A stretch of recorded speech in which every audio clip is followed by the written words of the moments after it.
Hello, hello. No, I do not want. I never want gamepad with this game. Okay. Step one is do this. Haha. Okay. Why can you not see me? Well, we're doing. Love this for us. Hold on. Yeah. For some reason, game capture is stuck trying to capture me and not. Can you capture the game, please? There we go. Okay. Which means that we can turn that off. So then I can do this.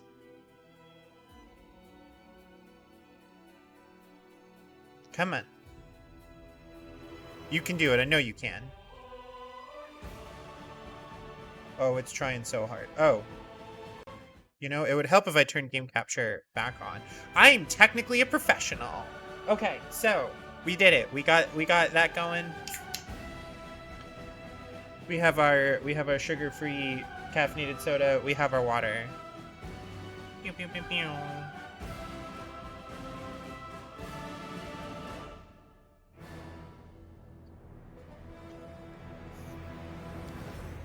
So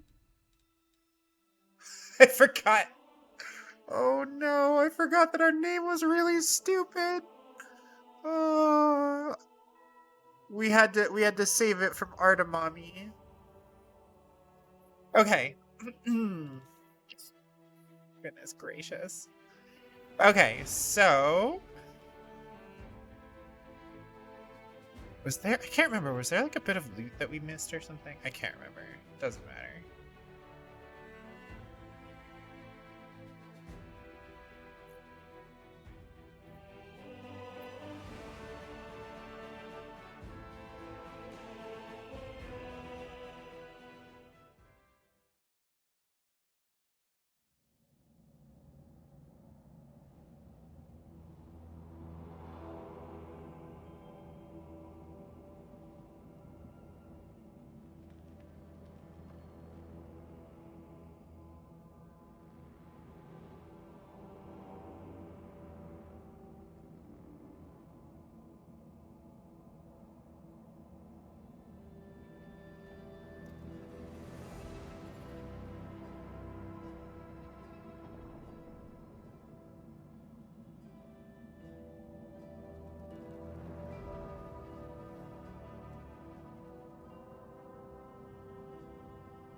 Alrighty.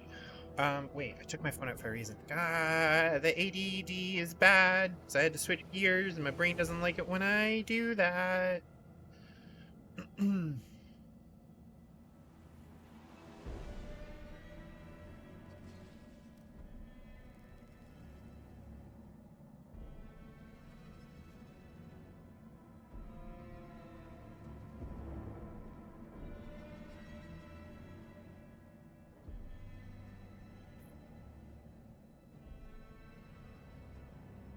Ad break already? No, thank you, sir. Okay. Sorry, we're doing too many things at once here. Uh, if you're watching this on YouTube, just skip to the just skip to when it's no longer paused. Get just anyway. Um, hello Akka, welcome, welcome, welcome.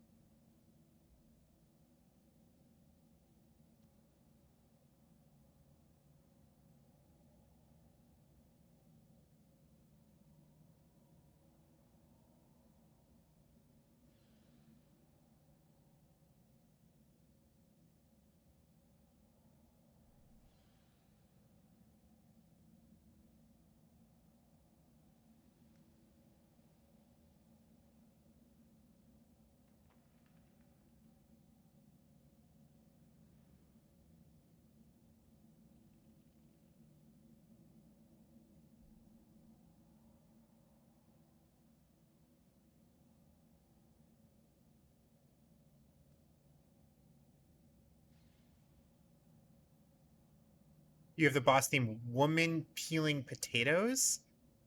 What? Should I listen to this? What is woman peeling potatoes? Okay.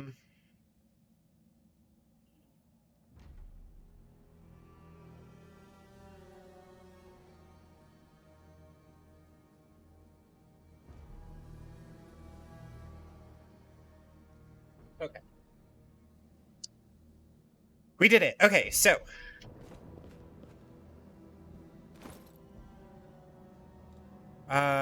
what are we again?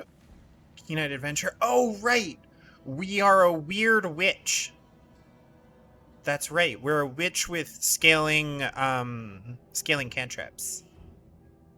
I also need to put this into performance mode before everything chugs forever. Okay.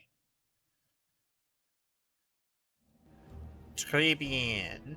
Oh, excuse me.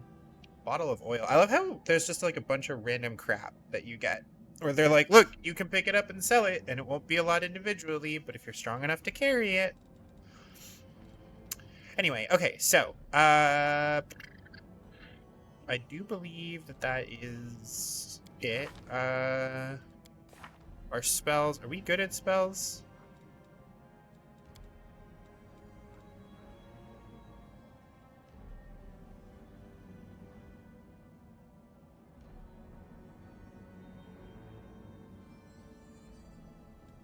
I feel like we're good at spells.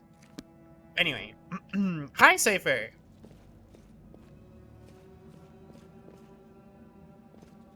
So, loot. Save the last one for me. Okay. So, oh, good. We are using a spell. Okay, good. That's right, and we're playing on easy easy, right? Or are we playing on standard? Playing on casual, so like, it should be easy, right? God, my brain is like, what if we immediately switched it back to normal though? Wouldn't that just be more fun? Self? And the answer is probably not. It's weird seeing such big numbers, but Cover me. The inheritor. Guide my blade. we specifically chose a character with the recognition that we were playing on casual. So, hello Shades, welcome. All right. So, these are bracers of armor +1, which for anybody other than our main character would probably be real good, right? But unfortunately, the engraved lucky bracers take up the same slot, provide a bonus that does not clash with a bunch of stuff. Like luck bonus is pretty early on, or like pretty easy to stack because like it doesn't clash with stuff early on. Like we just don't. I'm always confused as to why they give you the bracers of armor. Specifically because your character is always going to be starting with the engraved lucky bracers. So these always feel like kind of a weird stretch. You know what I mean? Hello, Brownie. Welcome. Thought you were feeling awful yesterday, but wow, did today decide to outdo it? Oh gosh, Cypher, I'm sorry. I'm sorry to hear that.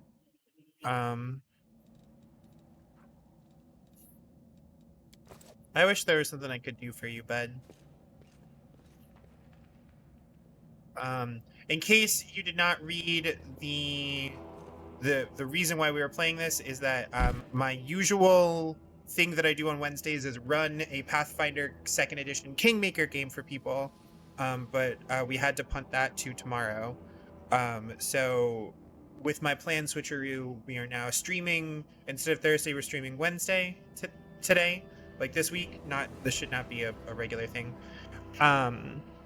And I was already thinking of streaming Pathfinder tomorrow anyway, and so the fact that my brain is already in Pathfinder mode, we're just setting in it. So that's why we're playing Pathfinder, not more FF8. Yeah. Anyway. Time to rob them of our treasures.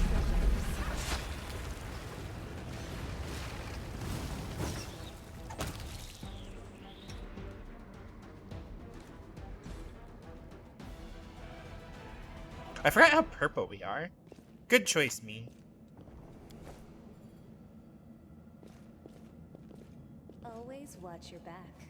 We are the Stab light. their backs. They are the darkness. We're gonna hear a lot of these stinger things over and over. I dealt 4. Why did I deal 4 damage? Is it a difficulty bit? No, it's because point blank shot apparently adds damage and it does apply to spells. How about that? Oh, you know what? We're gonna actually save the skinning the monitor lizard. Because we're about to encounter these chumps. No, I can't just walk away. It's got to be here somewhere. So welcome to Lan, or welcome to, I don't know. This is Lan. He is one of our companions in this game, as you have, we've already, so if you were not here for the last one, we made it as far as choosing what our character's class and ancestry was, and like designing her, and then we made it about just beyond the very initial combat tutorial. So we have done basically nothing in this game and have already played it for like 2 hours. We are playing an elf witch, I believe, but we're using a subclass of witch that gives us our like basic cantrips scale over time. That's like our big thing. So we are likely just going to be a witch for the whole game, and we will, go from there. Lan is technically a monk. We're about to find out. Like once we recruit him, he looks kind of funny. He looks like 2 different people kind of smashed together. We will get an explanation for that quickly. So. We struggle to make out the man's features in the gloom. As soon as he steps into the circle of light, however, you realize that you've never encountered a creature like this before. The stranger looks like a work of a vivisectionist who attempted to stitch together a lizard and a man. Wenduog! He notices us and freezes. The curling horn protruding from his head casts a malevolent shadow on the cave wall. If Lan joins the party, is it a Lan party? Did you find this? He is a little bit of like a nice guy, like sarcastic nice guy loser. So depends on how many of those guys were at your LAN parties in the 2000s. I'm joking. Lan is one of the like default like straight male romances. There's like not romance for straight men. Romance like he is a straight male character who kind of looks at you with puppy dog eyes a lot in your early talks with him, and you can very like politely shut that down real quick, but he spends a lot of time in the early game kind of being like, oh, main character Chan, you're so cool. If only you would talk to me. And you're like, dude, we are talking. Like, be cool. And then he's like, yeah, all right, we could be homies. So this is Wenduog. She is half cat, half spider, all menace. So it says, Lan, did you find it? The woman looks just as strange as her companion, like a cross between a cat and a spider. When she catches sight of you, she immediately drops into a fighting stance. Her movements reveal the lethal grace of a wild predator. The do-gooders here to save our mongrel souls, no doubt. Wait, they might know what's going on up there. Guys, demons are laying waste to Canabras. If things are as bad as you say, then we all have to hurry. That was the early 2000s, wasn't it? Yep. Just LAN parties and Xbox LAN parties. Which was like a LAN party, but you had to all bring your own Xbox. Which was wild.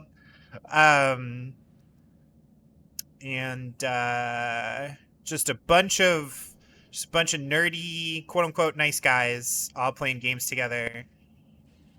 Most, if not all of them, have not showered. Oh yeah, no, I'm getting there. And they all wonder why, covered in Cheeto dust, covered in Cheeto and Dorito dust, walls of Mountain Dew of empty Mountain Dew cans, fragging each other, and then they wonder like why girls don't want to talk to them. Your last Xbox LAN party was around 2018. I mean, in the grand scheme of things, 2018 was early 2000s. If you look at the whole millennium. But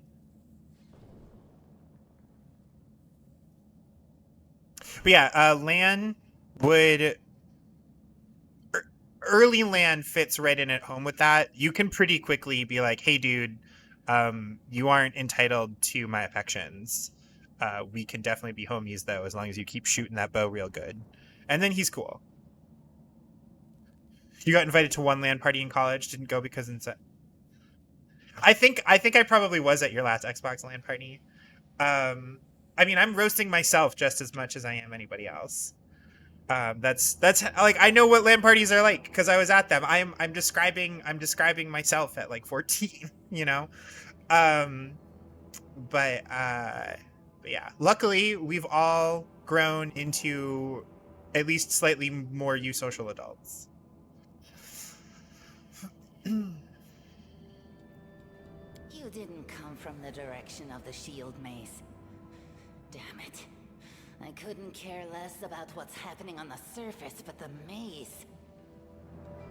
I realize that you guys have your own troubles, but we need to be in Canabres.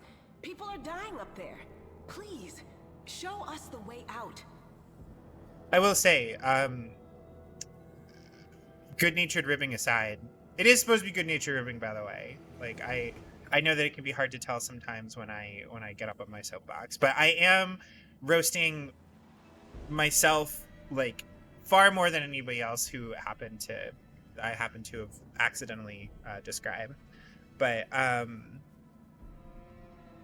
will say my friends and I, despite being a bunch of poorly balanced hormonal teenagers, poorly balanced in this instance, of course, being mentally balanced, myself definitely at or near the top of the list there.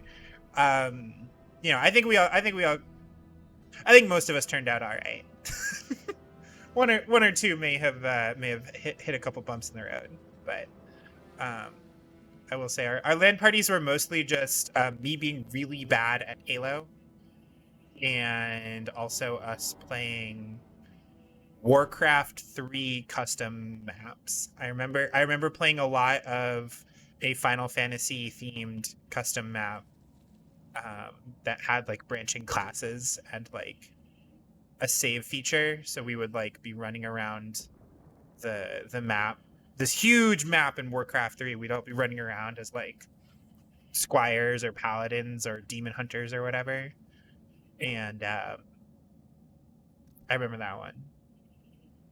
Lots of staying up late playing video games. Good times. I miss having teenager sleepovers, but now that we're all in our 30s, they would suck. We would all be tired and cranky. All right, so people are dying up there. Please show us the way out. Halo multiplayer with friends was so fun. You used to be way too good at arcing grenades over cover. I was god awful. It would be like deathmatch, and I would be dying over and over because I didn't play Halo, and they all did. I remember one time I got so mad I was just like sitting in a corner being like, just kill me already. You've got the superpower of mania. No, but then the cooldowns, Akka. I would like to think that I'm a little bit less salty about getting my ass handed to me in video games now, though. That was Emers in your LAN parties. You couldn't shoot to save your life, but you were deadly with nades. I was bad all around, and my friends are the type to be like, here is a specific thing in a video game, I'm gonna get real good at it. So I'd get like sniped from across the map, and I'd be like, what happened?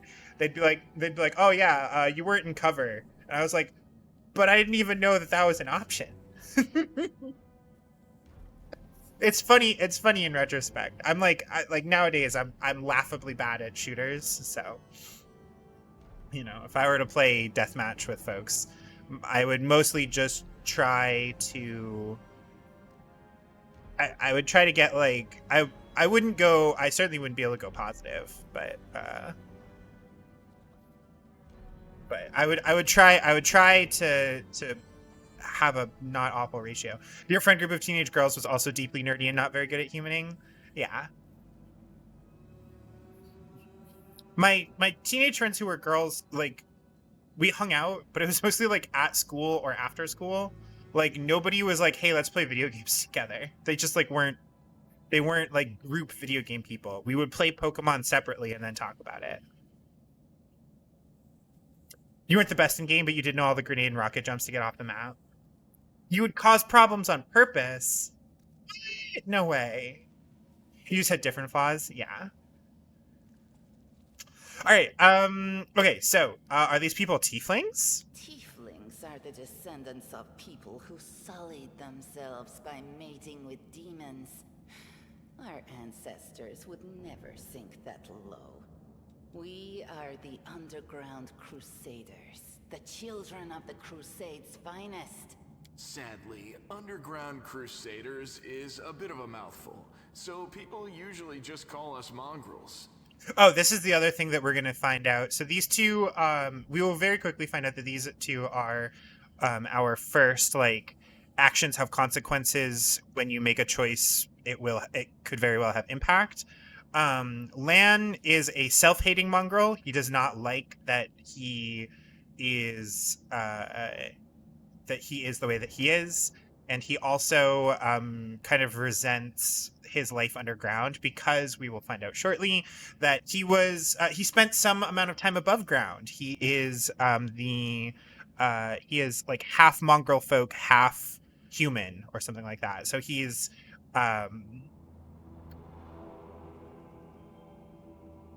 like he's kind of got a foot in each world, right? And he has some kind of nasty like knee-jerk reactions to his own people and his own life that you will see. Meanwhile, Wendoag is like, being a mongrel folk is great. I'm way stronger than most people. I'm more cunning. Like I can see in the dark and like all this cool shit. So she is like we're immediately seeing some of their emotional split. Didn't play games, you watched anime and 80s movies and practiced non-normative performance of gender. I mean, we kind of did that too now I think about it. Brownie, I'm thinking that teenagers might be more alike than they are different.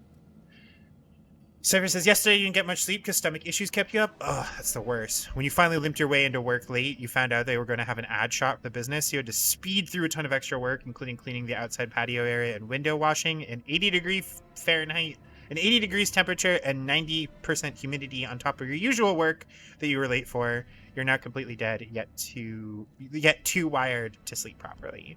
Well, hopefully my dulcet tones of, oh my god, I'm dying, why can't I roll high, will put you to sleep. You just love repeating that, don't you, Lan? Mongrels. That's what the Uplanders call us. But we call ourselves Neathers. No matter what you call us, it's not gonna stop our horns, hooves, or tails from growing. Have I considered selection bias? Psh, impossible.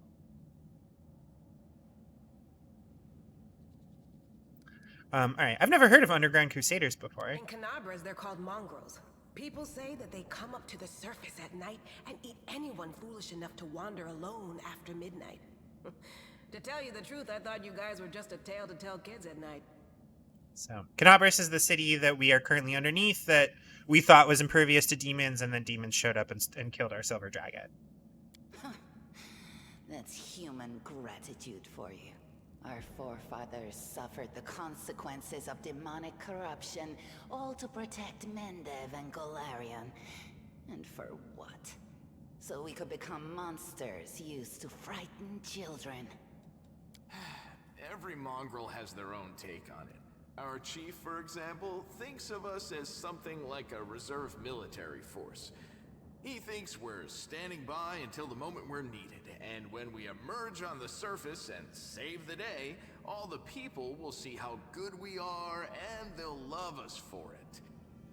Yeah, he leaves that last part out when he talks about it, of course, but it's easy enough to read between the lines.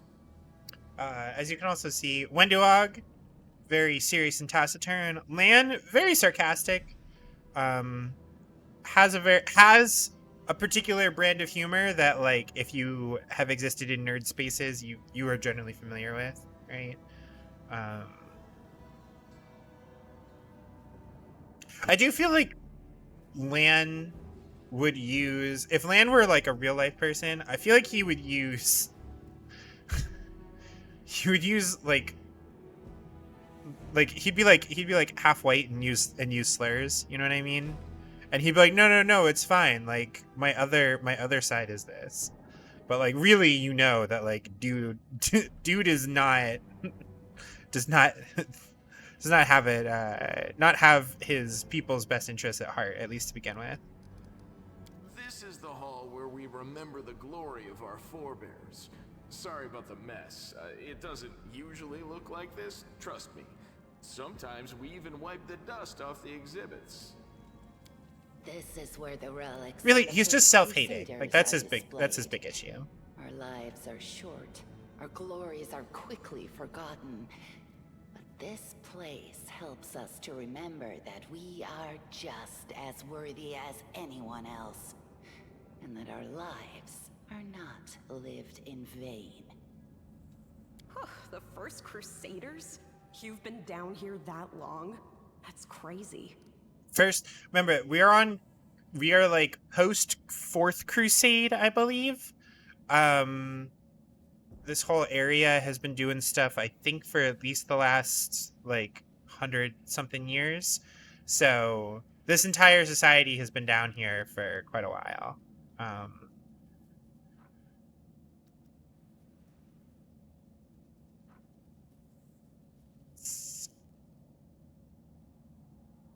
We are going to... Do we have any...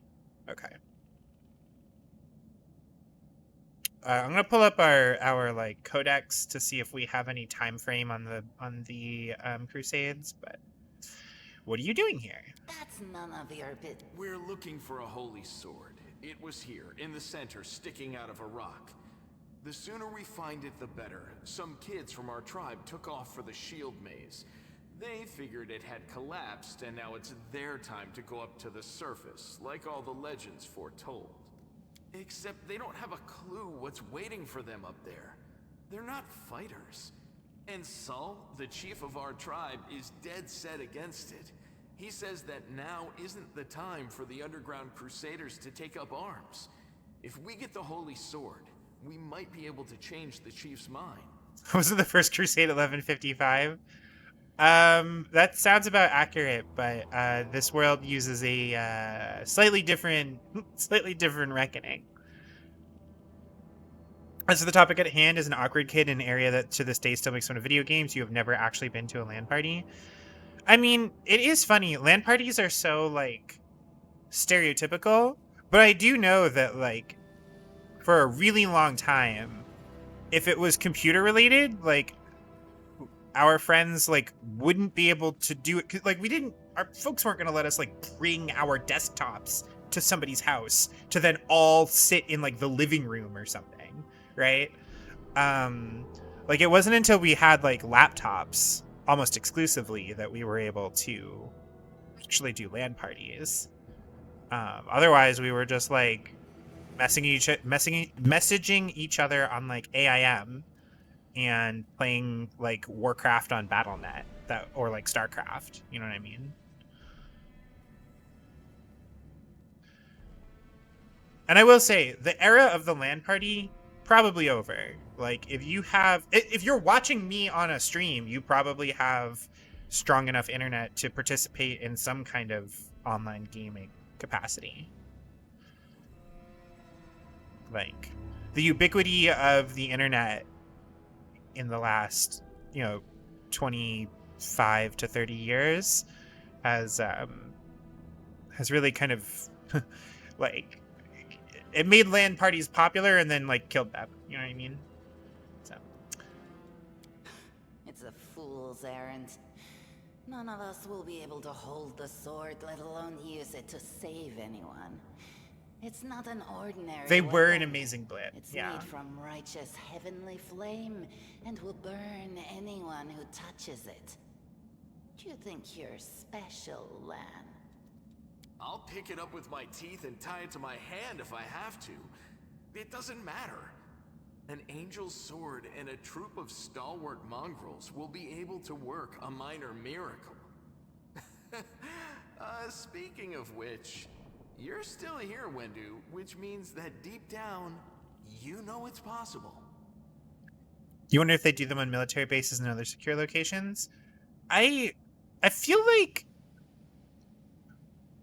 if you're already at the point where you are restricting people's internet usage like that, you're probably not allowing them to play games. Like, maybe, but I feel like most military bases, like for folks that live on bases, from what I've seen on the internet, right? Obviously, big asterisk. But from what I've seen on the internet, there are people who live on base that still just play games over the internet anyway. You think it's a shame? There's something special about being in the same room as the friends you're playing with? Yes, I agree.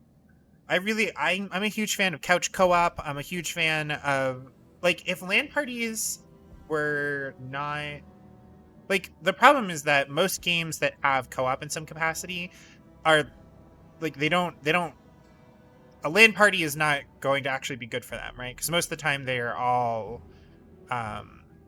like, internet based, right? Because LAN parties used to be that you, like, play against each other, but now most of the time when you're playing group games like that, you play together against a different team or whatnot. So, you know, with certainty that your older brother did LAN parties for Halo on base, but you can't say if that was common.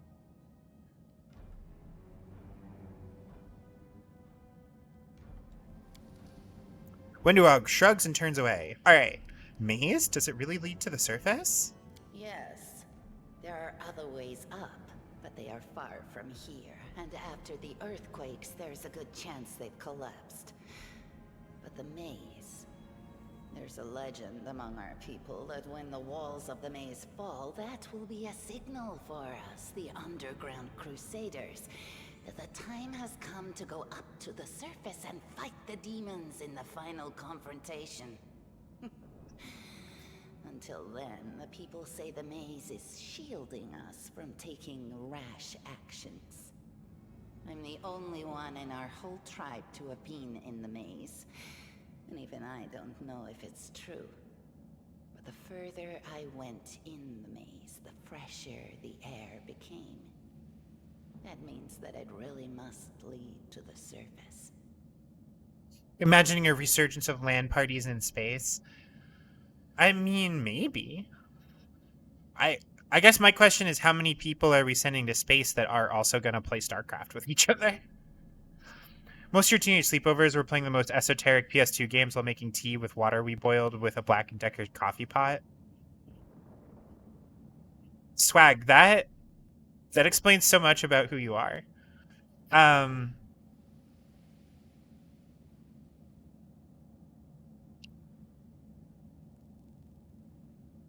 Feel like most of our teenage sleepovers were pretty much exclusively with the friends that I've been talking about, and it was mostly like we would put like a movie or anime on or something, and it would kind of be in the background, and ostensibly we would be watching it, but inevitably we'd be doing other stuff.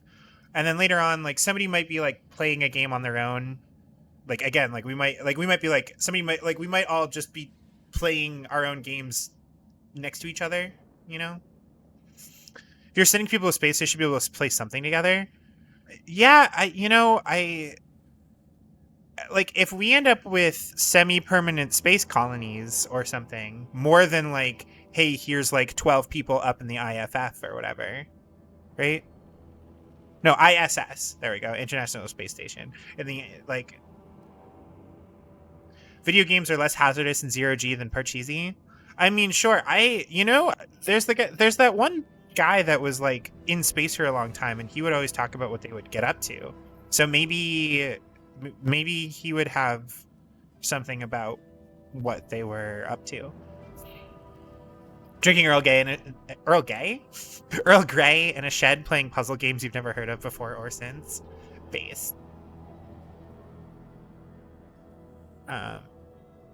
Yeah, like if we had like, you know, permanent or semi-permanent space colonies for one reason or another, then yeah, absolutely. I'm sure people would play video games together over like that space station's intranet.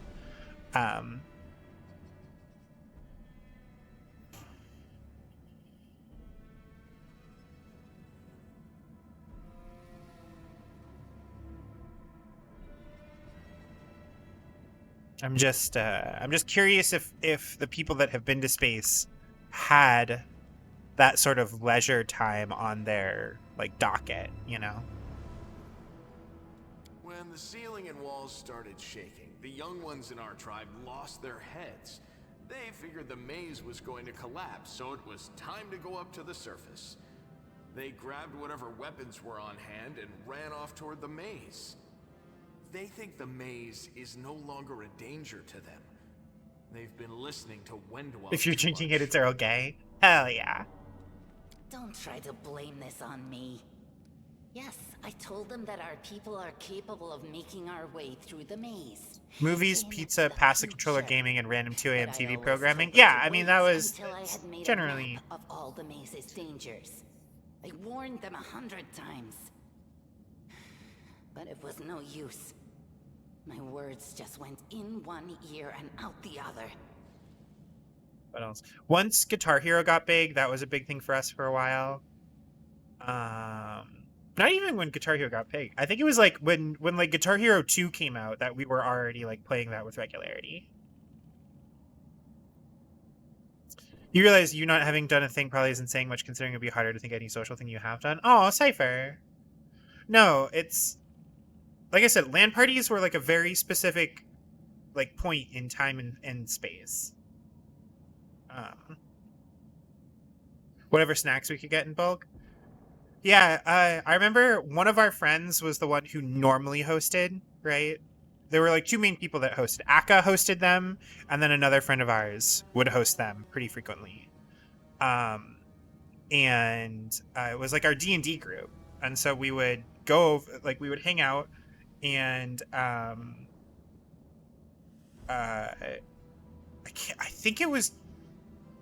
can't remember if it was Friday into Saturday or Saturday into Sunday. But anyway, it would be like D&D would be involved sometime during the weekend, but like not at the actual sleepover. And if it was not Aka's house, our friend's mom like always had just like a bunch of stuff, because she was like her son was homeschooled, so like us sleeping over their house was like one of his main like ways to like do socialization. So she was like, oh yeah, like here is the stuff that is off limits, everything else is fair game, you know what I mean? And then yeah, we would drink a bunch of soda and eat a bunch of chips, and I think she normally had frozen pizzas that she would make.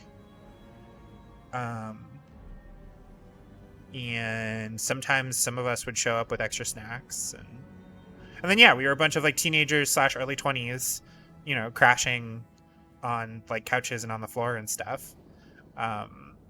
You know, staying up till like 4 a.m. or later. You know, be like, oh, the sun's up, time to take a nap for a little bit before we go to D&D. But yeah, that was good times. Now I play video games on the internet for you guys. It's basically the same thing. Okay.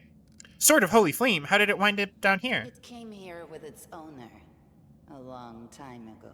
50,000 gongs to be precise. 7 years ago in Uplander Town. There we go.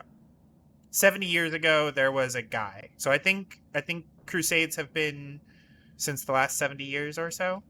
50,000 gongs ago, our forebears found a dead angel here, along with the bodies of his comrades. That's right. The Crusaders have been here longer. So yeah, Crusades have been going for like the last 100 years or so. Laid to rest with their weapons. But the flaming angelic sword was stuck in a rock. and no one was able to pull it out. It burned to the touch, like real fire. So the rock was placed over the angel's grave. It should be here somewhere. Maybe the angel will dig himself out and find the sword for us. That might be our best shot in this chaos. So angels are a group of celestials, blah blah blah. They have three different there's three different upper planes. In this there's like, I believe this is when we still had basically the Great Wheel in Pathfinder. So basically, if you're familiar at all with D&D's cosmology, it's similar idea. You have different afterlives, corresponding more or less to the different like alignments. Alignment no longer exists in Pathfinder 2nd Edition, and I believe some of their planes have gotten weirder in cool ways because of it. But in this instance, we have neutral good, lawful good, and chaotic good heavens, basically. Eldest angels were one of the first creations of the primordial deities of good, making them one of the oldest sets of beings in the great beyond. They were trained as celestial guardians and servants from birth. Most serve their creators to this day. Most angels in modern times come from ascended good mortal souls rather than direct divine creation. Sometimes these souls even retain aspects of their mortal forms.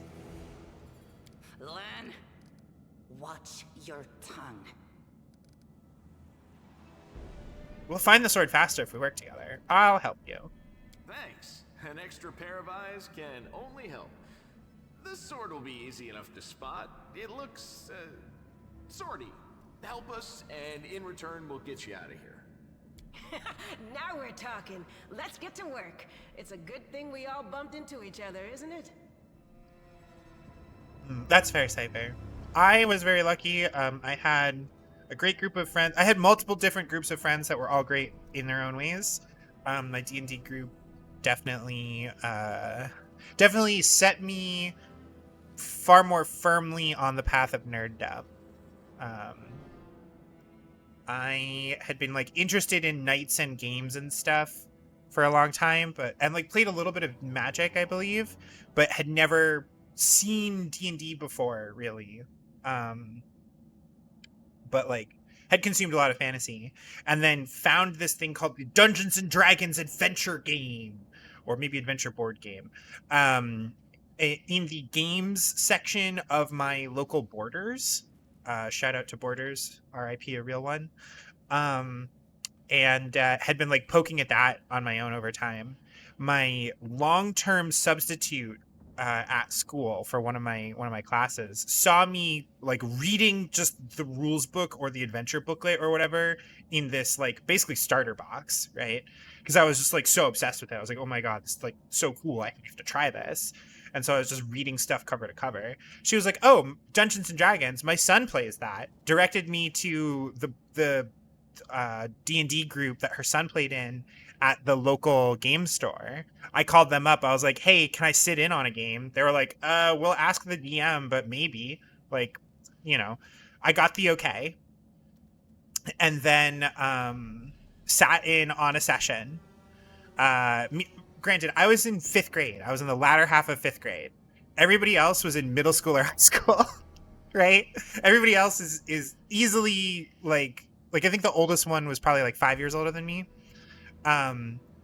So there I am sitting at a table, just like listening and watching them play D&D. I'm like trying really hard not to say anything because I don't want to screw it up. I don't want to intrude. You know, like I'm not playing. I'm just there, but like I think I was asking questions, and the DM of that game, if you guys remember early streams of mine playing games with Goober, Goober was the DM of that game, and we have been friends since.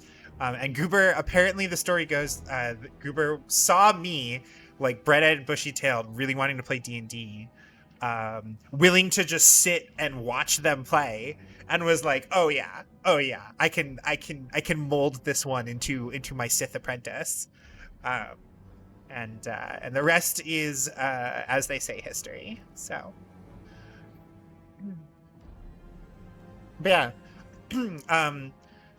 D&D, my D&D group in particular, we're just going to gush about it now. My D&D group in particular helped me become a better person and be more, like, open up about more stuff, learn some general, like, social manners, because Goober, despite being, weird themselves, was, like, like, when I was, like, out of line, my friends were like, hey, that was not cool. You know what I mean? D&D came a lot later, as you weren't allowed to play it growing up. Yeah, my folks did not buy into any of the Satanic Panic. Their biggest concern was that I was pre-middle school hanging out with high schoolers, but the store employees were like, and the owners even were like, yep, it's in an open room. It's like a room that we use for birthday parties when we're not, just when it's not being used, kind of generally. Tons of visibility. The kids don't go anywhere that they're not supposed to, blah blah blah.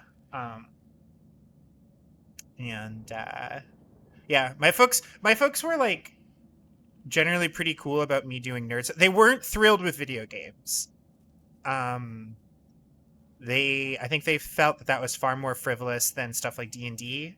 I'm not entirely sure why certain games of make believe were fine, but like video games were not. Especially because they like blended and blurred into each other, you know what I mean? But yeah, so I've been playing D&D for like 20 something years, more than 20. We're gonna put it there, more than 20. You were born not very far and long after the West Memphis. Gotcha. Yeah, my folks basically were like, are you in a cult? And I was like, no, we drink a lot of Mountain Dew. And they were like, please drink less Mountain Dew. You are very hyper. But okay, cool. It's awesome that you had such a good D&D group. Your first gaming group wasn't great, but you eventually found a good group. Aw, well, I'm sorry that your early groups were not fantastic. So Akka was in that original group. Goober ran that original group, and then there's a couple of others that Akka is in far more touch with than I am at this point. But I still have plenty of really, really fun memories with all of them. And specifically, Akka and Goober were like my two. Akka was like definitely my closest friend for a really long time. And then we both kind of grew up and moved in different directions. Like almost literally, Akka moved out west for a while, and I moved down south for school. And then we reconvened when we both met back up here in the Northeast.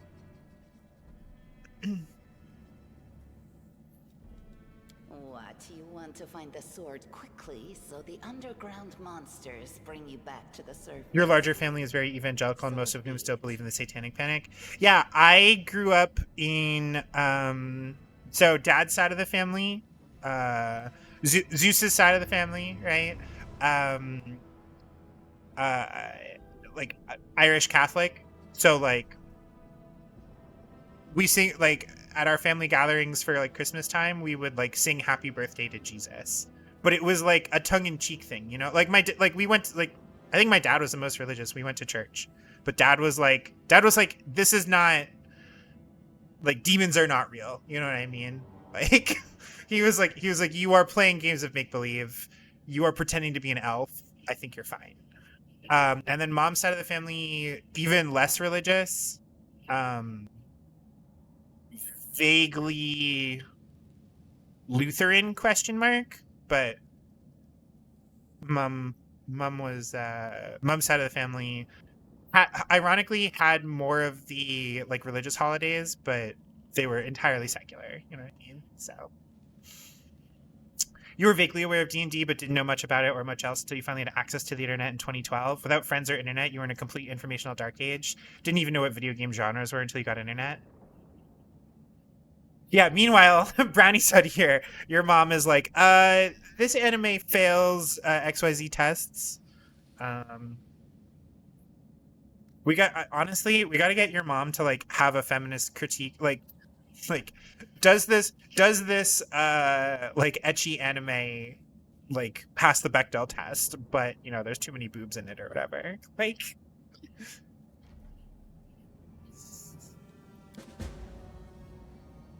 Although your mom worked in Japan for a long time, right?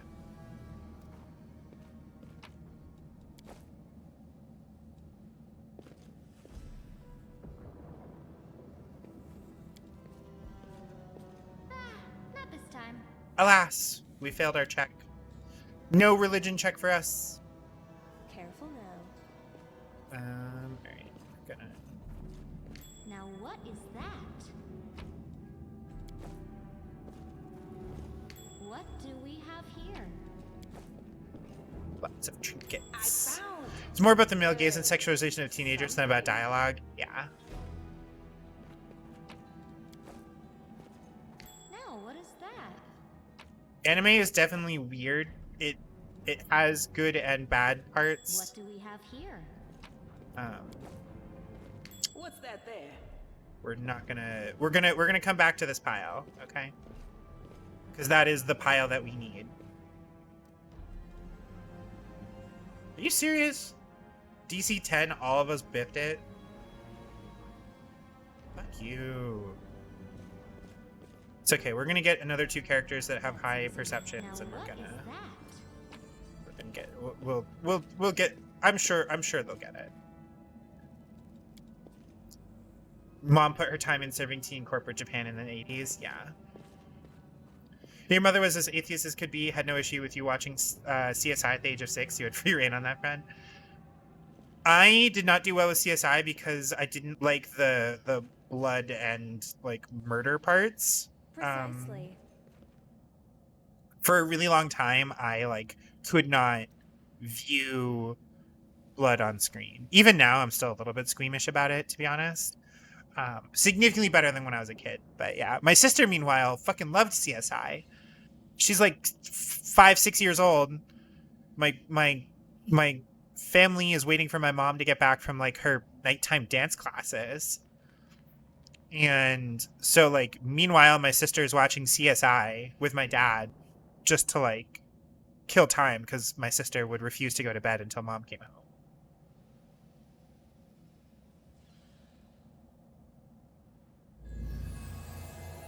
Look, there's the sword. Ba-ba-da-ba-ba.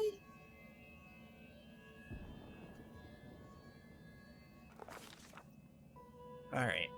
Oh, here we go. See, Brownie, the year is not 1155 or 1255 or whatever. The year is 4715. Honestly, I think it's even later than that, but your parents took us to see actual mummies and you discovered that that was where you draw the line. That's fair. In-person human remains? Yeah. I don't know. I think now as an adult, in-person human remains don't squick me out nearly as much as still like slow blood drawing or whatever. Like, I have weird disconnects in my brain. You know what I mean? But anyway, a strange flash pierces the gloom, and how do we even say this again? Artemamal? We'll go with that, Artemamal. And Artemamal feels drops of searing blood run down her chest. The wound healed by Terendelev reopens and weeps scarlet, but there's no pain or weakness. A hazy scene appears, a cave chamber. This one, or another one entirely? Artemamel's heartbeat quickens, and a stream of thoughts suddenly bursts into her mind. Thoughts that clearly belong to another. Treachery! They betrayed me, trapped me, and stabbed me in the back. My trusted allies, my treasured friends, the people I swore to protect, the people for whom I descended from heaven and came to this turbulent mortal world. There they are up ahead in the gloom of the cave. What are they waiting for? Are they afraid to draw any closer? Do they believe I'm about to die from their traitorous blows? Next to me, a quiet moan. A girl with a golden braid lies on the rocks, clutching her slashed side. She refused to join with the traitors and paid dearly for it. I could have tried to run, but I will not! Whilst I still have strength, I must. While recognizing the foreign origin of these thoughts, Artemamel intuits that she can control them somehow. Okay, so, chat, are we going to try to heal the wounded girl in the past, or furiously call out to the traitors?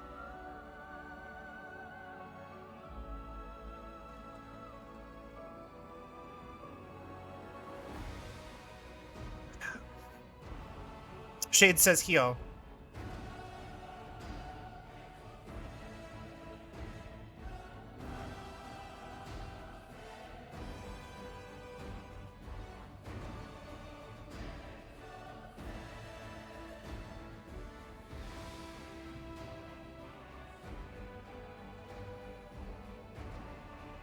Brownie also says heal. We're gonna give it another like 10 seconds, and if I don't get any more stuff, we're gonna heal. 5, 4, 3, 2, 1. Then you need to finish editing your Python homework? Yeah! Python! A spark of healing magic illuminates the eerie, murky scene before Atemamel.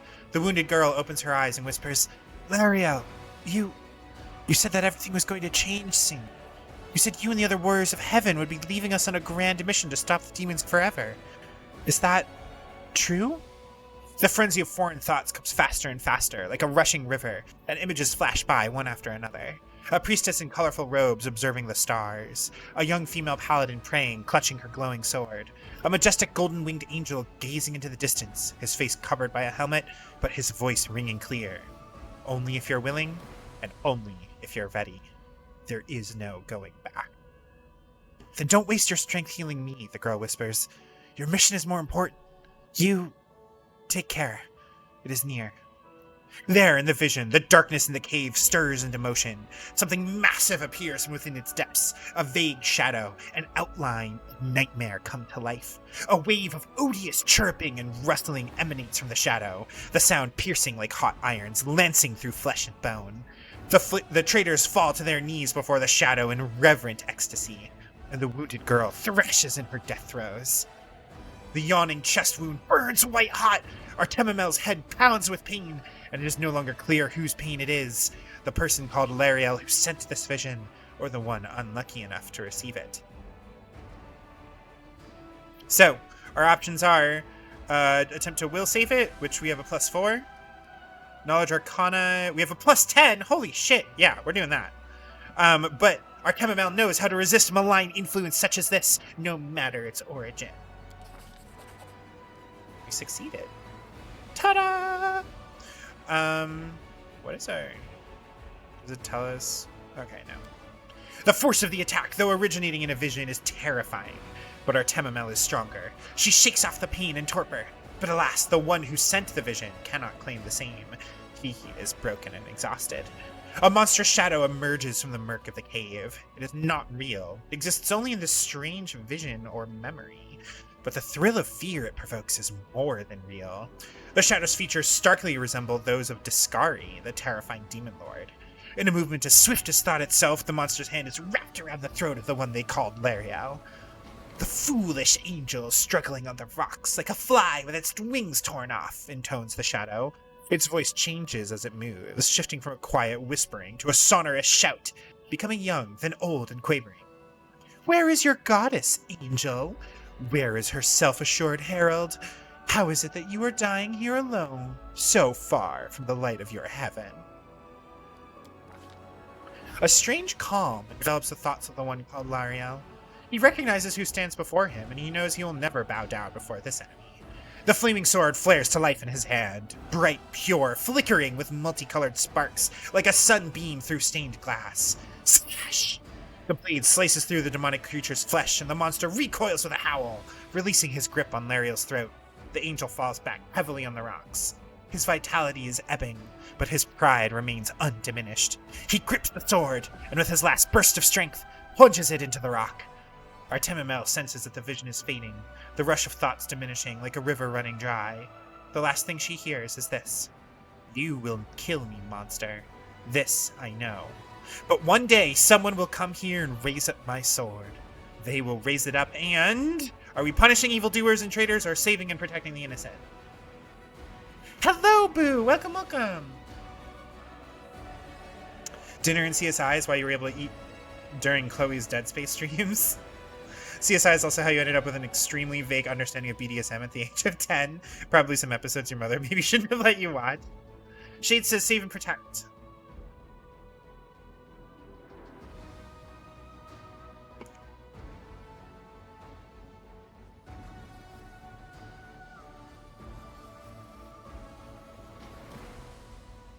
Mistress Heather episodes were real good.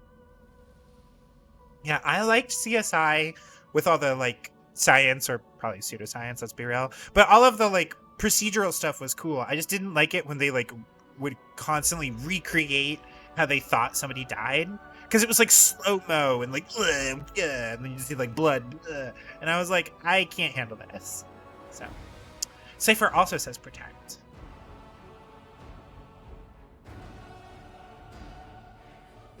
Gonna give it like 10 more seconds.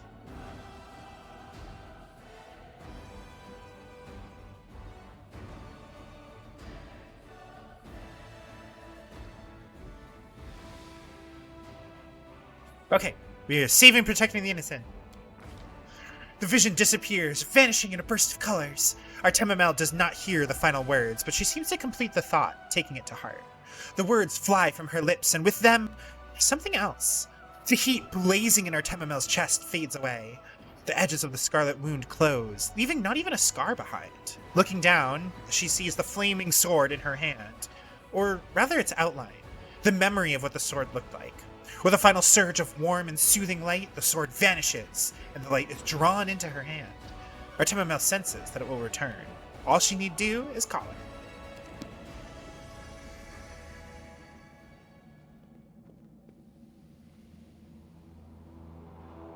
Hey, are you all right? You were kinda glowing just now. Lady Heather episodes were way too straight. Sela kneels before the light, offering up a prayer to Iomedae. That was it. The light of heaven. But how? What did you do with it? Where did it go? You saw it too? The traitors, the dying girl. It's only us here. Your group, you, me, Wendu, and the light of heaven that sort of got, sucked into you. Any chance you can whip it out again? We do kinda need it. They were playing to their audience of repressed moms. Was CSI a mom show? I don't know. I always associated it specifically with my dad and sister, like almost like a combo. Repressed moms and straight white guys. Sorry, I crack jokes when I get nervous, and when I'm upset, and when I'm happy. Anyway, what I said, it came out wrong. We need to bring you to Chief Sull. You can show everyone the light of heaven, we'll rally the tribe and go into the maze, and we'll get back our kin. And what if she can't make it happen a second time? What then? The tribe will just say we're crazy and turn its back on us.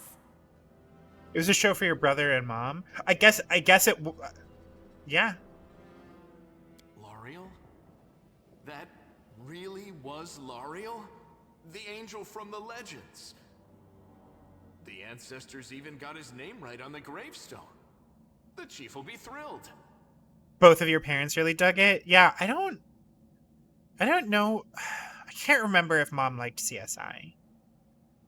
I could call my sister. It would be kind of funny. I could be like, hey, did mom like CSI or was that a you and dad thing? Can't run a BDSM business of that size that doesn't have any clear connections. Yeah, true. Your mom sure loved it. Yeah, that's what, like, I just can't remember. I know that my mom really loved The Sopranos. She loved Lost. She was a pretty big Survivor fan. I remember that.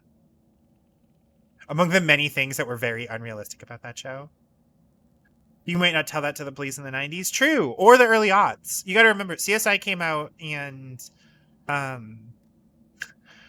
we were trying to get people to not criminalize being gay again. Like in the early 2000s.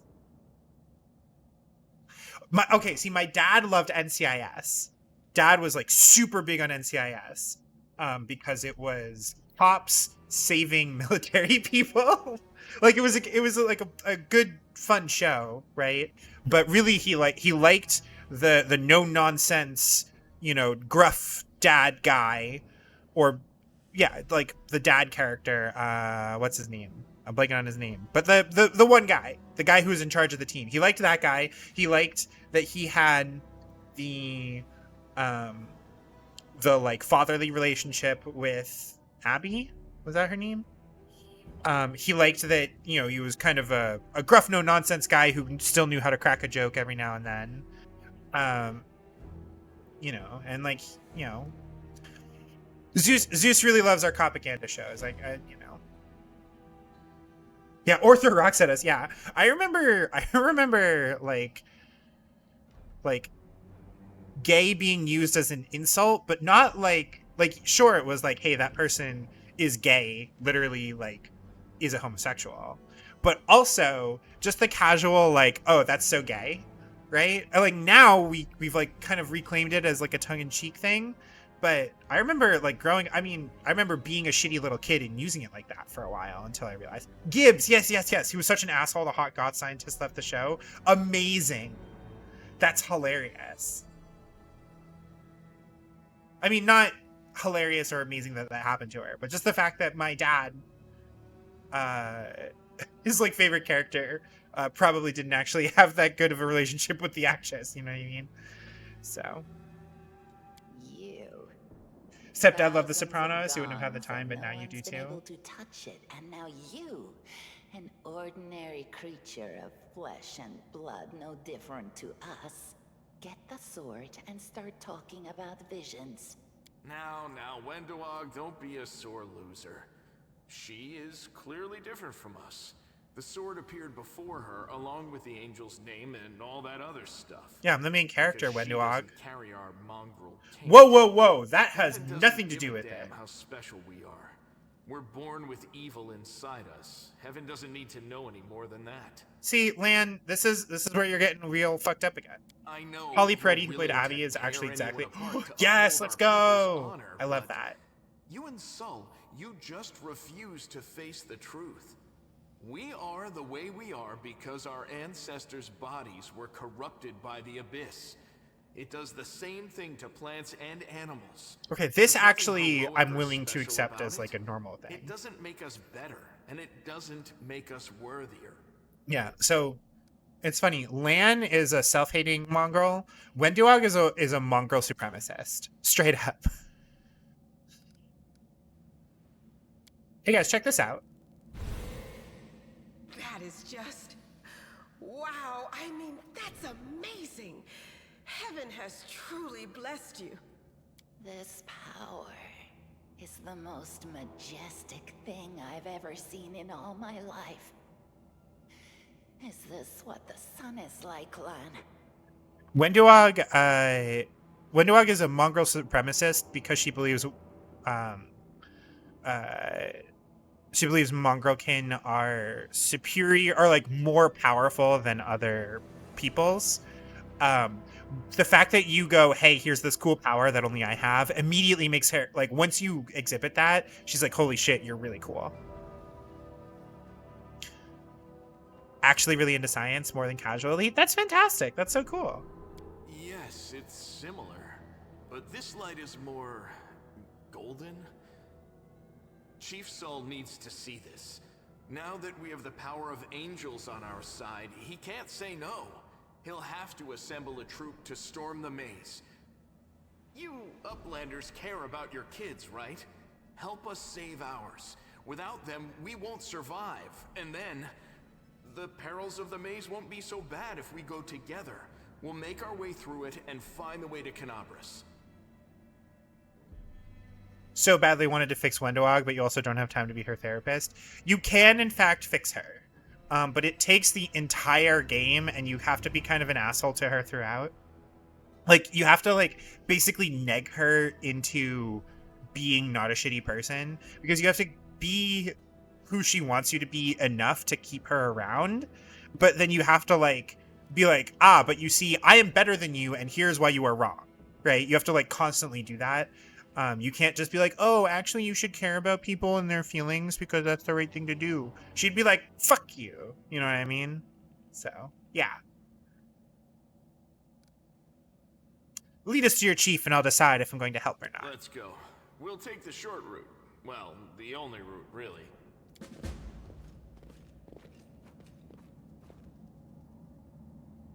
What do we have here? Okay. So, I do things my way. we now have a new ability called the Light of Angels. It does two things. One, it gives everybody in our party a temporary hit point, which is like whatever. The other thing is that it dazzles all enemies around us for a brief period. So it makes them like mini blind. So you can make her slightly less shit, but have to do... Well, you don't have to be more shit. You have to... So like you have to at least pay lip service to her worldview. Which if you are unwilling to do, then, you know, honestly, you probably won't be keeping Wenduog around. You won't be keeping Wenduog around in your party long term. But if you do keep her in your party long term, you can in fact slowly play therapist to her. So, okay, so we're gonna cast that just so that way you guys can see what it looks like. Ta-da! That's what it looks like. Anyway, so now all of our characters have one whole extra hit point, baby. And then I believe, yes. So strictly speaking, I do think that these bracers of armor are for Lan. They are a slight upgrade for him.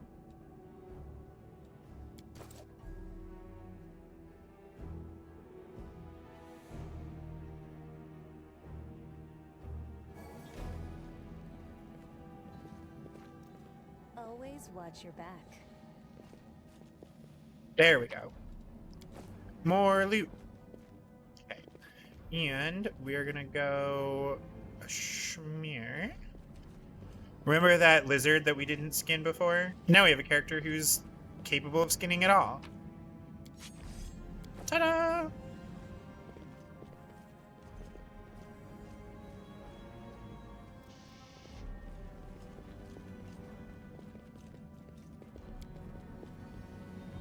Success. Do I have better mobility than... Hold on. His mobility is 7. Mine is 8? Oh, from being a pirate. Okay, yeah, that tracks. I'll take it.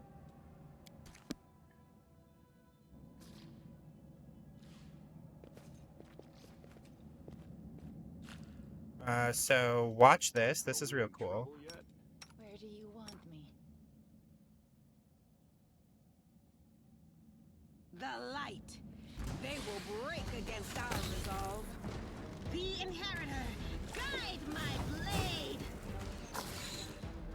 You know, I will say I might actually have to improve the difficulty because these fights are just a tad too easy. I know that we were playing on casual to like keep it real casual, but there is like no tension in these fights, like none. So we're gonna bring it back to normal. If we have trouble, we will lower the difficulty again, but That's easy.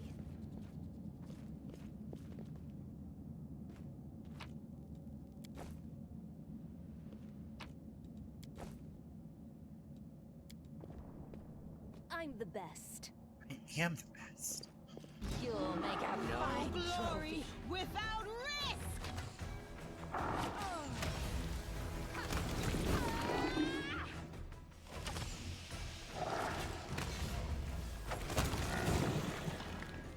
Okay. What's on your mind?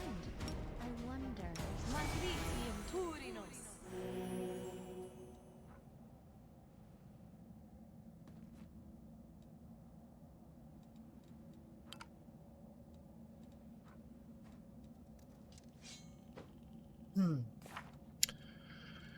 Do we want her to have Cure Wounds or do we want her to have Bless? I think we want her to have Bless. We're going to have 10 million healing potions and other similar things. So we also have an ad starting in like 15 seconds, just in case y'all were unaware. Oh, that's right. We have Cure Wounds. I forgot about that. I found something. All right. Wand of Cure Wounds. That can actually... Oh, actually. We can hold on to that because we can use... That's on our spell list. Heck yeah.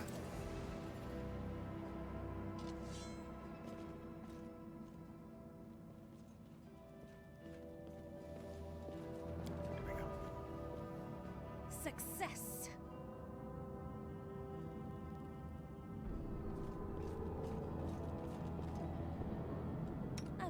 trifled with.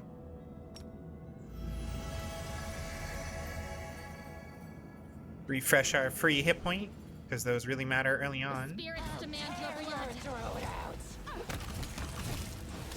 Yeah. See? Right now, our party is just so big compared to the number of threats that we face. Truly not a big deal. Alright. I'm not seeing any missed loot, so that's good.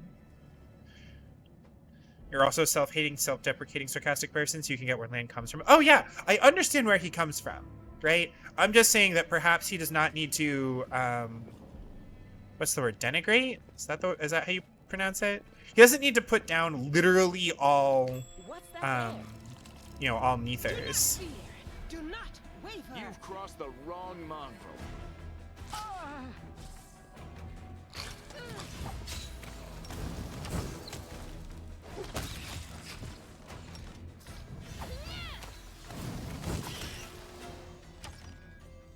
Okay.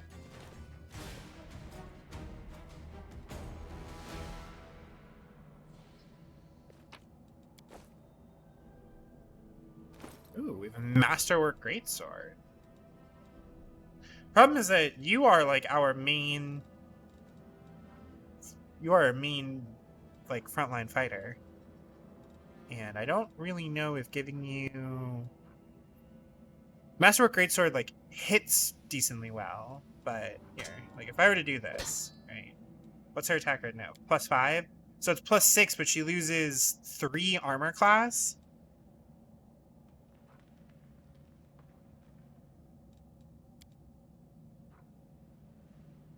Yeah, because she has shield focus even. So yeah, no, we're not doing that. We're gonna sell this for a pretty penny, 100 gold to be exact, and we're gonna go from there. But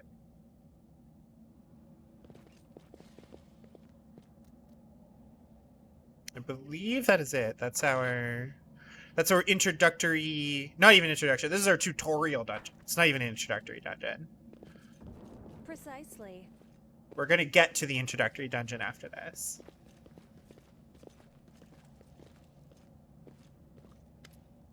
Wendoa glances at Lan, who's fixing his slipped bowstring, and quickly walks over to you.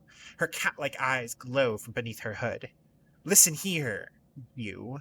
I don't know who you are, where you come from, but you and I are the only 2 people here who see things clearly. That's why I'm asking you.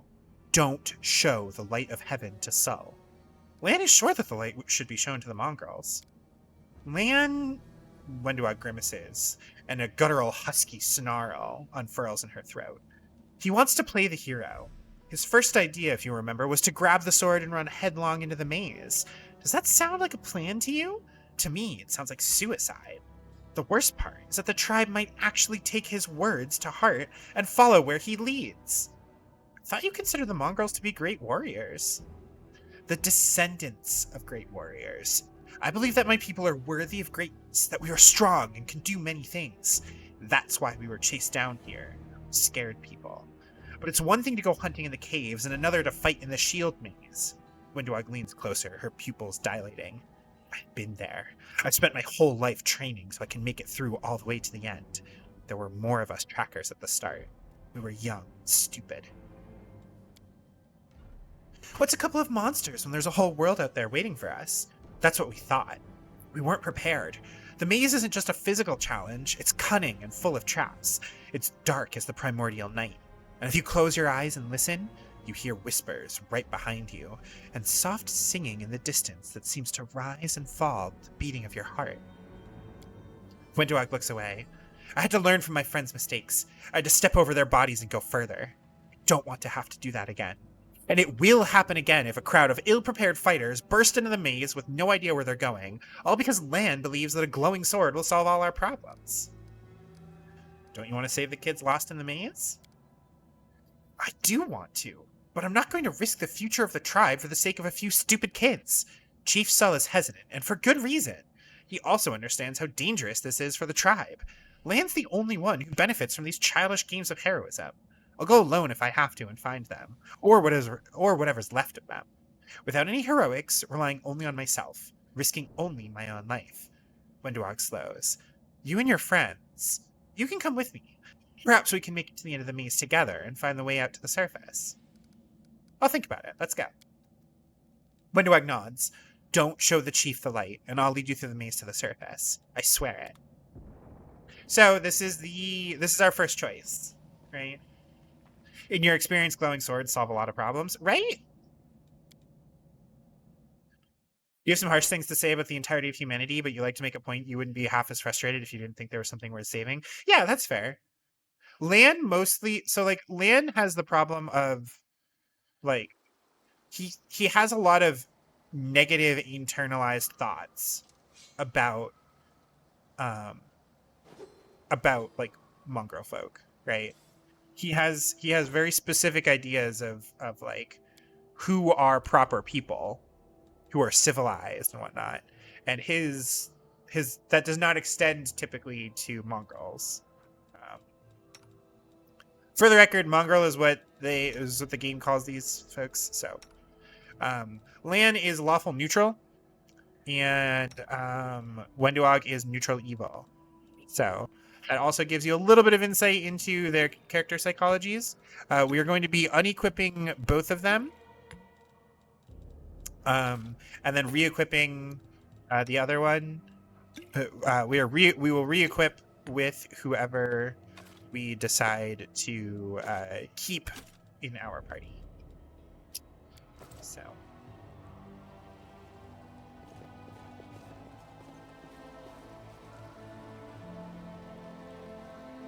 Has the maze really collapsed? We have nothing to feed you. Go to one of the other tribes. So, I will not be going through all of these, but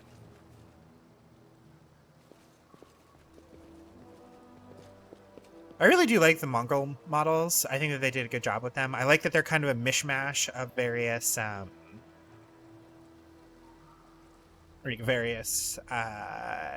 like other character model types.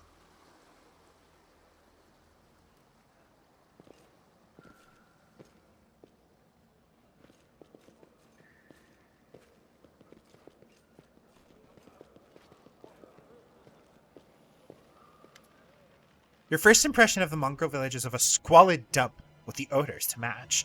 Unblinking, glowing eyes watch you from the gloom, and deformed shadows slope between the huts. You see some mongrels gutting white, eyeless fish, while others are repairing fishing nets. All the signs of normal village life, but tense expectation hangs in the air. A heavy-set, aged mongrel slowly shuffles his way towards you. The hair on his head grows in limp, wispy strands, and his face has a distinctly rat-like appearance with pronounced teeth. You hear a rattling sound in his chest with every breath he takes.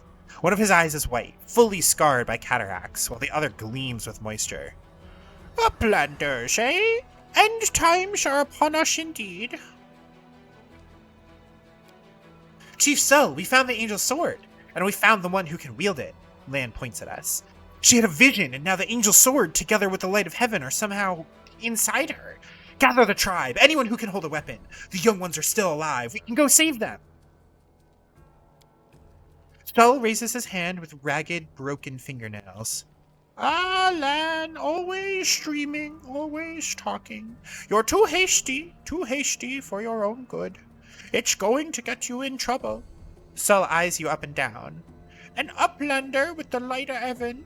That's too good for us. Our kind don't have good things happen. There's always a catch. Lan trusts people because he likes to believe. Isn't that right, Lan? I'm the chief. I don't work on faith. Show the light. Okay, so here's our first choice. Lawful, we do the thing. Lan will join our party. Chaotic, we don't do the thing. We lie, call Lan a liar in front of his whole people, and Wenduog will join us. We will go through the next dungeon and then get a chance to change our mind at the end of the dungeon. Slight spoilers, but whatever. Lan is the equivalent of a queer person with deep internalized homophobia, desperate to be the good one to the normal folks. Yeah, exactly. Yeah. So Cypher, just so you know, technically the chaotic option is to side with Wenduog here, but It is kind of a very light lawful chaotic, but it's kind of weird that they make this lawful chaotic, but, you know. Is there someone else from the surface here? Sol points off to the side. There he is, hale and hearty and prim as a peacock, just like me. Sol laughs, but quickly returns to business. S'not good. Too many uplanders. S'not good, s'not right. What are you up to here? You're not one of us. We're not your kind. When the time comes, we'll come to you, not you to us. I will help you find the lost mongrels in the maze, but you can quit hoping for a magical sword to appear. Yeah, that's kind of a dick move. It's not actually, it doesn't actually impact anything, so. All right, Shade says show the light. I'm gonna give this like another 15 seconds, and then we're showing the light. And at last I see the light. And it's like the fog has lifted. Doesn't feel too chaotic to me. Show the light and make them go wild. Okay. Reveal the light of heaven. Lan speaks the truth. The heavenly flame flares to life at your unspoken command. Bright, pure, dancing with multicolored sparks like a sunbeam passing through stained glass. The mongrels abandon their tasks and stare, transfixed. The light is bright, not blinding. It is warm, but its warmth is soul deep. Yeah, I'm just whipping it out for free, boo. Sol is silent for a while. Tears are streaming down his wide, pale face, but the old man doesn't even care to wipe them away. So it's true. The angel did not forsake us, no. He came, back from the dead he came, to save our children. Lan gives you a nod of thanks. The scaled half of his face is indifferent, but the human half is visibly relieved, as if he wasn't sure all this time that you would support him. Wenduog hisses at you like an angry cat. See these fishermen and these hunters, these husks of men and women? Their blood will be on your hands. We have the blessing of the angels. We will survive and help the young tribesmen. Or, I'm not responsible for others. This feels more chaos. I'm not responsible for others' actions. Decisions. Wenduog snarls in fury. And why are they making these decisions? Because of you! You sealed their fate. You're a murderer. You always think the worst, Wendu. We're not on our own in this anymore. We've got allies. Well, a couple at least, but one good fighter is worth 10 bad ones. This is, I believe, this might be a chainmail reference / joke.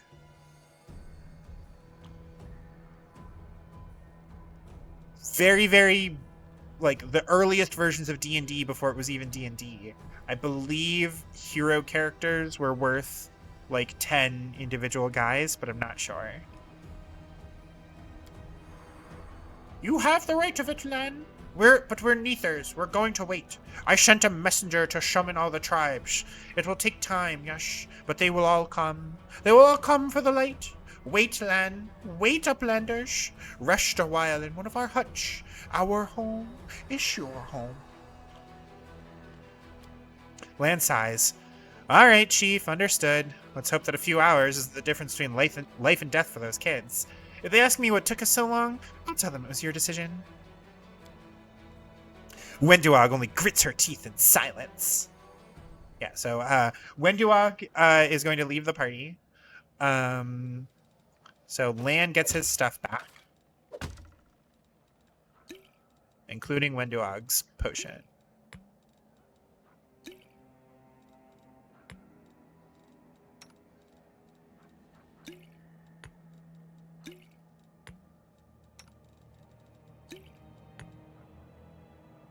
Potion of Enlarge Person. I think we are going to not give that to you, the dex-based character, but instead to the strength-based character. Unfortunately, depending on the circumstances, 10 bad fighters will absolutely outdo one good one. Yes, true. Similar math shows up in a Three Musketeers novel. They're considering fighting a small army, counting each of themselves at least half a dozen people. Yeah, but that's like swashbuckling bravado. That's like half the fun. Agincourt showed that. Peasants knifed the crap out of knights. Yeah, so this is like a myth that people believe who like have not been involved in fights. Your chances of winning a fight go up exponentially, like the more outnumbered the other guy is. You know what I mean? It's only until we get like certain technological advancements that allow to unleash untold horrors, right? It's not until we really get like artillery, basically, uh, you know, or like guns with significant capacity and, you know, the ability to at least fire semi-auto. But exactly, that's reality. That's not fun. It's really cool to be the one guy who fights off 6 dudes or whatever. Like, it's awesome. And Pathfinder, the world of Pathfinder operates almost exclusively on the rule of cool. We are going, in the future, we are going to see characters with these things. Honestly, we might even encounter it. We will see this weapon called a star knife. It is kind of, so it makes no sense in real life, right? It is a ring, and then it's got 4 blades sticking off, one in each of the 4 cardinal directions, and then it's got a handle in the middle. And it, as a weapon in real life, makes no sense. However, it's really cool, and so it exists in this. Pathfinder swashbuckling pulp, exactly. Honestly, it's why I kind of wish that Keith Baker would create not Eberron TM for Pathfinder, but I guess Pathfinder is already kind of a kitchen sink setting where anything is possible, so. Having played a Necromancer and seen what 6 skeletons with short bows can do, exactly, yeah, so I've played a wizard in D&D like 2 times or something, but one time was for a long-term campaign. I played a Necromancer with shitty HP in the Avernus game that we played. So I was a wizard with shitty HP and like, you know, smoke-addled lungs in hell. And I basically turned to my party and went, I'm playing a wizard and I'm making it your problem. But yeah, it's very entertaining to be playing a skirmish game on my own, right? You know, when the DM is playing D&D. Unfortunately, boring fact of the world that the only counter to numbers is Geneva level suggestions of playing dirty. I mean, not even necessarily that bad. Like let me put it this way: a cannonball fires into a rank, right? That hill is now vaguely exploded, and a bunch of people are at the very least scattered. Their formation is decimated. That's maybe not one person, but that's a small number of people winning a very brief battle, right? An exchange with a number of people. That's what I was getting at. Not like tear gassing them, but like, you know, or like, because like any gun that has, you know, even 6 shots to it and can fire relatively quickly, right? A revolver allows you to turn 1v6 into at least a more winning proposition if the other guys don't have guns.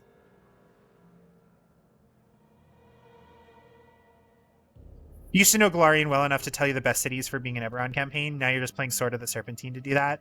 Yeah, so I am playing in a Pathfinder game on Sundays, and our GM for that loves Pathfinder lore. So if I were to ping Garden Variety Necromancer, I'm sure that he would be able to tell us all about various lore. Also, rifling, distance. Yeah, exactly. Repeating firearms were a game changer in combat numbers. Yeah, I mean, firearms in general were. I was actually watching a video recently about 17th and 18th century warfare and how this satirical view of combat at the time being like a gentlemanly affair and no, you take your turn now, was actually like it was a farcical account, like rendered by a satirist at the time, and separate from that, like you see, it turns out that like generally the first side to fire their guns first, like to fire their muskets first, would typically be at a disadvantage, And so a lot of warfare was apparently like moving around and positioning and trying to get to a position where you would deal the most damage either on the first shot or on the return shot. It was a lot of like moving around and trying to minimize damage to your own troops while being in a position to deal the most damage to the enemy. And so you'd have people like essentially jeering at the other one, being like, "Oh, come on, take your shot. Like, what are you gonna do? Right?" And because you weather the initial assault, assuming your formation doesn't break, you're then able to be in a significantly better spot to have a far more accurate, more damaging shot into the enemy, and then you can follow that up with with bayonet charge. That could like completely wipe out stuff. So it turns out that really, instead of being like, no, sir, you do it, and no, no, by all means, you take the first shot. That was actually just like they were literally like essentially slapping their asses at each other, being like, take a shot, pussy, you won't. Because it took so damn long to load a gun, and then it was back to swords. It was back to shitty spears. It's overkill or nothing. Games are IRL. But yeah, so anyway, all of this is to say, I don't even remember what we originally got onto that for, but yeah, Lan is going to be in our party. Wendoag is not. And because Wendoag is not going to be in our party, she has no gear, and we will not be leveling her up. So, all of our companions are on auto level up, so we're just going to let them do that. Sela gets Lay on Hands, which is pretty good for her, and Divine Grace, which means that she gets to add her charisma bonus to her saving throws. Spirit Hunter. If I remember correctly, Spirit Hunter... So shamans in general, I think, get... Hold on. Shamans in general get some spells and also some witch stuff, I believe. Yeah. Shamans get hexes. But they also get other spells. I can't remember exactly what their normal like progression is. I guess it's a battle spirit. I guess that's their main thing. But specifically, she is a spirit hunter, and so she gets a bunch of like self buffs to improve her like weapon and whatnot. So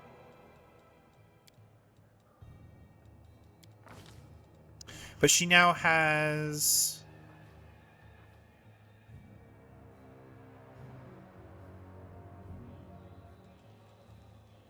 I'll watch your back. I don't know why she has Cure Light Wounds on there.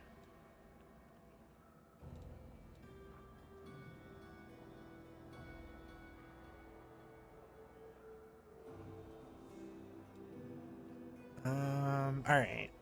So she's gonna have Bless a couple times. I don't think she needs Burning Hands for the next thing. Trying to remember if there's any swarms early on.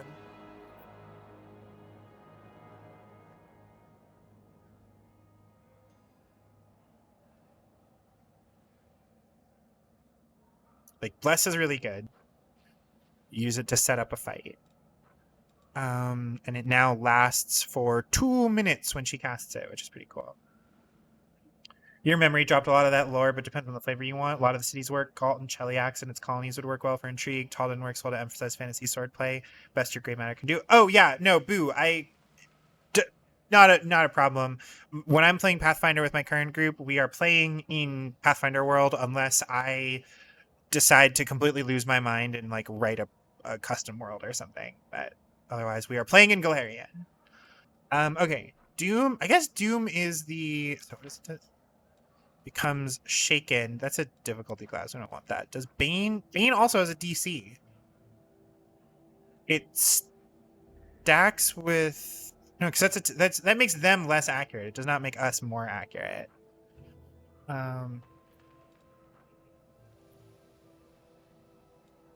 Trying to remember which of these are like really good early on.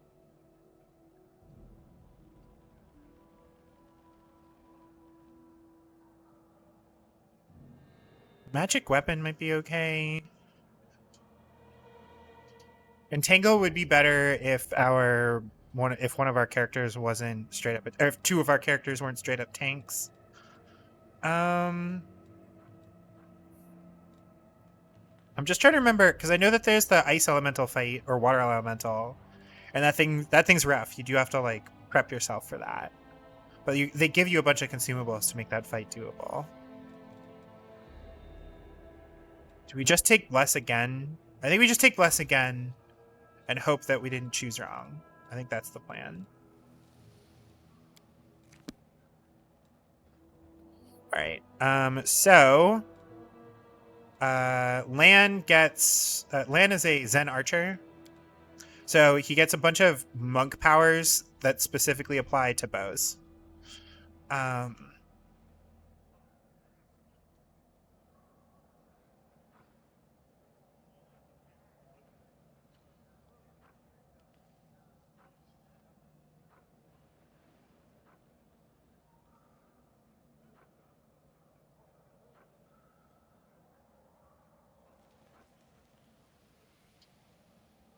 That's right. And he also gains Flurry of Blows, so he can make a bunch of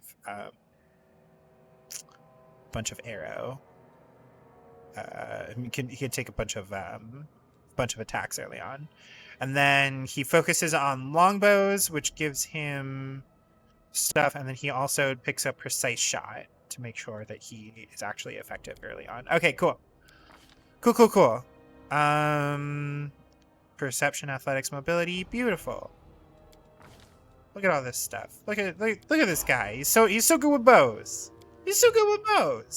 All right. And then we are going to continue being a keen-eyed adventurer. We do actually get a hex at level 2. Beautiful.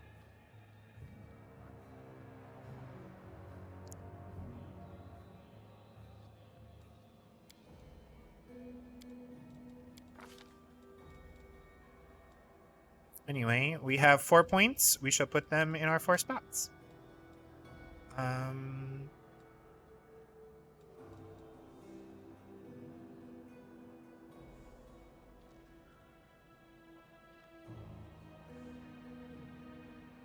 Used to be the lore person. You still play in a once monthly game, but sort of beer and pretzels. Yeah, that's fair. Yeah, it helps that our GM is super into the lore. Like, okay, so we have 10 million choices, and some of these also, I think, have...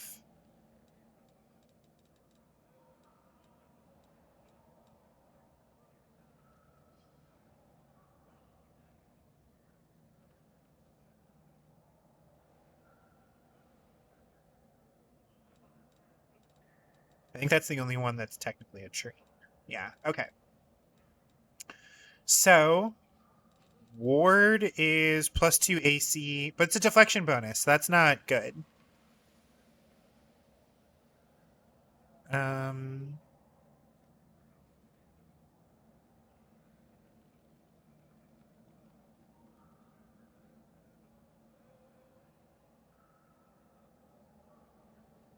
Vulnerability curse is okay, but I believe we get abilities later on that allow for it. Slumber is pretty good early on. I think that you get a like mythic power that allows Slumber to apply to more people. That's as much Python as you feel like bothering with tonight. That's fair. Protective Luck. You can cause fate to twist so it benefits a creature within 30 feet for 1 round.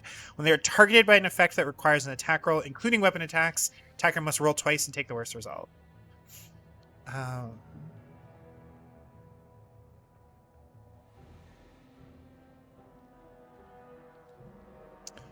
We don't need nails. Misfortune gives them... so Misfortune inflicts disadvantage on somebody. Ice Plant is not helpful for us.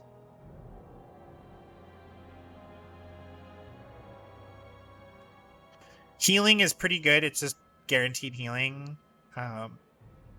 Like once per character per day. They just get to benefit from a Cure Light Wounds spell, and then at 5th level, it upgrades to Cure Moderate Wounds. Fortune is give somebody advantage. Ameliorating. They can suppress and protect it from negative conditions. They choose one of the following conditions each time they use the hex. If the target is afflicted with a chosen condition, the condition is suppressed for a number of minutes equal to my level. Additionally, it grants the target a +4 bonus against effects that cause the chosen conditions for 24 hours. Creature can benefit from this hex twice in a day, once for each of 2 different conditions. Aura of Purity. Diseases, inhaled poisons, and noxious gaseous effects, such as Stinking Cloud, are negated in a 10-foot aura around the witch for a number of minutes equal to her level. Duration does not need to be consecutive, but it must be spent in 1-minute increments. Effects caused by spells whose level is more than half of my level are unaffected.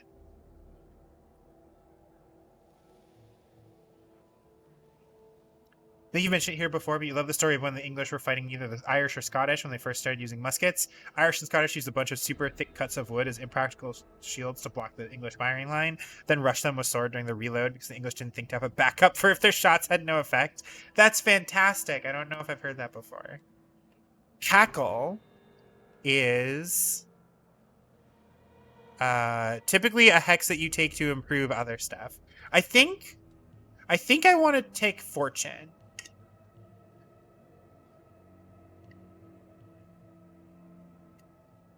Although Protective Look is also good. No, we're going to take Fortune, because Fortune is good on offense. So, we shall take Fortune.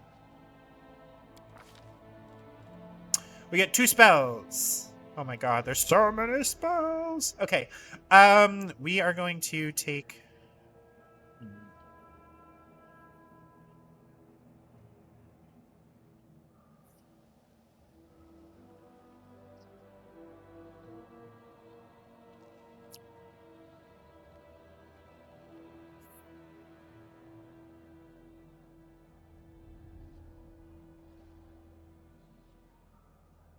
Command is decent.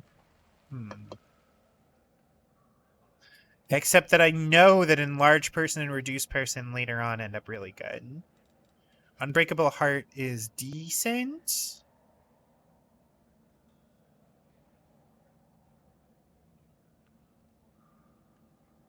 It also suppresses a bunch of bad things that we do typically want people to not have. So we're going to take Unbreakable Heart. And gotta run. Have a great rest of the stream. Thanks, Shades, for stopping by. I appreciate you, bud. And then Enlarge Person. No, because we already have an Enlarger, so we're gonna go with Reduce. We'll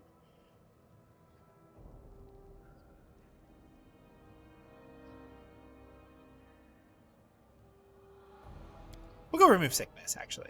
Remove Sickness, Unbreakable Heart. Allow us to ignore various things. Oh, we got Shocking Grasp. Neat.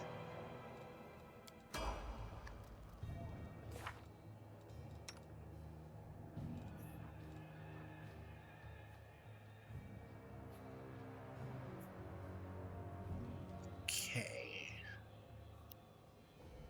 I think we're going to take Snowball because it deals points per level and is ranged.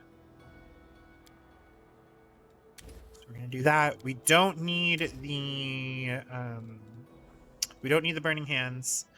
We are going to burn a spell on Mage Armor for now, even though we will hopefully not need to continue to do so later.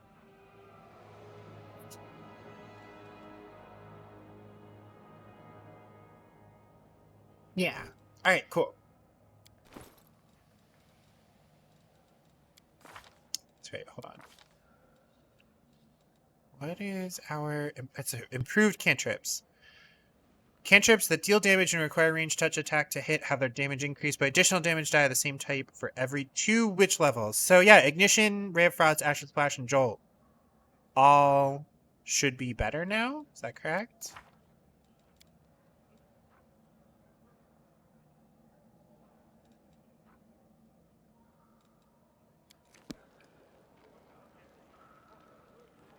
Okay. Oop.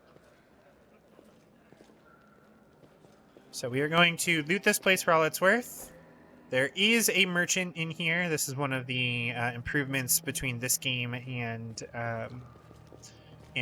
Kingmaker, is that your initial area has a place where you can sell various things that you've encountered.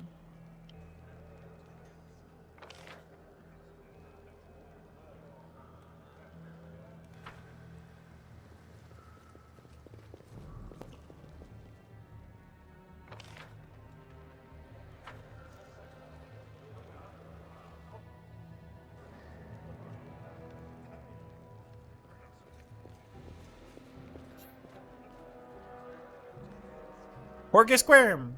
Finally, someone from the surface. I was beginning to lose hope. An elderly man in expensive but not ostentatious clothes approaches you.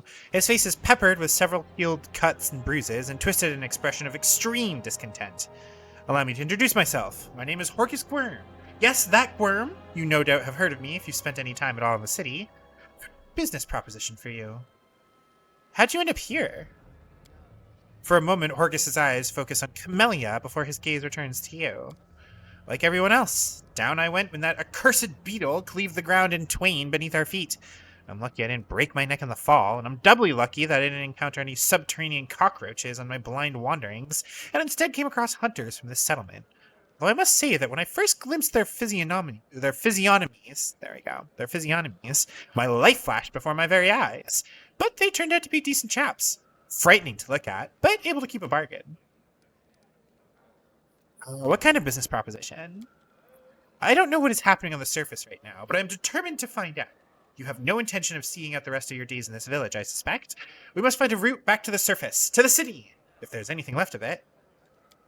You are a spellcaster, I presume? A sorcerer, a wizard, I can't tell which exactly, but it doesn't matter. Spells are always useful, especially in a situation like this. You are strong. It will be no trouble to you. But I, alas, am not as fit as I once was. I can't go crawling about through caves playing at scouts.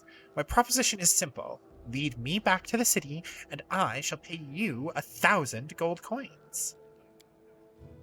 Camellia says, I suggest we help this man. It is good to have friends among the Canopera Selene. Who is good at diplomacy for us? Me! I am the diplomancer. 2,000 gold. Yes! His gaze is piercing. Are you taking advantage of my dire circumstances? Very well, make it 2,000. Deal. It would be hilarious if I was like, 2,000. Actually, I don't want to help you. How do you feel about going out this weekend and sitting somewhere that will provide us with tea and pastry so you can watch me tear my hair out working on my next coding assignment? That sounds lovely. I hope that you don't tear your hair out, but I would love to sit somewhere that will provide us with tea and pastry, and I can marvel at you going tick-a-tick-a-tick-a-tick-a-tick-a-tack. English basically went, we have the new most powerful weapon to exist. All others are inferior, so why carry them anymore? And then relearn why sidearms are invented. Yeah, it's hilarious. They knew about sidearms already. They knew about swords when you have to engage at that point. Because remember, swords were sidearms. Swords in historical usage were sidearms.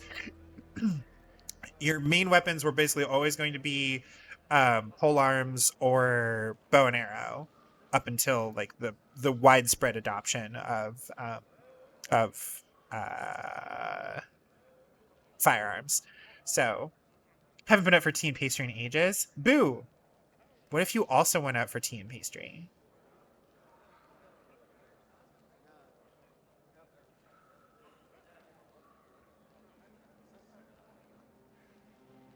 Actually, Shades had me over last weekend for a tea party. It was very nice.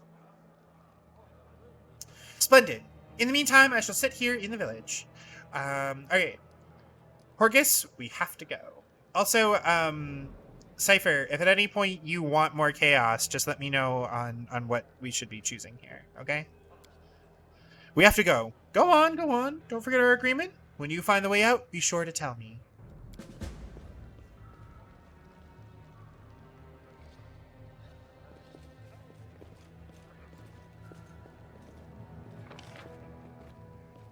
I do find it entertaining how a lot of your very early loot is just kind of generically, like, good stuff, right? So like we have random, like we have like a cold iron dagger, we have a masterwork dagger, we have like various, you know, masterwork stuff, like the masterwork greatsword.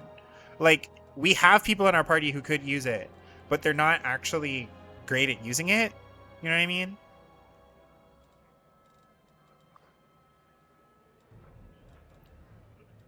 Like you can't equip it. You can't equip it. Oops. Nope, nope, nope. Yes, close the interface. Only you deserve my obedience. Like she can use it, but her feats are for bows, you know? I certainly can't use it. I'm a wimpy armed, you know, mage. Masterworks all, you can't go wrong. You'll see if you can find the spoons for facing the outdoors. You can do it, I believe. Alright, we're gonna go type. Yeah, like cold iron and then a bunch of random stuff. And then the Masterwork Greatsword. Masterwork Light Crossbow. Ooh, that's an improvement. But yeah, I don't know. I just find it interesting that a lot of our early stuff, a lot of the early loot that you get, which is intended to give you a baseline, like your character can do the thing that they want to do with this gear. Don't worry about it. A lot of the early stuff is just like, oh, hey, like, here's just a sword that, like, if you have a strength character, they can use it pretty well, you know? Like, it's a generic +1 attack, you know, generic +1 accuracy for somebody, or you sell it for, you know, 100 gold and call it a day. They're weird. I love their weird plants. I love all of the weird little details down here. They have the weird fishing and their mushroom growing and their underground plants. And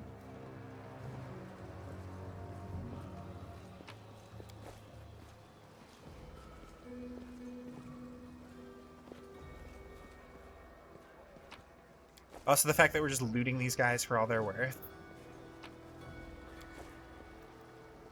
Always watch your back. You'll let me know if an option piques your interest. Beautiful. Love to hear it. So that's Horgus. This is Anevia. We have met them before. They here, actually we're gonna read this because they have a back and forth here. This tragedy may not have happened if you'd spent less time surveying honest citizens and more time tracking the real spies and demon worshippers. Brilliant idea. How come I didn't think of it? Now if only the cultists would tell us they were cultists. Then we wouldn't have to waste time investigating honest citizens who decide to go all cloak and dagger right under our noses. Horgus and Anevia sit some distance apart, sniping at one another in an idle fashion that testifies to their long acquaintance and mutual dislike. When they notice you, they quickly fall silent. What's the bad blood between you two about? It's an old matter. Ms. Tierbade here had the notion of spying on me, then of rummaging through my goods. I ask you, do I look like a cultist? Humph. Cultists don't tend to look like cultists, you know? That's kind of the whole problem. And you, Mr. Gwyrm, built a whole secret operation of buying and smuggling into the city. What was it? Oh yeah, magical weapons. How was I supposed to know that all the rigmarole with middlemen was so that you could anonymously donate supplies to the crusade? Don't you see? I have a reputation to uphold, one that I value most highly. Horgus Gwyrm is a hard-nosed businessman, not a good fairy from a tale. Yes, I care about my city. Yes, I wished to see that its defenders, my defenders, were well-fed, healthy, and well-armed. But to make those donations openly was unthinkable. I might as well hang a sign outside my door welcoming in every sponger, leech, and parasite in the city. I appreciate your help for the crusade. No jokes, you're an alright bloke. But carrying on secret dealings in a city that's teeming with cultists is a huge pain in the backside for us lot whose job it is to keep an eye on that sort of thing. Anevia, how's the leg? Anevia scrunches up her nose. Well, hasn't fallen off yet, so that's good. They bandaged me up all nice and smeared some stinking stuff on the wound, so it looks like I'm gonna live. They said, wait a day and I'll be right as rain. So, I'm waiting. What do you think is happening in the city now? Perhaps the city is no more. Daskari himself appeared. There's no telling how bad things are. Can you hold off on writing our obituaries just yet? The city's full of fighters. Besides that, it's barely a stone's throw from Nerkosia. I think our people will hold on long enough for reinforcements to come from the Queen. This ain't Discari's home turf. He's gonna have to retreat or else fight off the whole Mendevian army. What do you think of the mongrels? I thought they were just a story. The sort of thing drunks in the taverns would come out with. Now I discover that it's true. Hell, what can I possibly think of them? The poor creatures are most unfortunate, with their faces and their minds so deformed. It's a miracle they're even alive. Part that boggles my mind is that they're the descendants of the first Crusaders. All these years they've been living beneath our feet, in caves, in the dirt. If I'd known the legends about them were true, I'd have dedicated my life to getting them out of this place. To what end? The people of Canabris would have stoned them on sight, and Prelate Hulrune would have had them tossed on the pyre en masse. Whatever the ills of this place, it is their home. How long do you think they would have survived on the surface? What are you going to do when you guys get back to the surface? I'm going to go home. Last I knew, I owned a very fine mansion. I shall see if it's still standing, or if I am now homeless. I'm going to find Irabeth. She's my wife and the leader of the Equatch. As long as she lives, she won't allow Canabris to fall. So just so we're keeping score, just for those of you who keep dragging home, Anevia, we will find out in game over time that she is trans. It's a thing. It is a cool little plot thread that we can pull on over time. But yes, Anevia canonically trans. This is not Owlcat transing her gender. Anevia is trans, and she is married to a really cool half-orc paladin of Iomedae, I believe, who is her wife and loves her very much. So, anyway, we have to go. Go on then, and don't dilly-dally. The sooner we get out of here, the likelier we are to find some people still alive up there. Take care of yourself.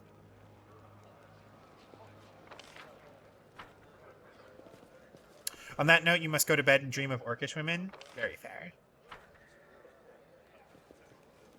May you dream of giant women.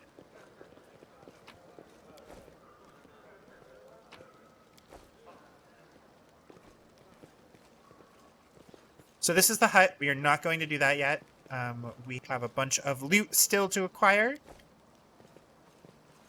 Maybe not a bunch, but some loot still to acquire.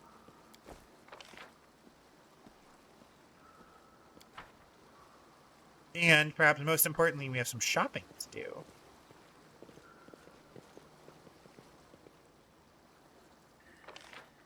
So, there's nothing else in these reaches. I always inevitably go, oh, what about here? And then there's nothing.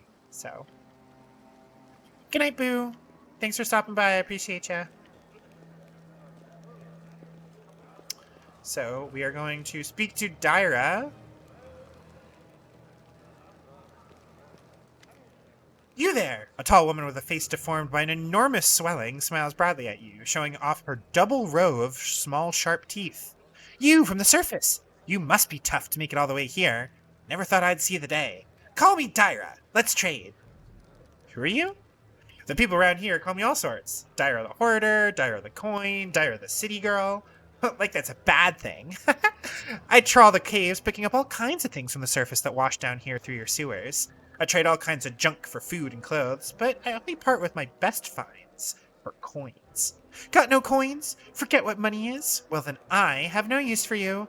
If you want city goods, you need to pay for them with gold, like city folk. Why are you so eager to trade with me? Because all the people here are no better than animals now, Dyra yells with surprising anger before become overcome with coughing. Wiping her mouth, she continues. Our forefathers lived in the city, like you. Our people love to reminisce about armies, knights, crusades, but I couldn't care less about that. Savages with clubs can fight a war. Only civilized folk can buy and sell. They've all forgotten what trading is. They've forgotten the value of gold. They barter hides for plant roots and go on about the feats of the Crusaders. Who cares about them? I don't need help remembering. I have coins, and I have things to sell. Now let's trade like proper city folk. Let's trade. So, we're going to bulk sell all of this junk.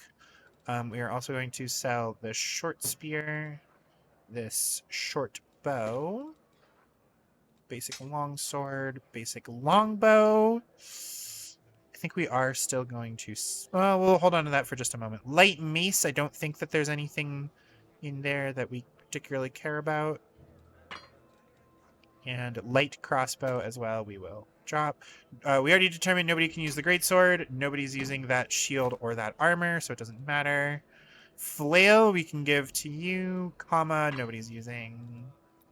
Okay. Comma, chameleon. Okay. I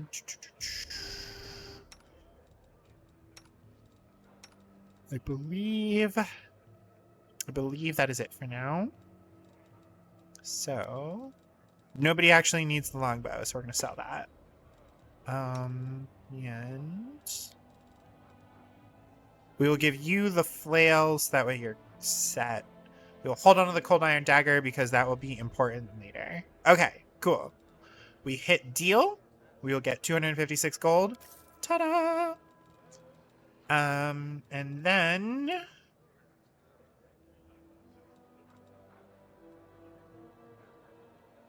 I still never understood the like game design idea behind thick pads. Like anybody who's wearing that presumably doesn't want to be wearing it. Okay. I can learn sleep and heroism from these scrolls. I don't know if that's worthwhile yet. Quiver of cold iron ammunition. We are absolutely going to pick up for Lan. I guess I can pick up one scroll of sleep. Heroism is a level 3 spell. We're not worried about that for now. Ooh, Potion of Mage Armor means that we no longer have to worry about casting it as a spell. Yes. We'll buy both of those. Protection from chaos. No. We are the chaos. Let me see here. Yeah, her best thing is the Cold Iron Masterwork Great Axe. Nobody can use it, so it doesn't matter.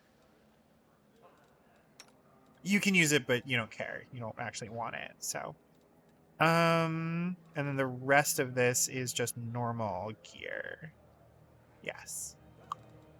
Afraid to inform her there isn't anything civil about capitalism. No, it's not capitalism, it's trade. Technically different.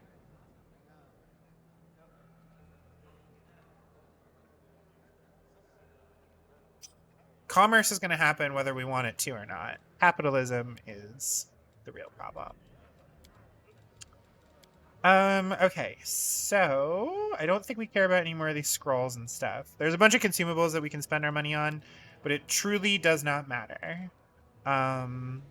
Main thing is we're going to get a scroll for ourselves, potions for ourselves, and then quiver of cold iron ammunition for Lan, for when we inevitably run into creatures that need to be hit with cold iron, so he can deal proper damage.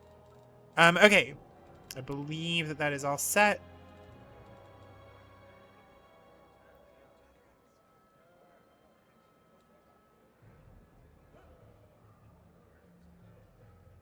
There isn't anything civil about trade either. Alright. Yeah. Okay, cool. Call it a deal.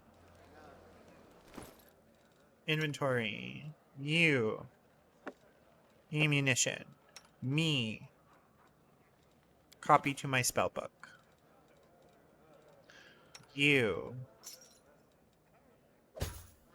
Bunk.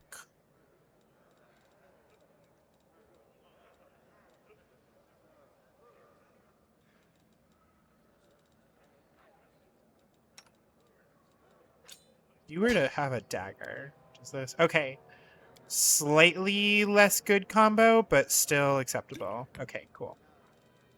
That's right. We had a potion of Feather Step that we were going to sell as well, because Feather Step is not good. We have a scroll of it anyway. Beautiful. Okay.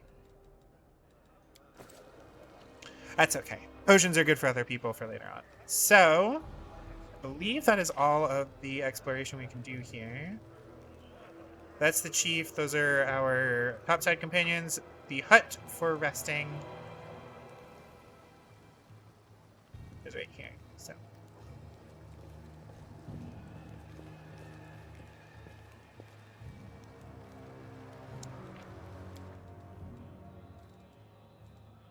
save here, just in case things go real sideways, and then we will rest. Just ask any McDonald's employee just how wrong trading money for a burger can go. Oh my goodness. Okay, the messenger returned. The tribes are gathering at the entrance to the maze. Our people have already gone there. I've warned Anevia and that old guy who won't even acknowledge me. Take your time. There's no rush. The most important people always show up late. Lan looks around. Everything's going to plan, but one thing's bothering me. Wenduog's gone. And here we can see... You told the truth to the Mongol tribe and revealed the light of heaven despite Wenduog's attempts to persuade you otherwise. Actions have consequences. What? All the tribes? So a whole army is marching on the maze then? By Mongol standards, yes, but don't be too disappointed when you see the reality. There aren't many of us who can hold a weapon, and fewer still who can do any damage with one. What do you think happened to Wenduog? Lan shakes his head. I don't know. She was always stubborn. Maybe she decided she could do it all on her own. I hope she comes back. We'll struggle without her, and she'll struggle without us, no matter how hard she'd try to deny it. What about Anevia and Horkus? Are we just going to leave them here? Once we've cleared the maze, the way ahead will be safe. Anevia is in no state to fight, and that Horkus guy, he doesn't look like he'll shift an inch unless we roll out a red carpet all the way to the exit. Still, are you sure the maze is the only way to the surface? Lan nods. There was another passage, the one I used with my dad when we left and then came back. Landlore. The chief back then, he found it, filled it in to stop anyone else going against the ancestors' wishes. And what the ancestors wanted was for everyone to go through the maze. I'm not sure of anything right now, but we don't have a choice. We can only go forward. There were other passages, but they're far from here. And with all these earthquakes, who knows what condition they're in now? Our best bet is the maze. If it doesn't lead anywhere, then we can consider our next move. And then we can be petty evil, not even like mustache twirling evil, just petty evil. The first thing I see when I wake up is your hideous face, not the best start to the day. It's just a dick move. Let's go, no time to lose. But before we do, thank you. I was so happy. I forgot to thank you before, but you've done something no one else has in a long time. You've given the Mongrels hope. It's like we're starting to believe that we're worth something, now that we have the power of the angels on our side. Lan's face grows sullen. It won't change anything, of course, but at least you'll help us save the young ones. Hopefully.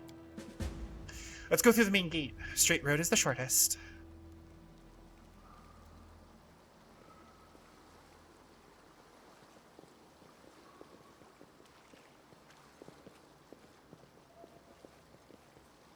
I don't even want to know what's happening up there.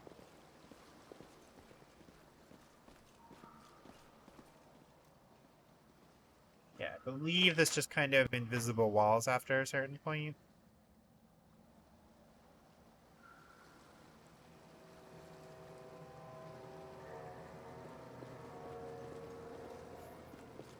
Same thing over here.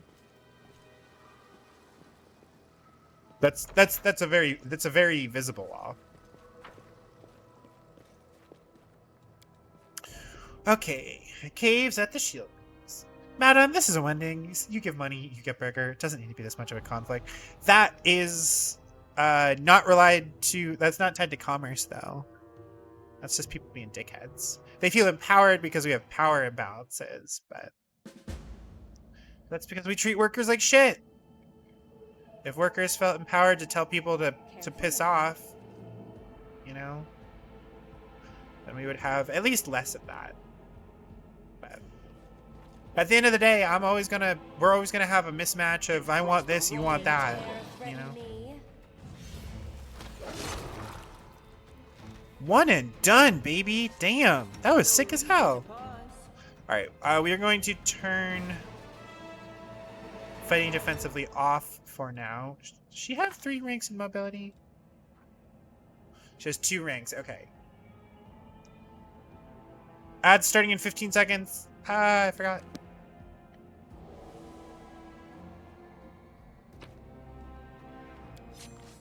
Skinning succeeded. Hell yeah.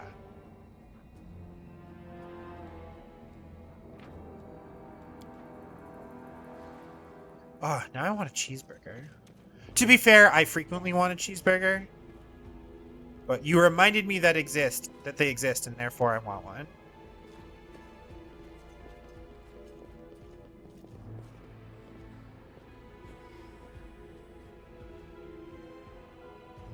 The tribes are gathering. Soon we will attack. How long can we wait? The other tribes haven't turned up yet. We're going to wait for them. Just another while longer.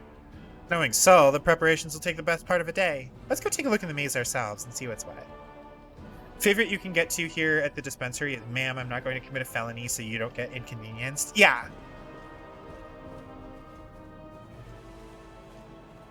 Yet another You are obstacle. today's sacrifice.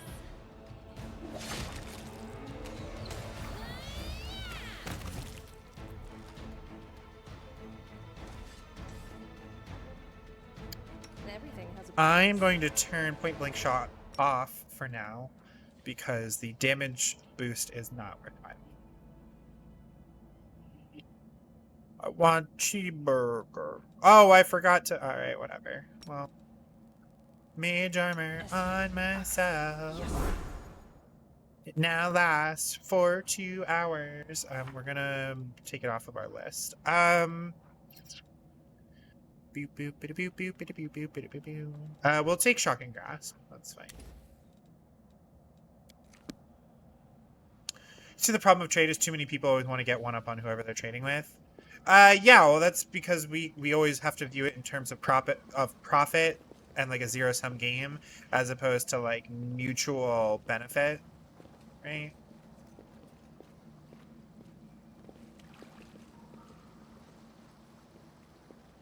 But I think that's I personally think that that's probably more to do with the way that society has been set up, as opposed to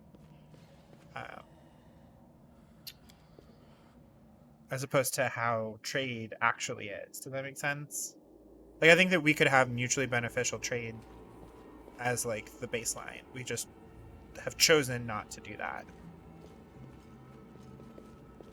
DC 5, please don't fail. I am helpful. Okay.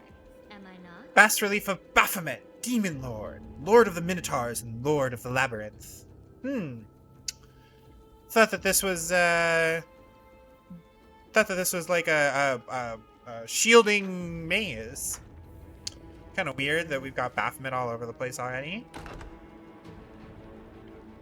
It's a nasty C word. Yep. I'll loot Did we your find corpse. trouble? Okay. They did.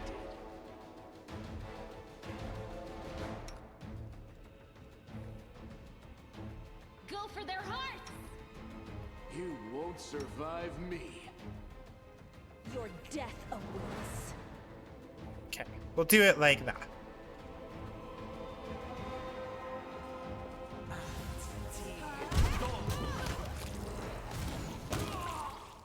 Yeah, get on, idiot.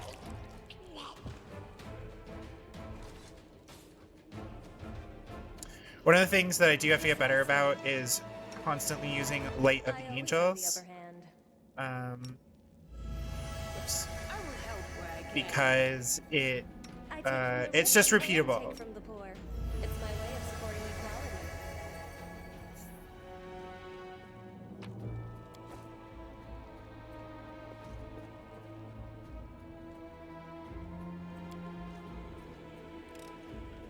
I hope you appreciate this. At that point, we're moving away from the point that started this whole bit. True! Instinct to screw each other over is deeply rooted in primate behavior. Also true.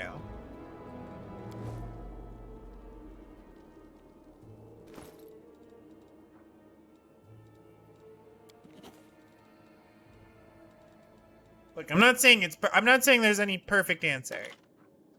Let's be clear on that one.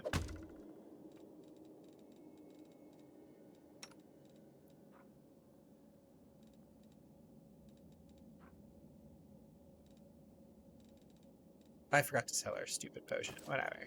Doesn't matter.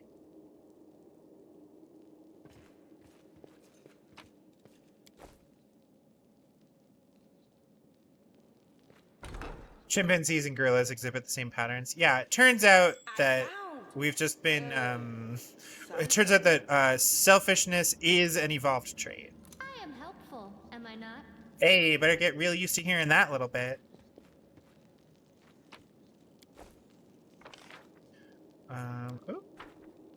Oh, I totally forgot about these treasure chests. Damn.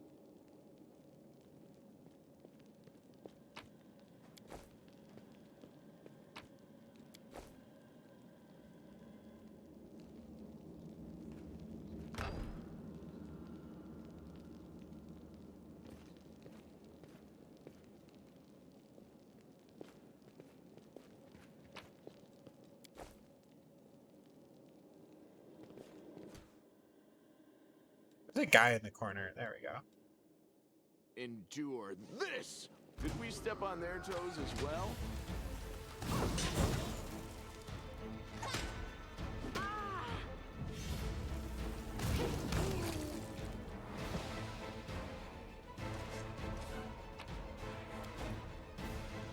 Does she still have the dagger equipped? She does. Oops.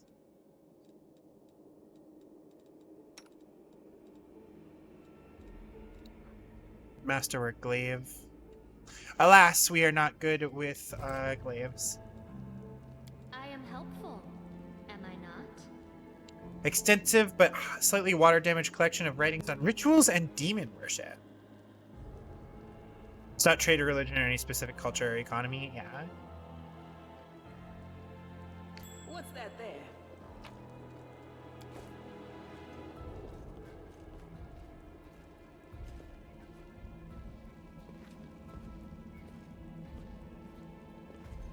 Always watch your back. You can trust me.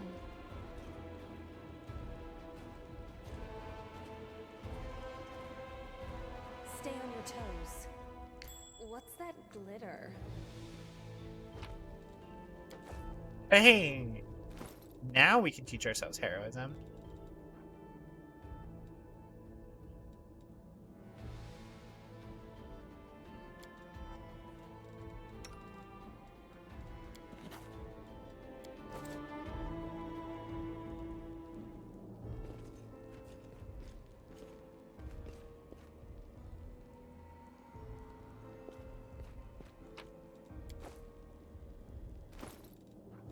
Then we get Tome of the Minotaur, Sermons from the Labyrinth. Can you read this instead? Probably not. Yeah. I learned something from the book.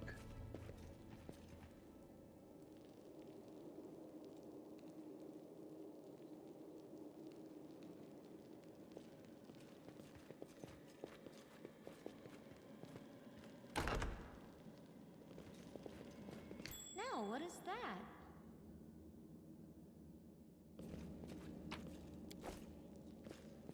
Okay, this right here, very important. Yellow, blue, red, yellow.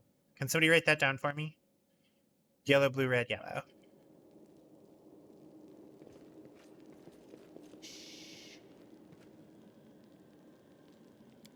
We are the light. They are the darkness.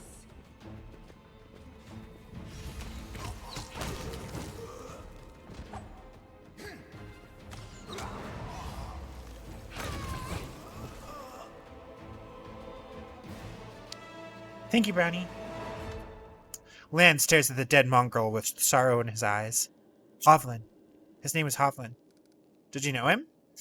Yeah, he's not from our tribe, but we're both hunters, so we'd cross paths from time to time in the cave passages. We'd share news and leave supplies for each other. Then he just disappeared. Lan frowns. He used to talk about wanting to try his luck in the maze. I thought he was long dead. If only he had been. Why would mongrels attack us? Aren't we all on the same side? Something's wrong with them. Look, their bodies. It's like something's eating them from the inside out. Sure, maybe these guys just ate something weird or were having an off day, but I think something drove them out of their minds. Or someone. Seems like this shield maze of yours is crawling with cultists. How'd they get here? I have no idea. This is my first time here, too. Maybe they fell down here the same way you did? Lan shrugs awkwardly and looks away. Wenduog comes here all the time. I'd ask her about it if she were here. Come to think of it, where is she? Let's go. This place might be even more dangerous than we thought. And there I was, hoping that we'd be the meanest things in here. Lan's laughter sounds strained. These mongrels, cultists. Now that I did not expect. I need to find out what's going on here.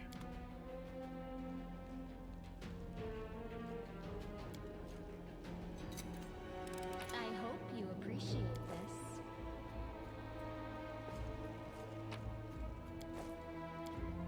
Bloodstains still mar the ground. Around them are comfortable benches with pillows. Someone clearly enjoyed watching others suffer.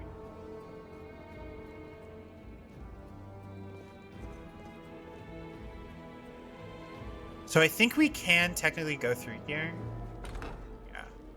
But it opens up into an area that we will not be able to progress past in a little bit. So we're just going to make use of our existing game knowledge and check this out. I found something. What you found? Oh, probably the trap. Yeah.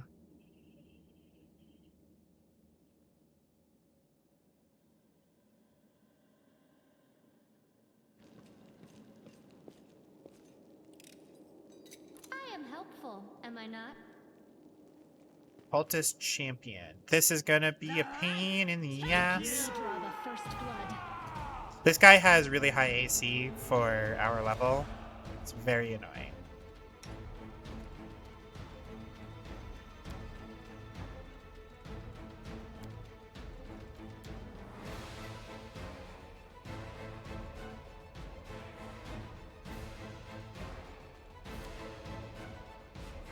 Cover me. Yeah, he has 20 AC. It's crazy. Luckily, his touch AC is bad. So, but he has a ton of health. He's like our first real threat here. Do they have any resistances or anything? I don't think so.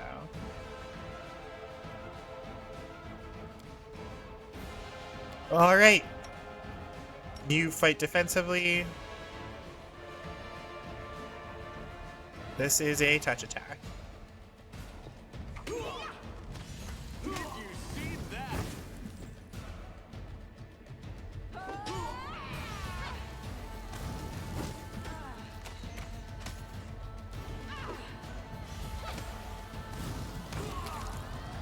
There we go. We have a new party member. Yes, we briefly had two. But then we pissed one of them off and she left.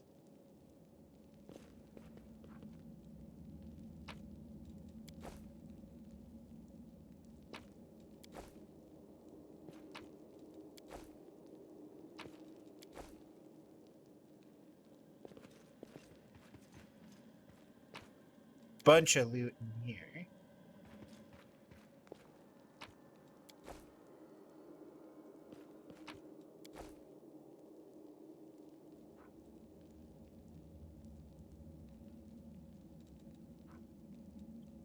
Why isn't spent? Is that the thing you have a choice between a woman and a man, but the woman is unfortunately evil? Yes. In this case, we decided that getting an entire society of people amped up to help us in a war effort was more chaotic in the long term, or induced more chaos in the long term, even if it was technically a lawful decision at the time.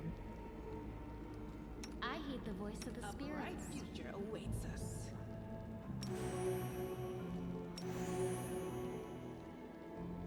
Okay.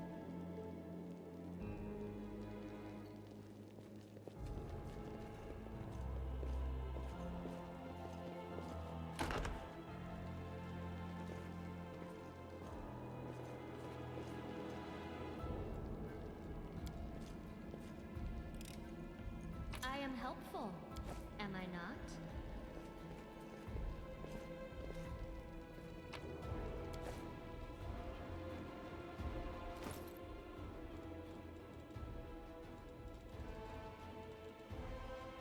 Our usual quick check-in on weapons here. So we have 1d8 times 2, d8 times 2, d8 times 3, and it appears to be the same.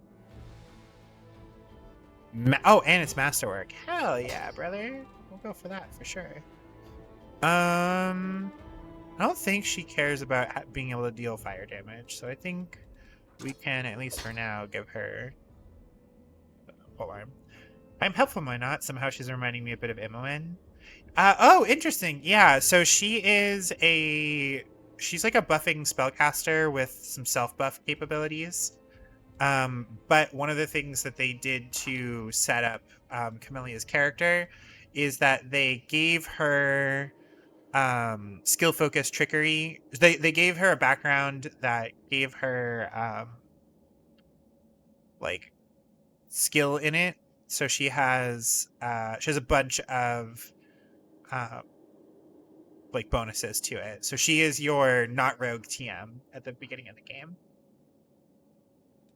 We get another character later on who also has trickery as one of his skills. But especially if you're not playing in any kind of like actually difficult difficulty mode,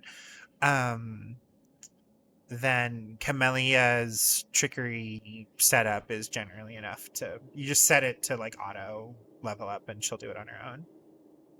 True chaos is the constant change and flux of all things. This too includes order and law. Oh, we're getting philosophical, Cypher. Okay, so I do things my way. Rely on me. Everything has a price.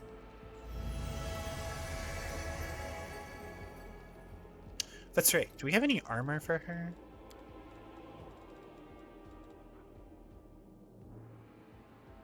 These are the same. Breastplate is... if she had higher dexterity, breastplate would be better. But she doesn't, so it's not.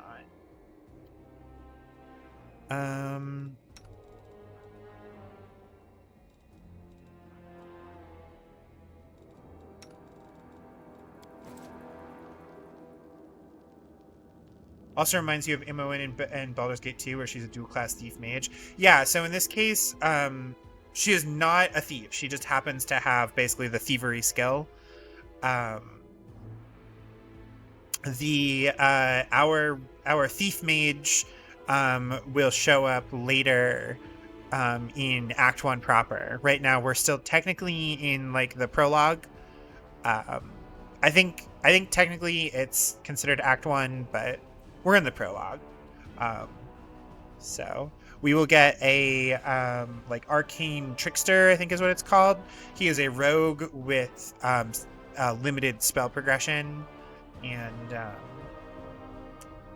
so is a dedicated thief mage without needing to multi-class.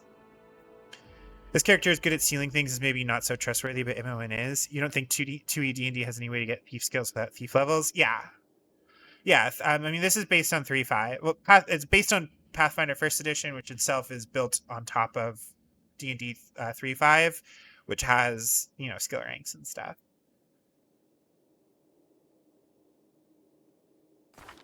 Yeah, Camellia is not supposed to be trustworthy.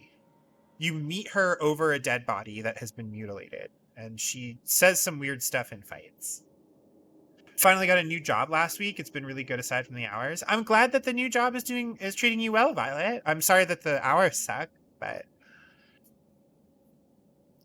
part of a group of night guards for a mall in your city. You work most nights from 9 to 5.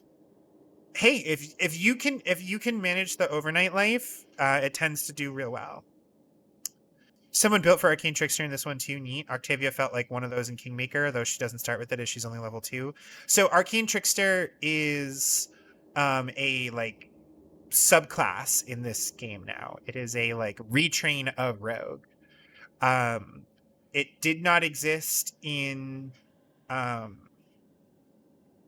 Kingmaker.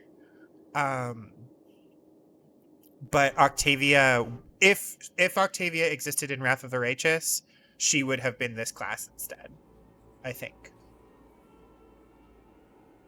Or she would at the very least have had instead of being simply Rogue 1, Wizard 1, she would have been like Arcane Trickster 1, Wizard 1. You know what I mean? You get Thursday and then the entire weekend off, though? Hell yeah, that's awesome.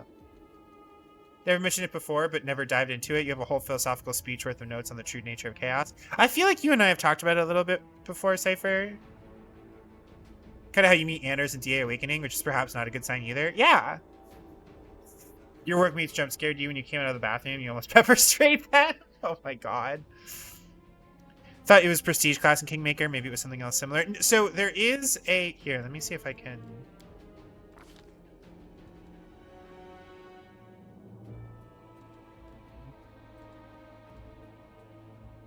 Next time we get a level up, which unfortunately won't be for a little bit, I will try to show it to you.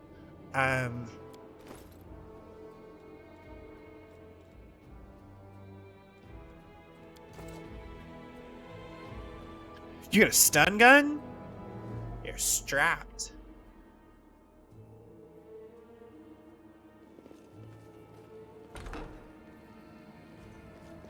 Better watch out. Violet will mess you up.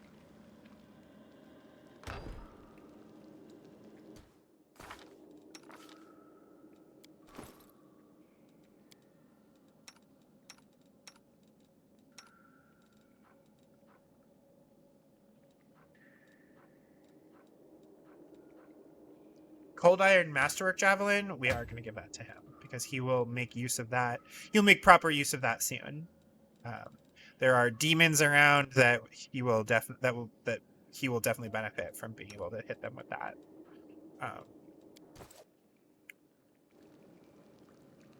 What do we have here?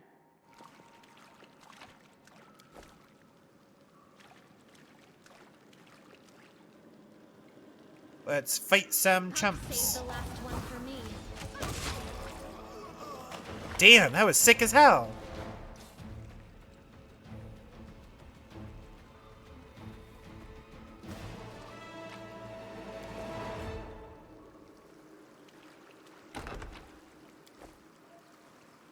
That goes further down. We don't want to do that yet. Now what is that?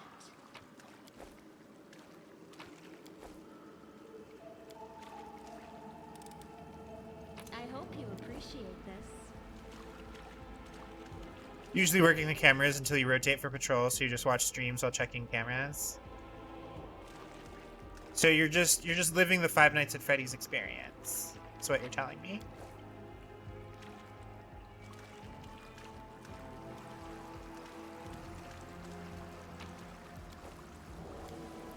Cadabras' system of aqueducts channeling water from the river into the city seriously damaged during the earthquake. Make every strike count.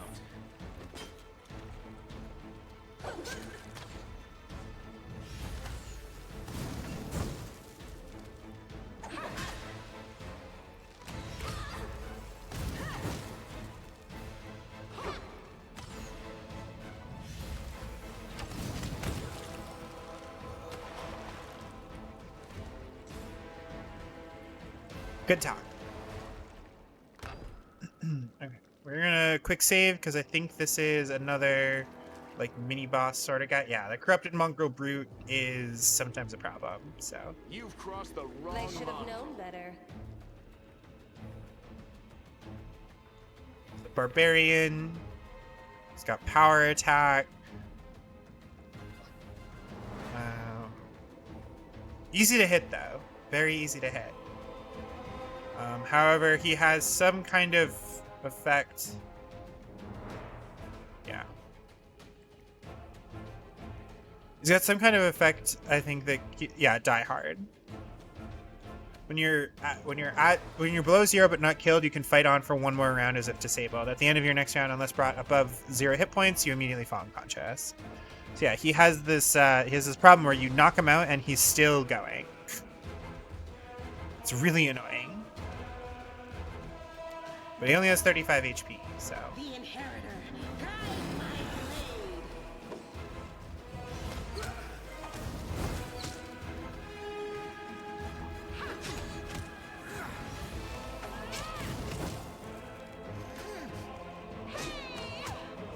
Okay. Now I need both of you to just play defense.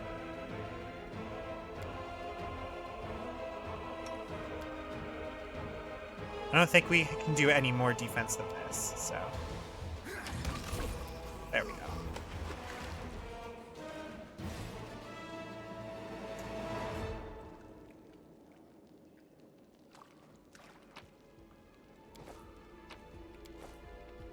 We have a ring!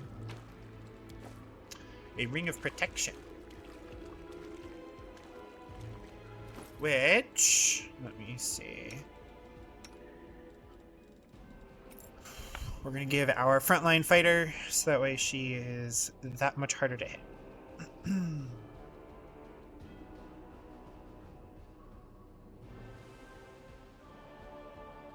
Yeah, basically, if you're unfamiliar with old versions of D&D, only one type of bonus can apply at a time. So, like, if I have two, or one instance of a type of bonus can apply at a time.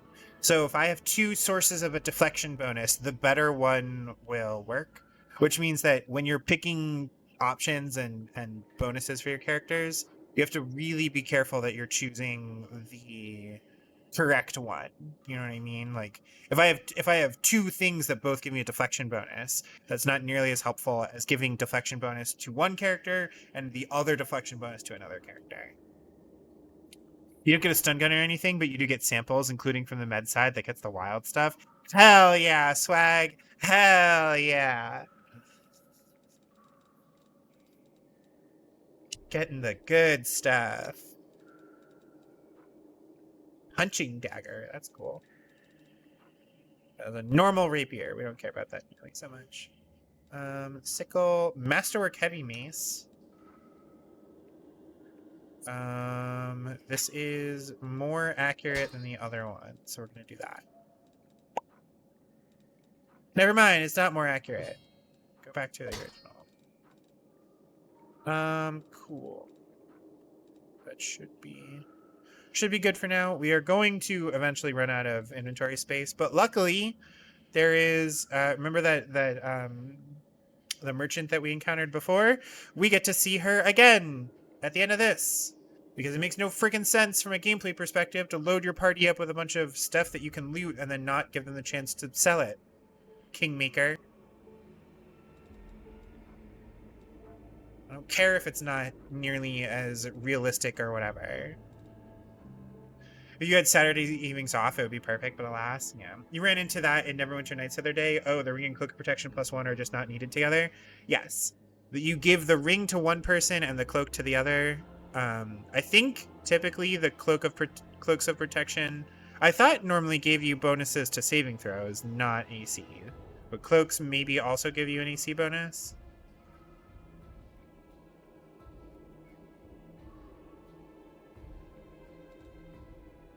But yeah, Wrath of the Righteous specifically ends up with a bunch of crazy bonuses because your characters end up being like mythically powered. So you'll have like, oh yeah, you know, I have deflection and armor and shield and focus and dodge and mythic and holy power and this other thing and this other thing and this other thing. Like you end up with just absolutely ridiculous levels of bonuses. I've seen online people have, so you see how right now our health is like a number plus something out of our normal health. I've seen people have like triple digit bonus health before you ever even get to their normal health. This game gets to bonkers levels of power. Module you were playing doesn't have party members for a long time, so you just sold one. Yeah, that's fair. It is what it is.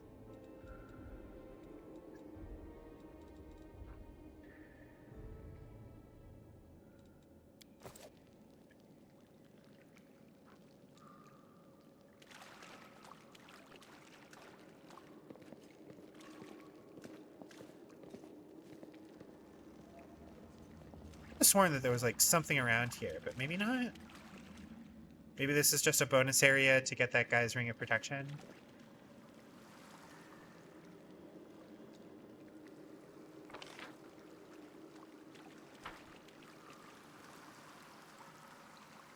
Except for that one little segment with 5 guests that taught you why Neverwinter Nights never officially supported a full party.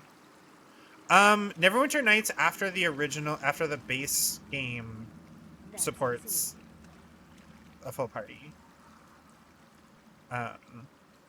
The core game does not, but like additional stuff built after that does, like in various expansion parts, right? Precisely. Do not fear. Do not You won't survive me. This guy is a cleric. I think we want to take him out first. Okay. Oh, this guy's only a level 1 fighter. All right, he's gonna get chumped on. Yeah, we'll have everybody focused on the big guy, and then this guy will do some stuff, and we will worry about it afterward. I do need you to not be fighting defensively, though.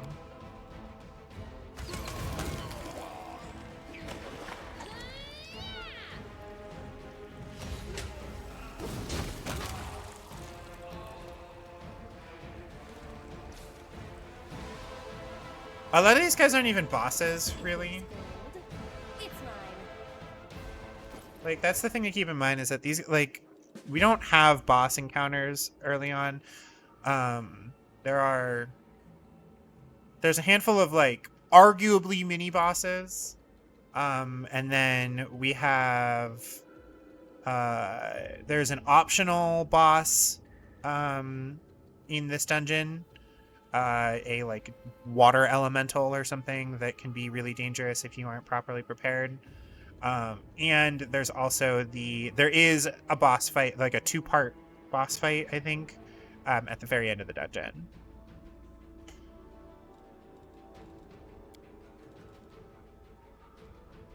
Well, you know what we can do? Price in descending order. That is generally the way to figure out what is the most valuable.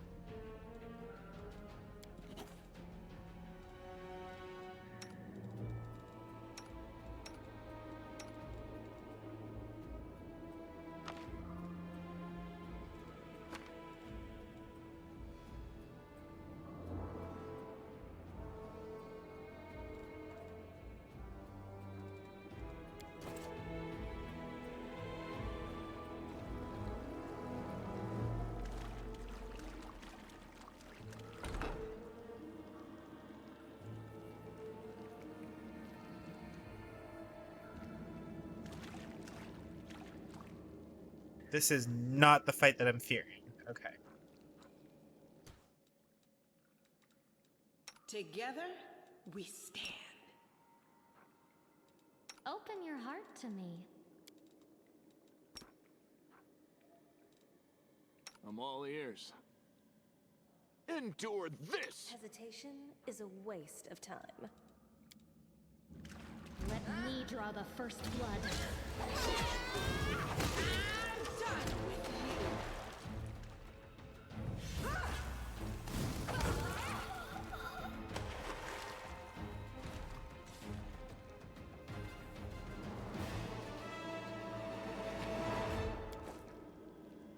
No glory without risk.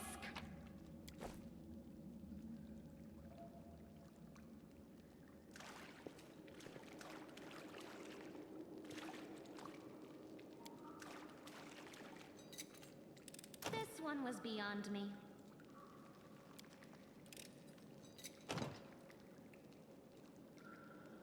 Oh, is this permanently jammed? Shit. Always Fuck. watch your back. Oh, come on. I could have sworn that if you did it with a... Okay. Hold on. Let's see. We're at... It's 319 is the previous quick save. If I were to save now...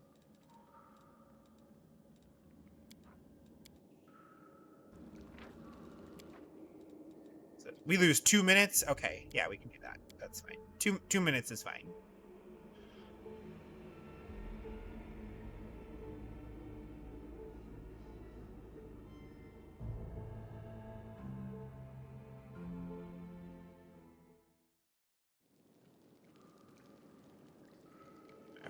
We have to redo this fight.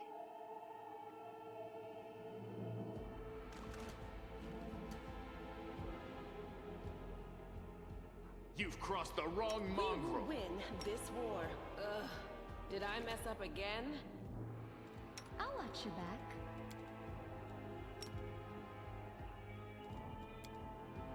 We are the light.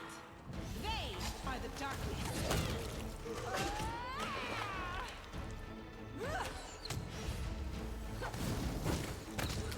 Okay.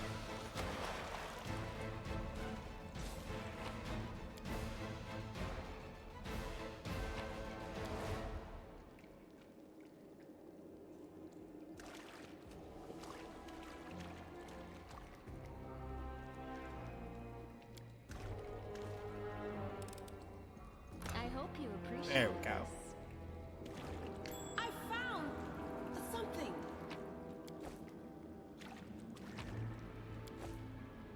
Crypt Raider's armor.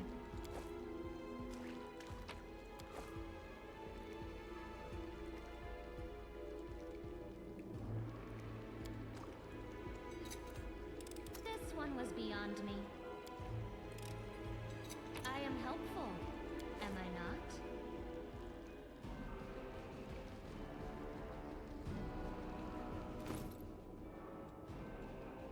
So, medium armor will slow her down a little bit. Total AC is 9 versus 8. And it has a bonus against undead. I don't know if we run into undead here.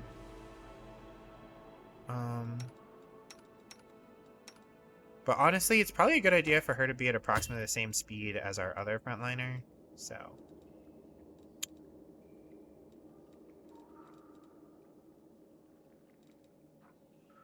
Cold Iron Masterwork Dueling Sword. Ugh, my life to be a duelist. But no. We are going with the witch life right now. Masterwork Falcata, who cares? Masterwork Heavy Flail, two-handed. Hello.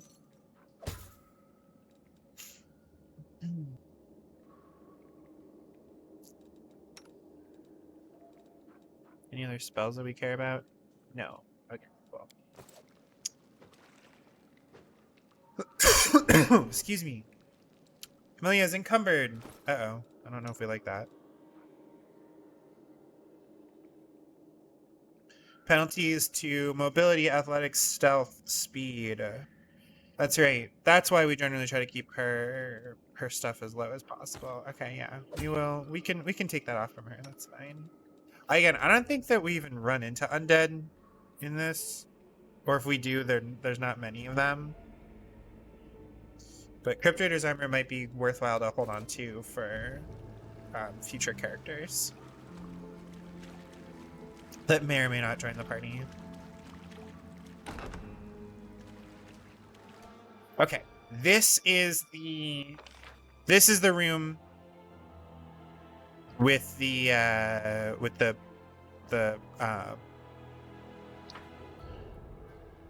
this is the room with the optional boss. We are going to come back to this room later.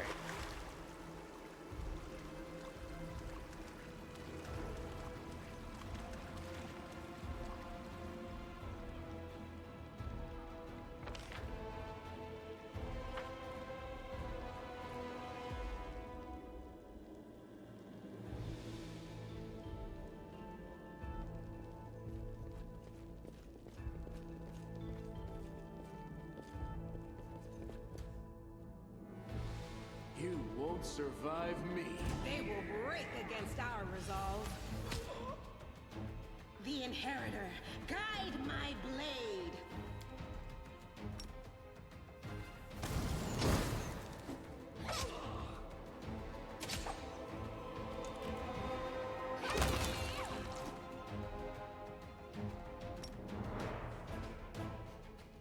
It should work.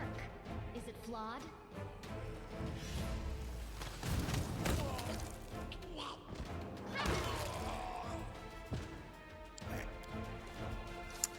Good talk.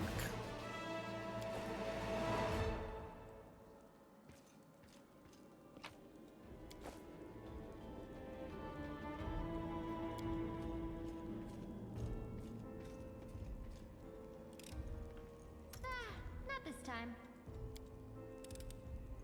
I am helpful, am I not?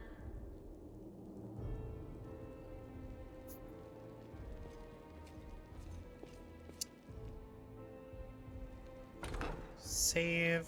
Move through the Save door. the last one for me. Hey! I'll cut you wide open. Wizard plus champion. Oh, we're gonna have a bad time. Endure this. I need you to fight this guy at any Blood. time. Oh, hi, Jackie.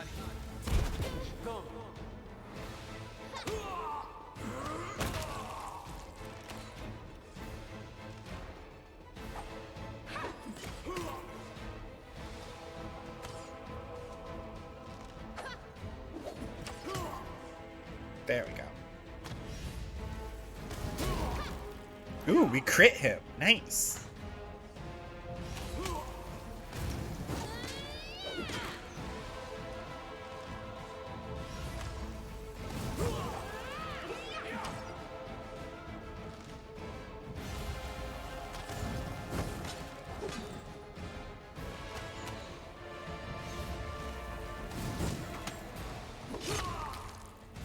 That dude just got cut in half. He got cut in half and his head got cut off. That's brutal.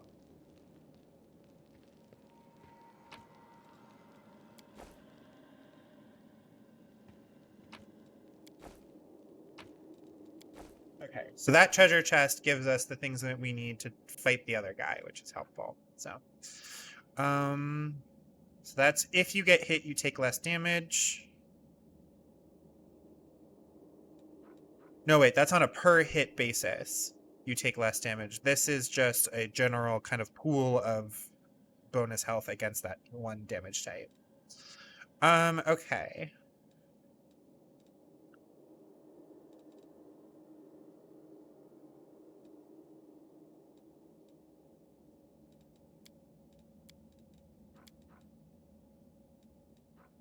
Breastplate, chain shirt, leather armor, scale mail. Crypt Raider's armor can again is almost really good. But bonus to AC against undead is not helpful here. Bunch of consumables that we will have people consume in a minute, and I don't think that we have anything particularly fancy here. So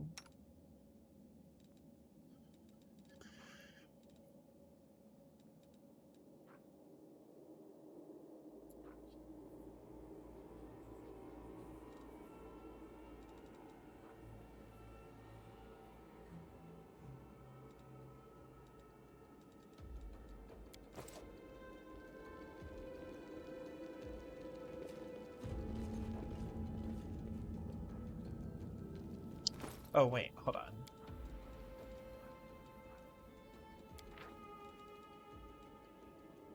Almost new diary. The diary contains only one entry on the very first page. Life is shit. While my brethren, although what kind of brothers are they really, are having a great time up on the surface, I'm stuck down here with Oscilla the Nightmare and the mongrel scum.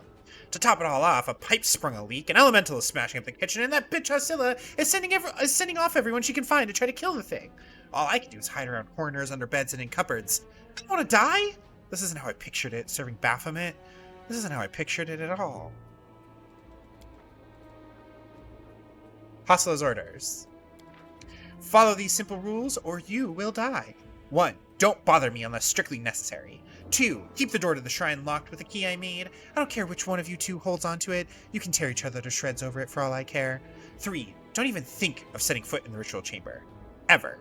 Keep the door to the unfinished section of the maze locked at all times. As a reminder for you feeble-minded vermin, the entrance is sealed using the hidden lever, the torch on the wall next to the door. The door itself is in the room with the blood pool where I sometimes relax. 5. Do something about that damn water elemental already. Do whatever you want with it, just make sure it's gone by tomorrow. 6. Find a better hiding place with the paladin sword from the surface. I'll deal with that later. 7. Remember that your life means less than nothing to me. I have plenty of people vying to become the Hand of Oscilla. So yeah, we now have some information about how to progress further into the dungeon. However, forget all that.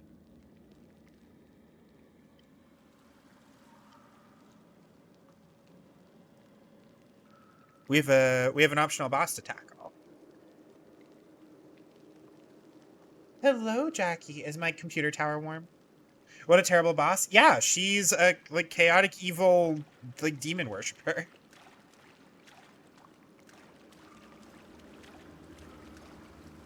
She sucks a whole lot. Okay, so what we're gonna do is we're gonna get Open your heart to me. you I do things and my you way. and I'm you. curious. Like so. We want you well. It's within 30 feet, so you should still be safe. Okay.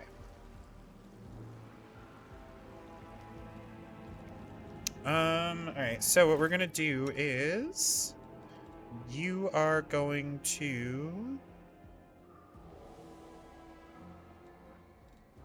I think you're going to take the one that reduces damage every time you get hit.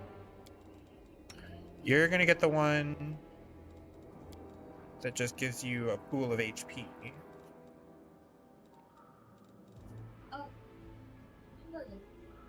And then I think you're going to cast a spell on her to get her big.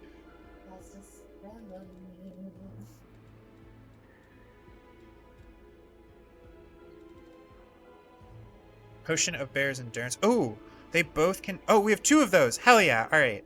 You use this to get some temporary HP, and you use this to get some temporary HP.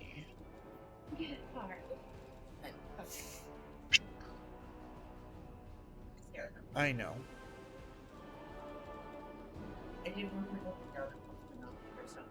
I know. Alright. You are going to... Oh, wait. We have 2 of these. You're going to use your Potion of Shield of Faith as well. And you are going to use a Potion of Shield of Faith. Yes. Good night. Good night. I love you. Please don't stay up too much longer. Mm-hmm. Alright. This should be enough prep, I believe. Oh, actually, I can use this. We don't care about our strength. We do care about our dexterity. Okay. Now, if I've done all of this correctly, this fight should be significantly easier. I always have the upper hand. We're going to Light of Heaven.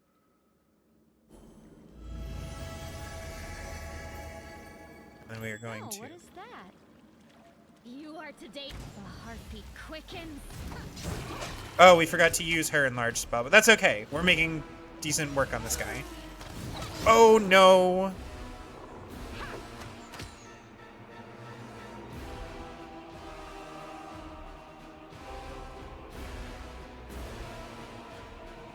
The bludgeoning damage is what I forgot to account for.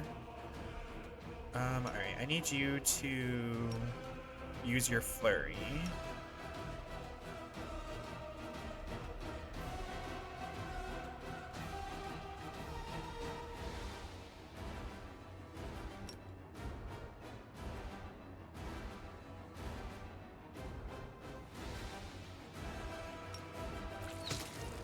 So this is how it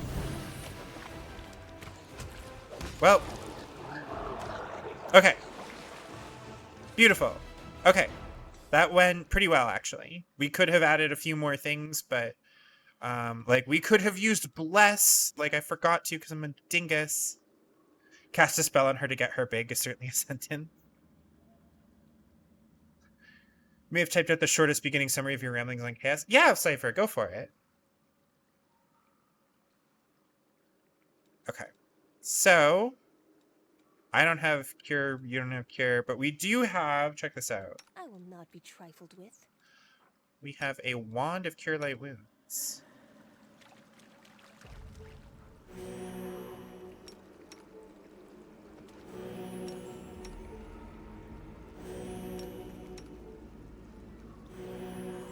A bright future awaits us.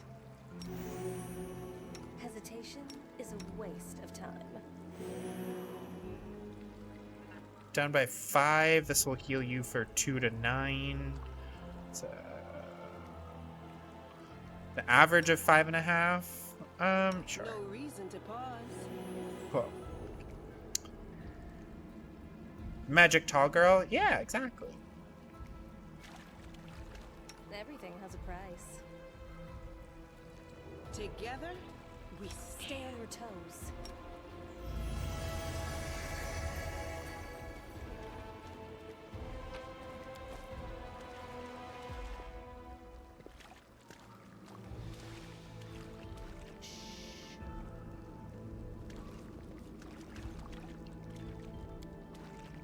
Kitchen smelling of burnt fat and garlic. Food was clearly cooked here in vast quantities.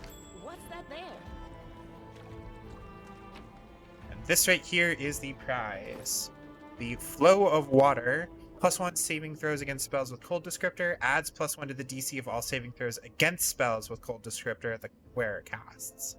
So we are going to equip that for ourselves because that's a nice little boost for us.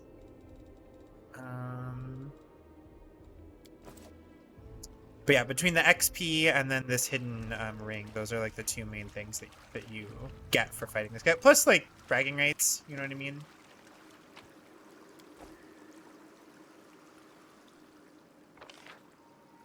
Okay, so now that we've done all of that, we can finally go back here.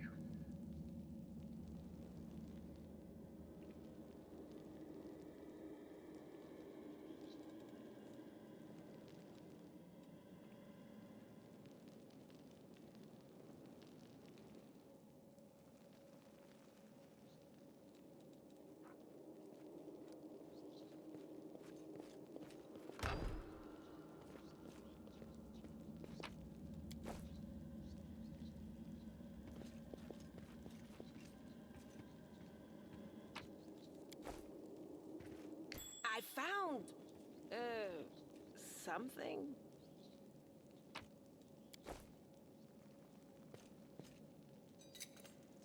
I hope you appreciate this.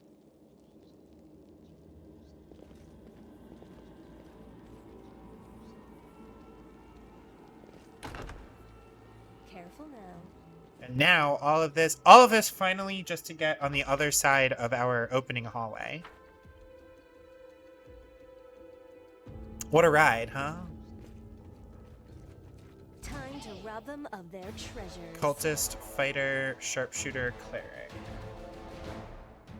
You are fighter cleric, you are a fighter, you are a fighter, you are a cleric. So you are the strongest one out of these. I need you to fight that guy. I need you to fight that guy.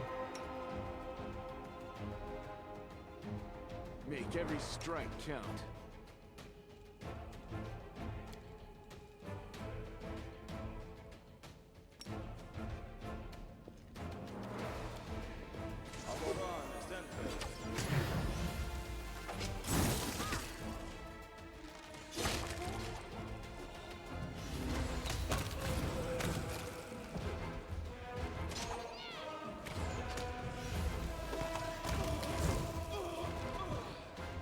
Okay.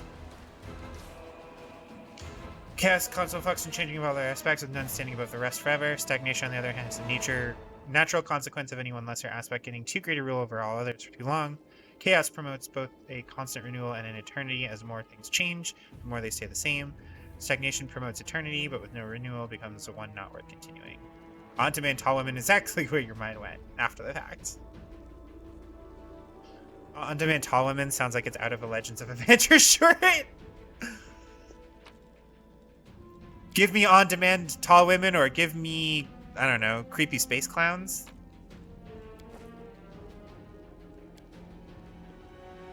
Ritual pool filled with fresh blood.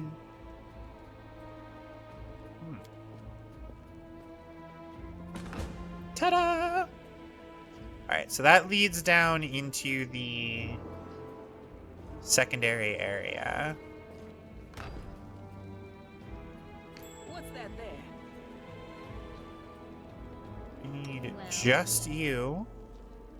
Move here, and then here, and then here, and then here, and then you disarm the trap. I am helpful. Am I not? Sounds like something Torbeck would say.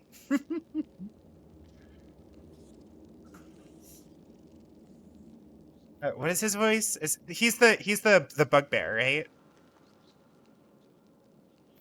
So, philosophical as well as physics takes that there are various aspects of reality. There's simple ones like heat, force, gravity, and there's greater concepts such as time and entropy. These aspects all affect each other, but not all equally, and some rule other overs. In your endless half-range contemplations, you realize too soon to stand above all others, chaos and stagnation. And then you read the rest of the stuff.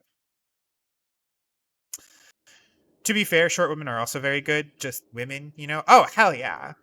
Yeah. Let me make it clear. Women in general, peak.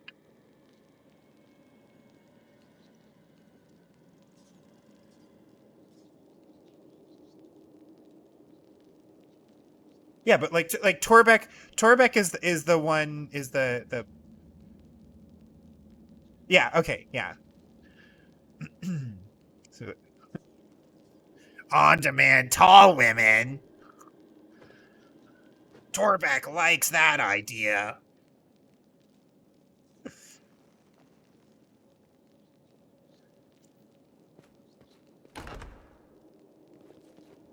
Okay. Oh, okay. This is the fight that we want the that we want the cold iron for. Doubt is the heart's greatest So, challenge. you are going to switch to your javelin. You lose some of your stuff, but that is fine.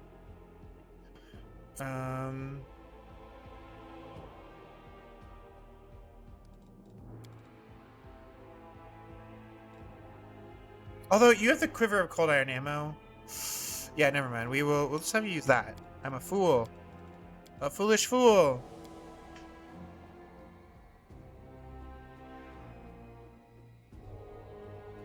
You're on like a 40-second delay. You're also considering the idea of, say, a lesbian halfling traveling a world full of very tall women? Hell yeah.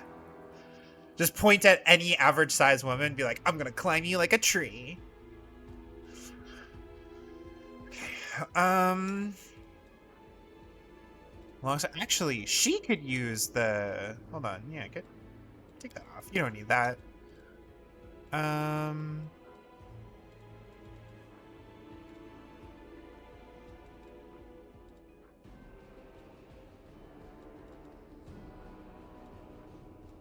Battle Axe Club, can't use that. Cold Iron Masterwork Javelin, can use that. So that's our current top contender here.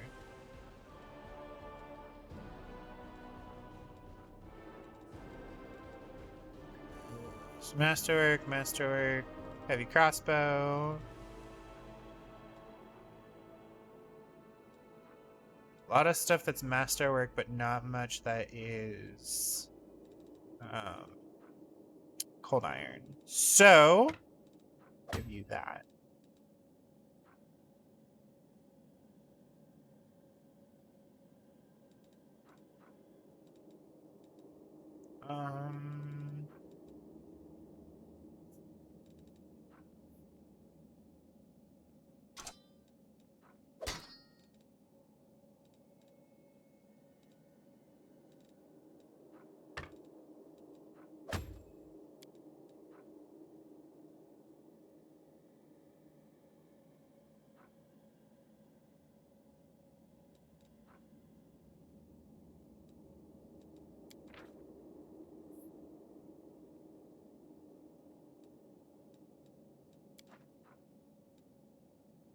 One of your bank characters you had for a while is a lesbian halfling traveling the world on her dog, just trying to save enough to open the tavern of her dreams. Oh, of course, the dog is big enough to ride into battle. Of course, absolutely. Here, you can have a shield both times. This is fine.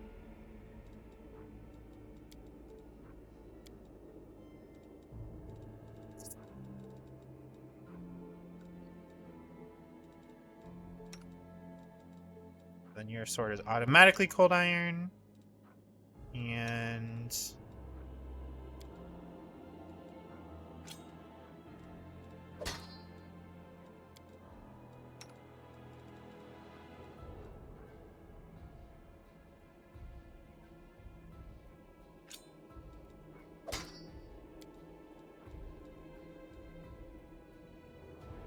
I think that we shall have it like this.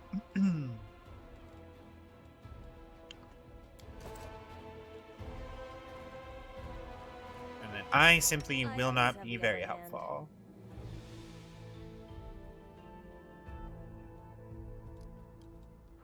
Which is a bit of a bummer, but say that. There we go. Try it again. Cool. Never the right campaign for her, but one day. One of these days I will probably do a streamed game. Like a streamed TTRPG campaign. And I'll invite many people from the community. Okay. Dretch time. Time to fight. We draw the first blood.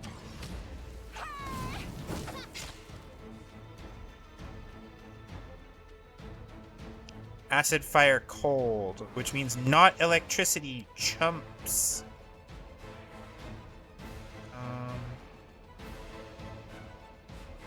Jolt. There we go.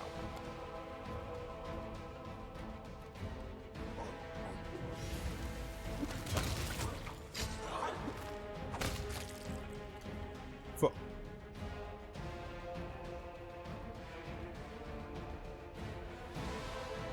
Sounds fun. Yeah, I mean the real question will be who can I convince to run it for me? Because there's no way in hell that I would try to stream and produce and GM the game all at once. Like, that would not go well.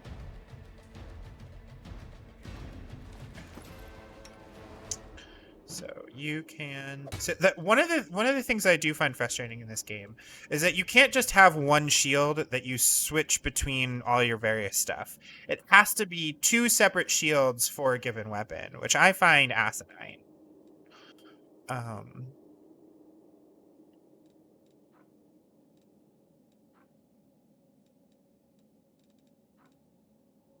Anyway, where did swords go? This is Masterwork short sword.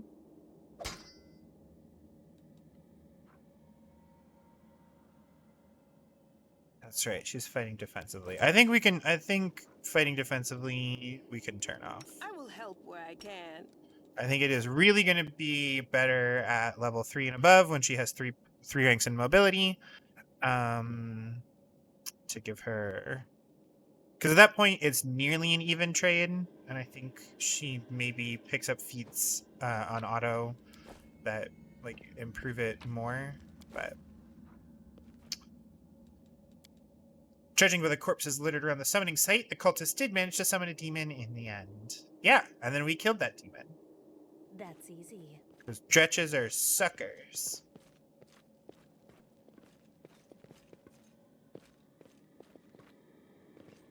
I think this door is locked. Yes. So that door requires a key. We can get that key down here. So now we can cast our next spell instantly with double cast, right? I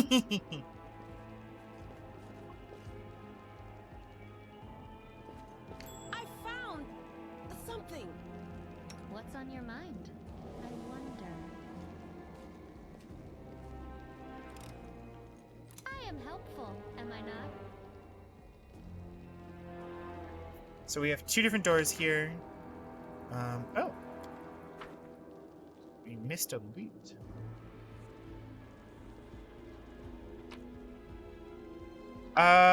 We don't know, but we could. I'm an elf. I can equip rapiers. There. Now we can.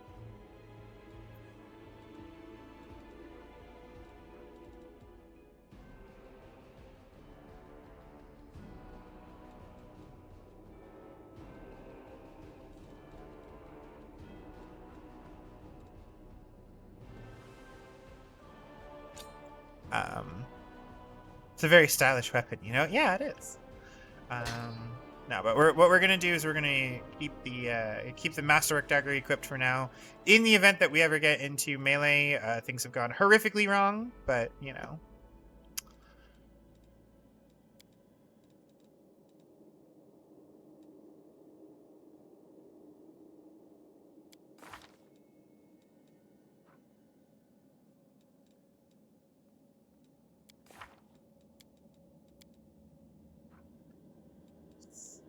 Jolt is... doesn't say what the DC is. I still don't know why it has DCs on here for things that are attack rolls, but...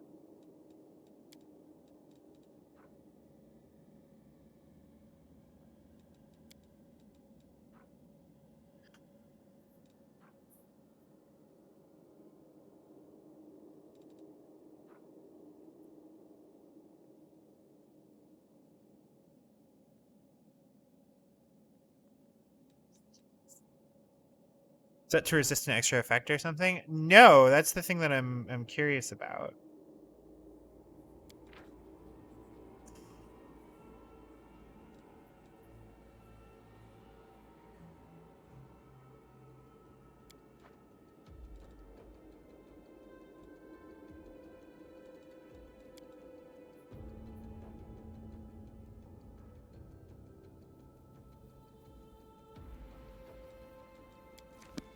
I'm not gonna worry about it. Oh, excuse me. Goodness gracious.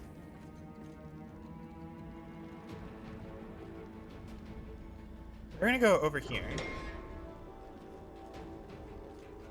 Because we are almost done with this area. So, Hand of Hostilla, level 4 cleric, level 1 fighter. Neophyte cleric is a cleric. Yep, I'm just gonna have everybody. Do not waver.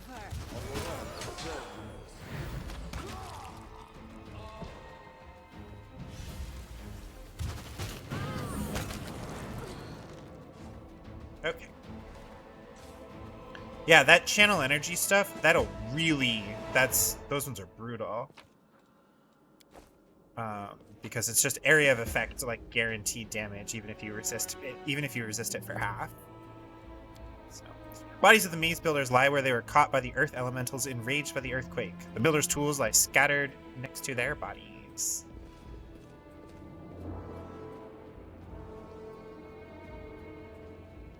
So now we have the key, but obviously we're going to continue to go forward. There should be some monitor lizards. Oh boy. Cover me.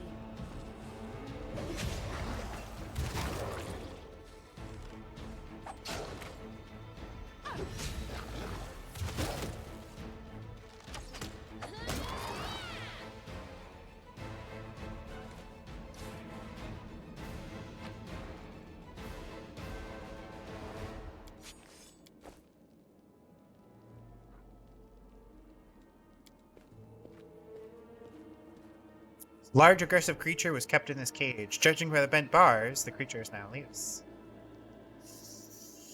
We're gonna save in the event that this does jam it. I hope you appreciate this. Potion of haste and an amulet of natural armor. So, amulet of natural armor is going to go on you.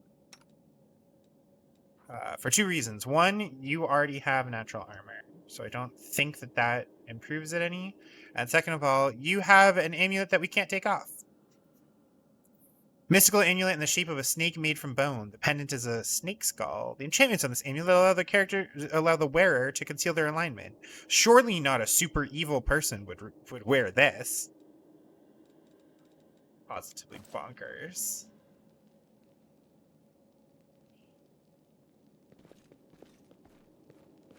Camellia, definitely super trustworthy TM.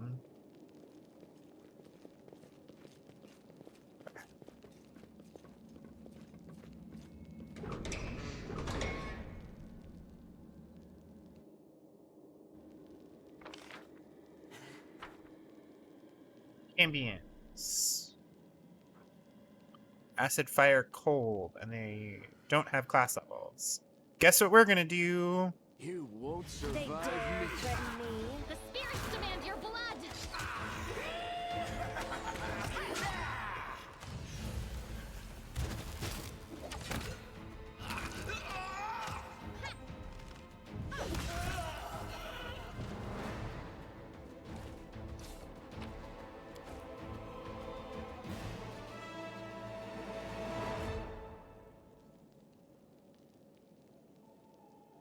What's that there?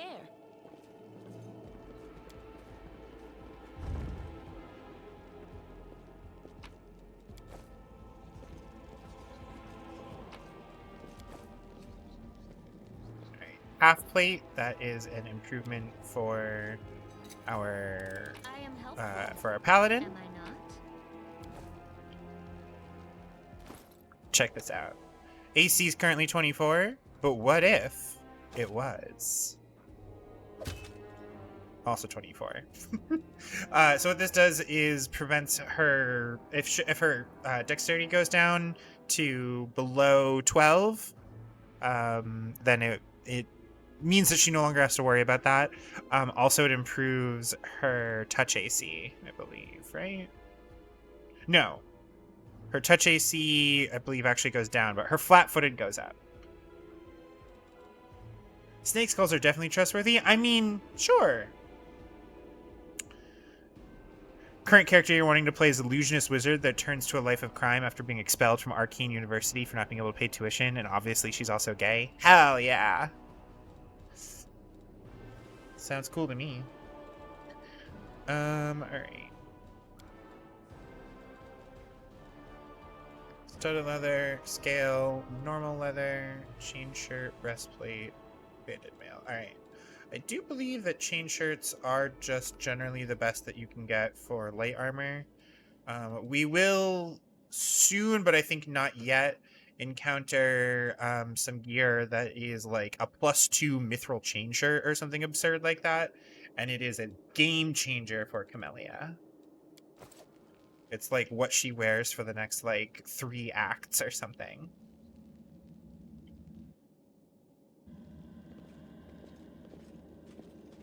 Like, you could give it to somebody else, but if you don't have anybody that's competing for it, then...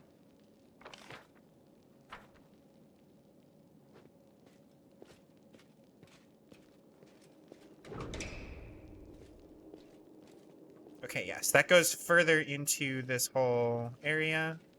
You're instead just going to check this part out first. I think this is... I was gonna say, this is Earth Elemental area. I remember that. He's just kind of cranky.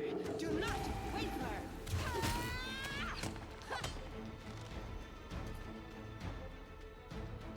He does not have... He's got a bunch of status immunities, but not actual any, like... You don't, like, deal more damage if you hit him with a bludgeoning attack or anything.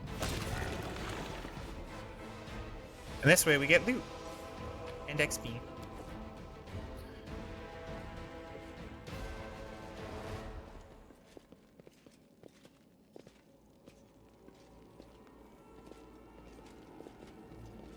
Judging by that amulet, she might stop being in the party first, you suspect? You actually do generally have to piss her off pretty bad for her to leave. Camellia is, if you are cool with her one glaring problem, Camellia is more than happy to stay in your party for a long time. Let me see. What are your armor and shield penalties, but not... Okay.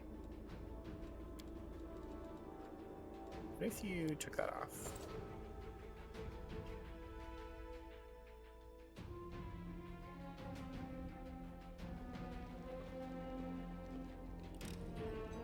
I am helpful, am I not?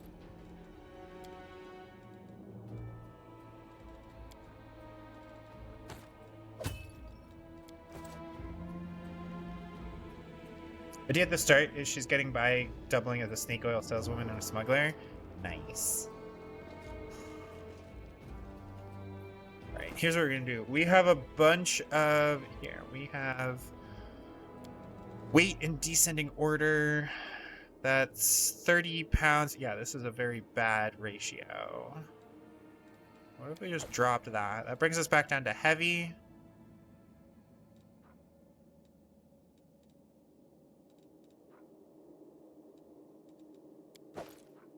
We can pick these up again in a bit.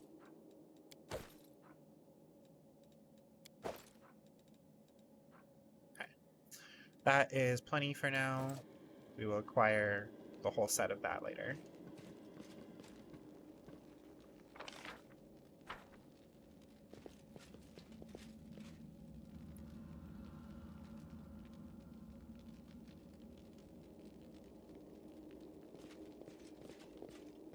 Torture room. Make every strike count.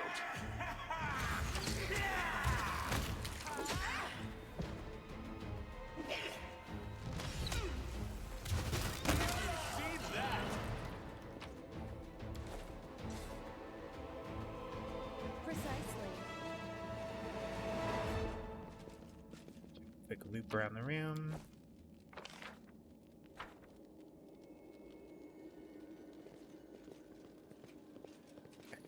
So, remember way back when I was like, hey, write that down for me? I believe it was yellow, red, blue, yellow.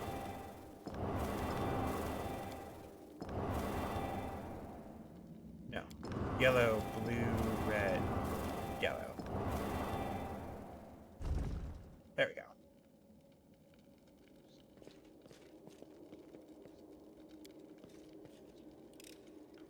I hope you appreciate this. And now we get an upgrade for Seele.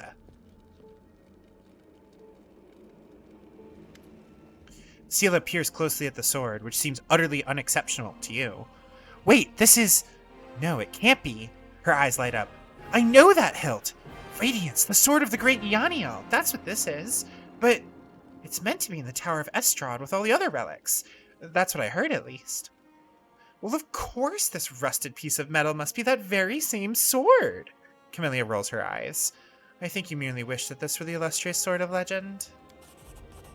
You don't get it. I've seen this sword 100 times in paintings and in the hands of the Yaniel statue. I've even thought of going to the Estrad Museum to see the real thing in person. How did it get here? What's so special about it? Seele frowns. Now, nothing, I guess. But this sword was legendary in its day. People say that when Yaniel held it, the blade would glow, striking demons left and right. Soldiers would see radiance as light from afar and take heart, rushing into the fray and winning. But I don't know what's wrong with it now, or how to restore its power. All I can sense is that they made a mockery of it. You're empathizing with an object? Extraordinary. Are all paladins so tender-hearted and sensitive? Sensitive in a way, yes. We're highly attuned to evil and everything wrought by demons. Radiance was in evil hands, and as a paladin, I can tell you they did nothing good to it. Who's Yaniel? No, you've never heard of Yaniel? She's famous all over Galarian. She was a great woman. She was born in Mendev, and when the Crusade started, she couldn't just sit idly by. She dedicated her life to the Crusade. People say she was audacious and spirited. She was always the first into battle, and she never sacrificed other people's lives for a tactical advantage. That's how she's been remembered, as an incredible warrior who seemed to blaze with righteous fury. In all the images of her, she looks capable of driving all the demons back to the Abyss single-handedly. But then something happened between her and her commanders. Maybe they envied her, maybe there was more to it than that, I don't know. But anyway, she went into the World Wound without her fellow soldiers. And she didn't just survive the mission, she even brought back Crusaders she rescued in there. Can you imagine? She died the same way she lived. Proudly. She was covering the escape of the refugees filling Dresden. Dresden, for the record, is the city that we have lost. Founded as a city fortress during the hubris of the First Mendevian Crusade, Dresden was overtaken by the demonic hordes of the World Wound. Now stands as a demonic monument to the foolish naivety of those early Crusaders. Mostly, you want to come up with a bunch of fake products? Hell yeah. Her one glaring issue, you mean... Okay, sorry, Cypher. Her other glaring issue. Alright. Yaniel could still have been alive today. After all, the Crusades are less than 100 years... Oh, she died the same way she did proudly. She was covering the escape of the refugees fleeing Dresden. That's where she perished. She wasn't even 40. Very young for a half-elf. Yaniel could have still been alive today. After all, the Crusades are less than 100 years old. That's how little time separates us from the heroes of legend. But I guess I don't have to explain that to you. Mustn't seem like a long time to you at all. Not even a generation has passed since the wound first tainted the world and started taking the lives of the brave heroes who opposed it. You know a lot about Yaniel. You a fan of hers or something? I suppose you could say that. Seele chuckles. I've always felt an affinity for Yaniel. I know what it's like to not be what your commanders want you to be. Whenever I used to feel under pressure, I always thought of Yaniel. Maybe some people didn't like how she was, but to the people she pulled out of the World Wound, she was perfect. And to the people who she saved on the battlefield, she was incredible. And to those who keep her memory alive, she is a hero. That's what counts. How could a priceless relic end up down here? Yaniel disappeared, but by some miracle, Radiance was recovered from the battle. No one else has ever wielded it. It's Yaniel's blade and always will be. That's why it was put in the Tower of Estrad with the other Crusade relics. But now it turns out that somebody stole it. Seele laughs. I have this weird feeling, like I'm rescuing a fellow warrior from a dungeon. We can't just abandon it, even if it's no use to us. It's no use to anyone down here. But what if it could be repaired? Let's keep going. Alright, Seele, guess what you're going to equip now? Radiance is a masterwork cold iron longsword.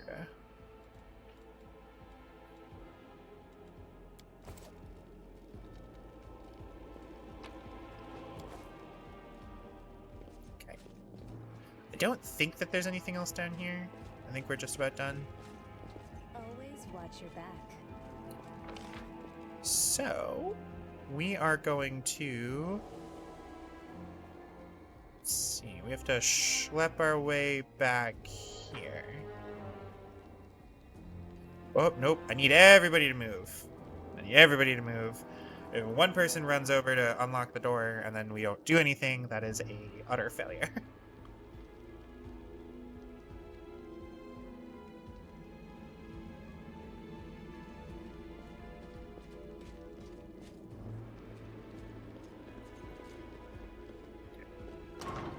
Now we unlock the door. Gonna quick save.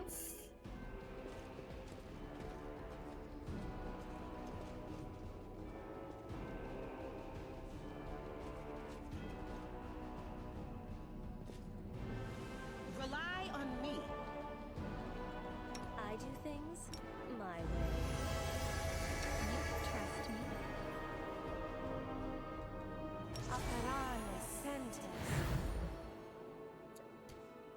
Should be good.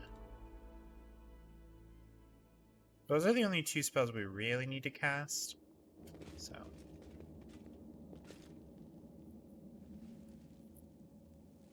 Praise Ayomide!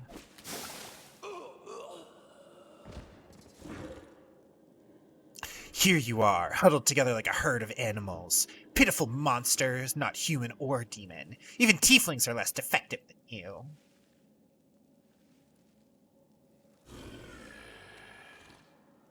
But I, your master Savamelech, can make you better, stronger. I can satisfy your hunger, starvelings of the dark.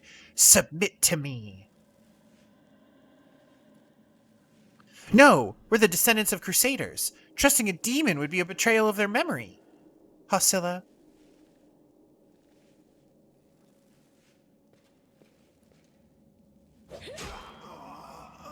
Well, who's the next descendant of Crusaders who values old legends more than their life?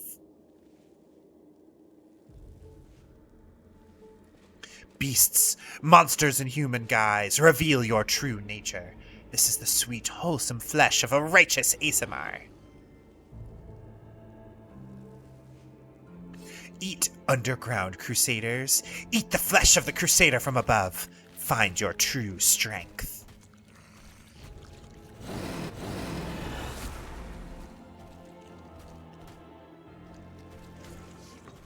You rush at the demon, but the air seems to grow thicker with every step. You feel like you're watching from underwater as you see the mongrels fall to their knees one after another and crawl to the Aasimar's body. You hear their fangs tearing through the flesh. You hear the sloshing of blood. You hear the former mongrels snarl like animals, fighting over the most tender and juicy bits of meat. Your companions writhe in agony. One clutches at their head, another doubles over. You feel saliva pool in your mouth. The metallic tang awakens hunger in you. The hunger turns to rage. This winged filth dares to try to bind you to its will. It dares to tempt you with the sweet scent of meat untainted by corruption. The wretch must die. Die! And still the clarity remains with you. Somewhere deep down, beneath the veil of rage and anger, you sense the light trying to break through. So succumbing to the rage is actually, I think, a pretty bad choice in this fight. And also it unlocks the demon mythic path, which I don't think we're going with. I assume that we would either go with Azada or Trickster, because those are the two, like, not evil chaos options, so. By sheer force of will, you master your rage, and almost in response, warmth suffuses you from within. Warmth and joy from a simple realization. You can win. You can save these people. The power of heaven bolsters and guides you. Its light breaks free, and enveloping the mongrels grants them the gift of blissful oblivion. Lowering your gaze, you see a scarlet stain on your chest. The wound has reopened, and instead of blood pouring forth, you see only radiant light. Bolt of justice! The demon convulses in pain when the light reaches him. What are you? Destroy this vermin! Hostilla points at you. She's already wounded. Wenduog, kill. Requires X mythic path seems kind of backwards. So the early options, basically, if you have not unlocked that path yet and it says requires blank path, that's typically the option you use to unlock the ability to have that one. Yeah. So yeah, Wenduog turns out was she's betraying us.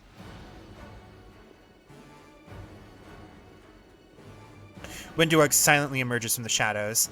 I'm no longer your slave, Hostilla, but I will gladly kill anyone who pokes their nose in where it doesn't belong. Save the last one for me. You've crossed the wrong mongrel. You are today's sacrifice!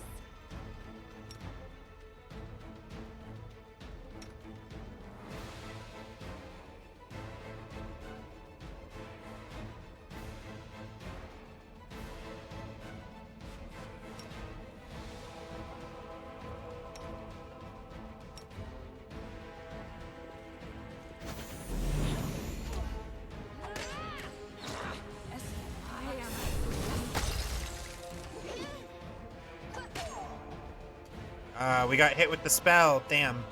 Fear really screws this fight out.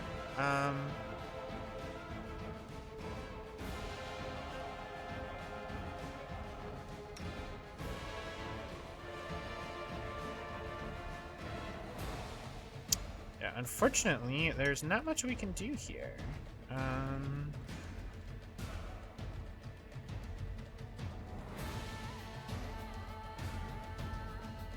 Oh, my death can't stop me.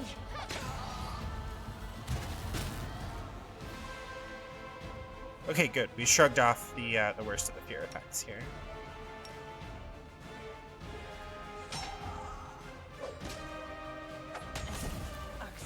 Yes.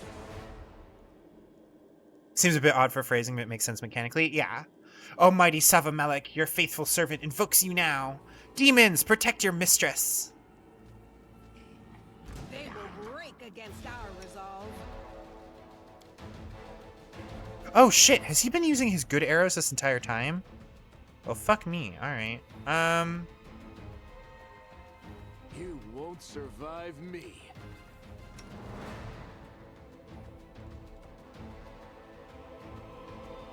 Stab their backs.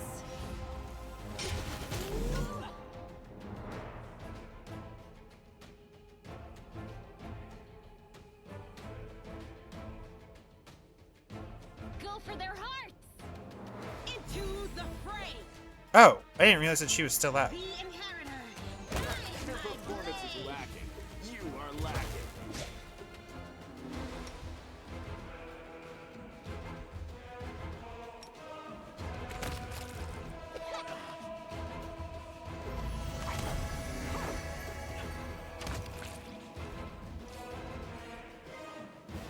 Yeah, fear is always rough. Well, are you going to finish me off? It's not exactly unexpected. What else are we supposed to do with you? You're not just a traitor, you're a monster. The young ones believed you, and you lured them to a demon and watched them eat human flesh.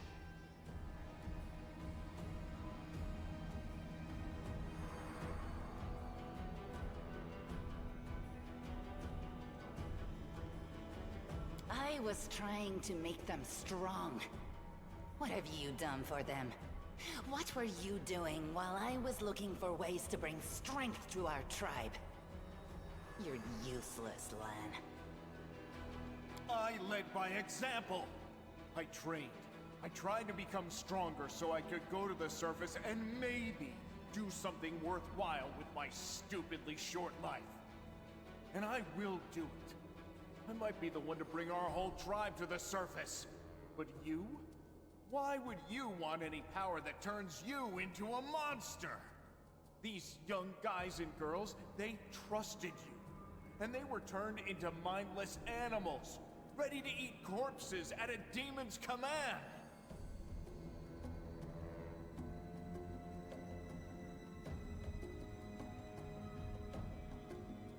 went through the same ritual as them, and I didn't become an animal. I conquered my anger. The anger that has been building and building in every one of us for decades.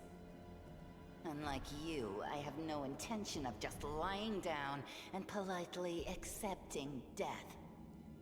I will rise above all this, while you'll still be stuck with your pride, chewing on rats.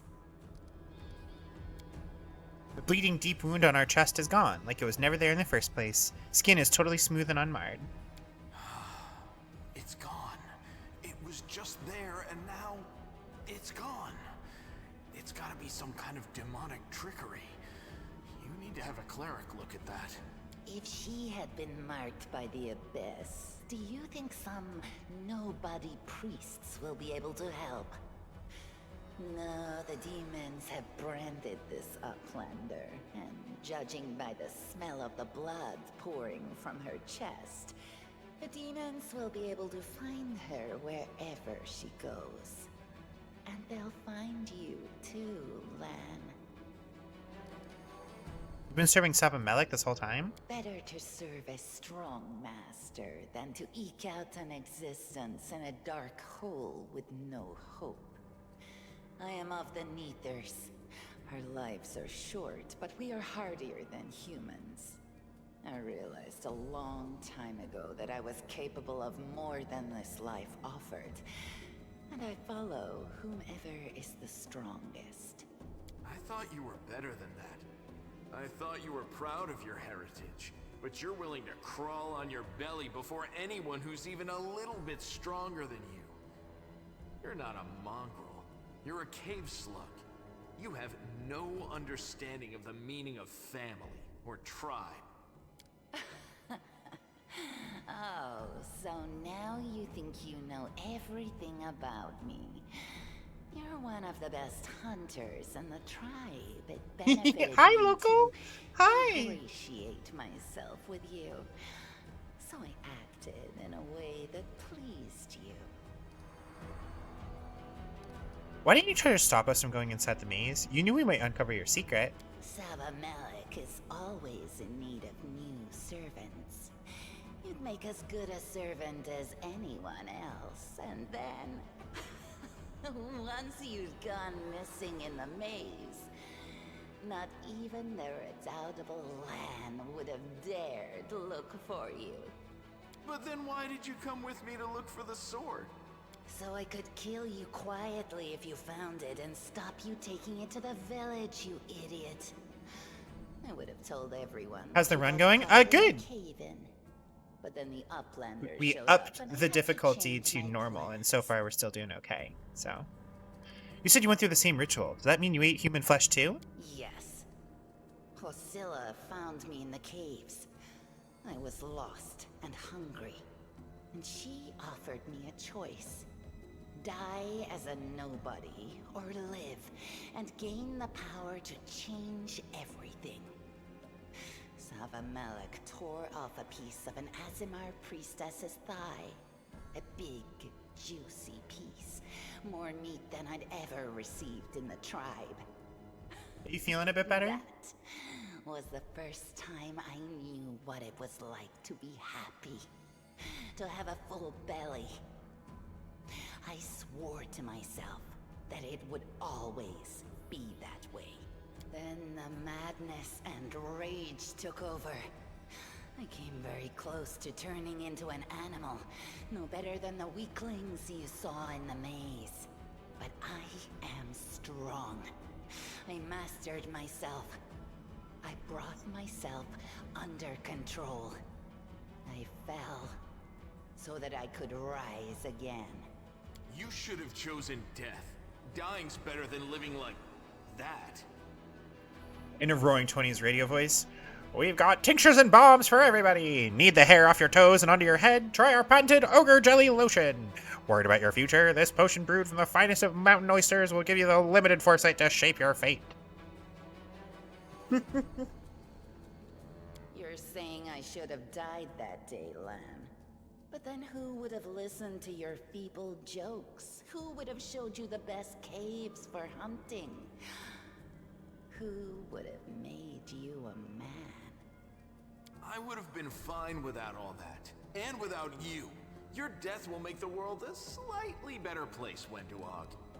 What did your service to Hasilla entail? It was simple. I lured those I deemed worthy into the maze.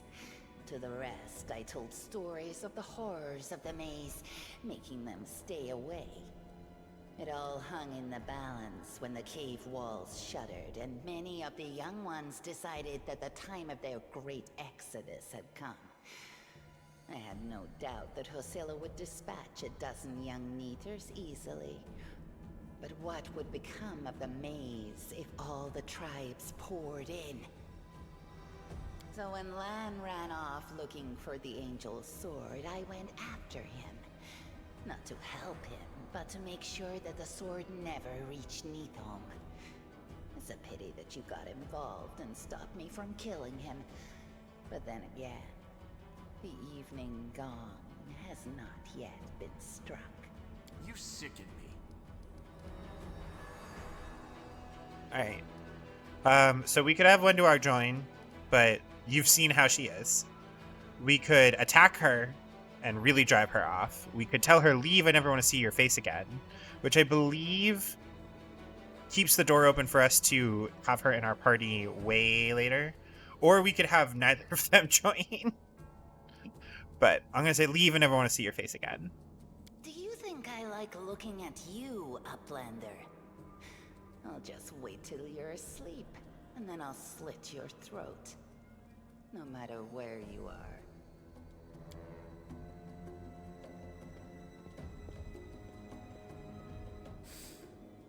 She's gone. But next time, she won't get away.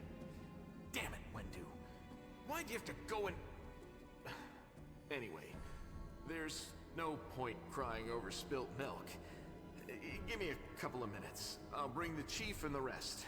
I need to clear my head.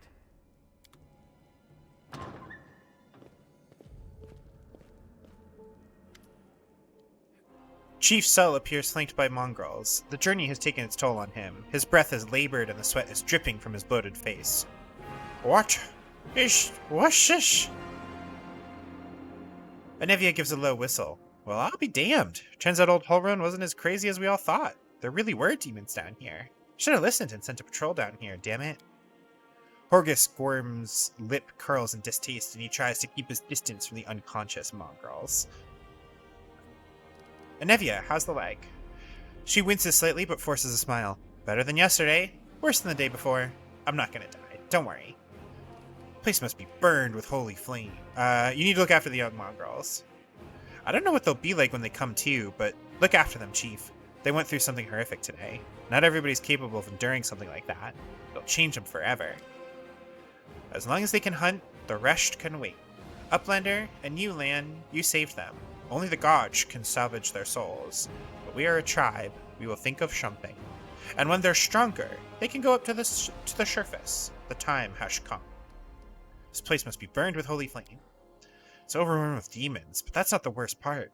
Wenduog, she's been working for the demons all this time, luring the young, strong mongrels into the maze. He nods at the unconscious mongrels. We might still be able to save these ones. They can't get any stupider, that's for sure, but they might be meaner than they were before.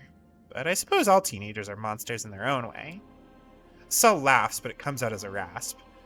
Ah, Lan, we don't waste words on people who don't listen to the tribe. You act the fool, you suffer the consequences. He gives a ragged sigh. Wenduog, how could she? She deceived them and then she left. What should become of us? Chin up, Chief. The kids you rescued are safe now. The demons are gone and the traitor's been dealt with. All's well that ends well, I say. Time to get out of here. Chief, I think I'm going to lead our visitors to the surface. And I'm going to keep going. Something interesting is happening out there in the world. Maybe it's my chance to do something more useful than skinning cave rats. Sull heaves a sigh. Humph. You never were one of us. You always looked up. You think I don't see these things? Our life is not for you. You must go. But where? Where is the way out? Beats me, but these beasts got down here somehow. He searches Hasila's body and shows you some papers and a key. I don't know what these documents are, but I'm sure this key will come in handy. Anevia's eyes quickly skim over the letter and she passes it to you. Those cheeky sons of... This is all the information on the cultists in the city. Their meeting places, passwords, secret hideouts. I think we should show this to whoever's in charge of Knobber's right now. As soon as we get back to the surface, we'll find out what's what. Okay, so... couple things. Okay, good. We have replaced, yeah, we'll keep it here-ish. Oh, you know what, actually? Oh, it's only one creature. Damn. We gotta get Remove Fear, because Remove Fear is a group. It's a group spell. Oh, she has it. Acceptable.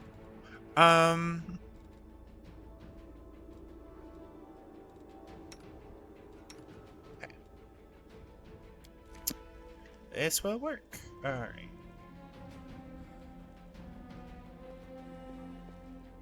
What happened? Alright. We get Hasila's stuff, including her polearm, which is a cool polearm.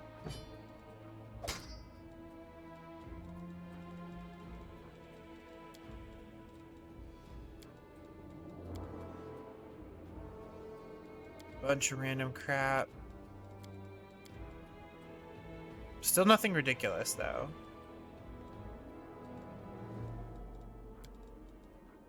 Yeah, those are just breastplates again.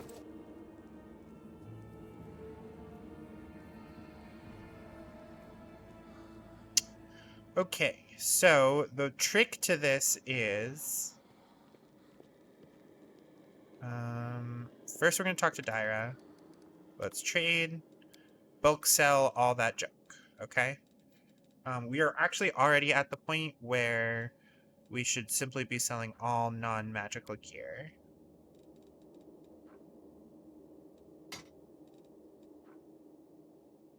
Nobody uses dueling swords. Nobody in our team is a scimitar user. Masterwork Great Club, we don't care. Valcata.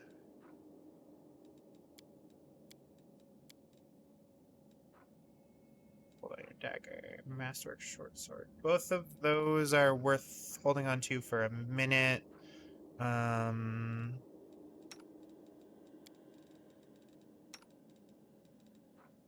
is a Masterwork Heavy Flail, which means that we can sell the Heavy Mace and the Warhammer. We can sell the Potion of Feather Step because it's bad.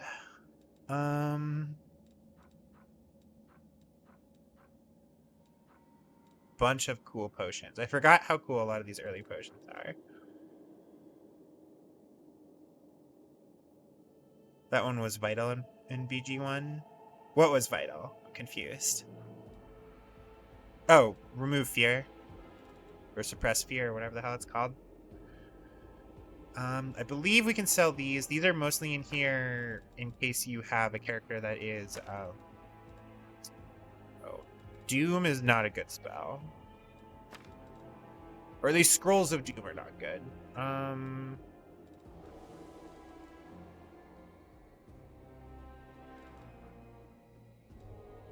Sell one of her orders. Doesn't do anything, but doesn't matter.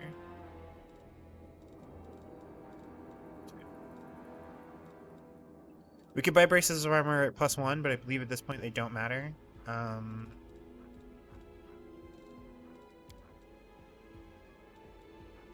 She's got the thick pads, which, again, really weird armor.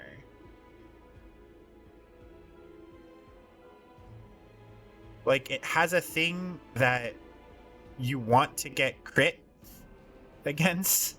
Like, it's real weird.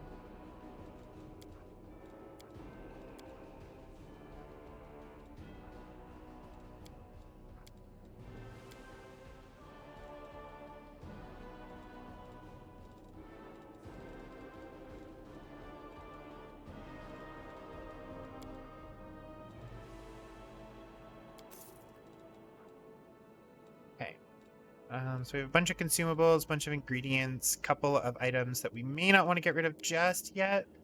And then here we are going to take advantage of game mechanics. So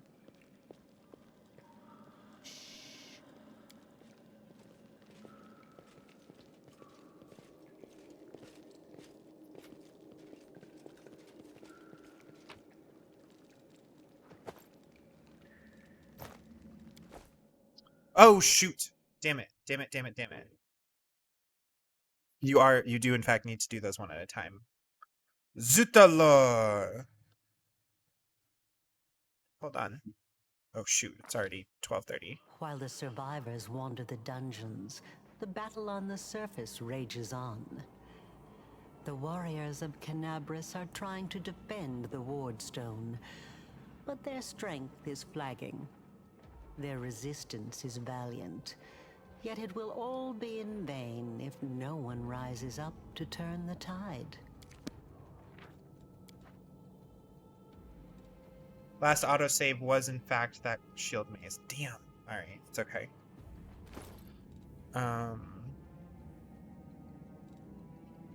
Yeah, so what the trick is you add the items to your inventory one at a time and then choose not to leave, go back to Daira, sell the stuff.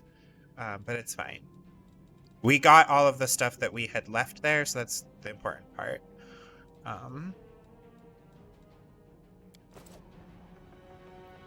Okay.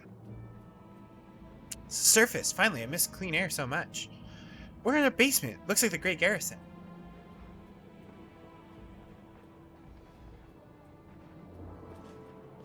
I can hear the sounds of battle from above, out of the pan and into the fire.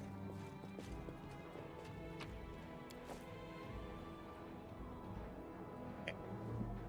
So this section will tie us up if we don't, like, I need to save and quit now before I get stuck in another like hour plus worth of content here.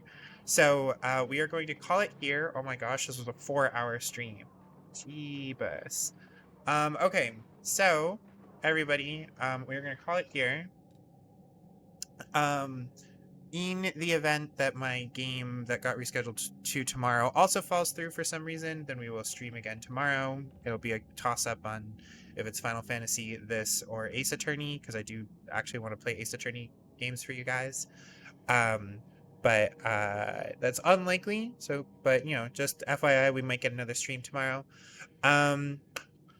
But yeah, thank you so much for hanging out with me while I play this. I know that this is a little bit slower paced than even my usual JRPG content. This isn't a JRPG, you know what I mean? But this is a little bit slower paced even for me. So I do appreciate you guys sticking around and hanging out in chat while I play this. I am enjoying playing this with you guys. It is weird to not be playing one of the classes I normally play, I will admit. But it's still cool. Still having fun with it. I hope you guys are too. Yeah. Thank you so much for hanging out with me for the last 4 hours. I do appreciate it. If you're watching this as a VOD, thank you so much for letting me keep you company for the last 4 hours. It's half a workday. What the heck? Yeah. So, I hope you all have a lovely morning, afternoon, evening, whatever time, or nighttime, whatever time of day it happens to be for you as you are watching this. And until our paths cross again in this big wide universe of ours, in my particular corner of this particular little galaxy, be good to yourselves, be good to each other, keep on shining bright starlights. I will see you guys in the next one, and until then, do take care. Bye. Bye.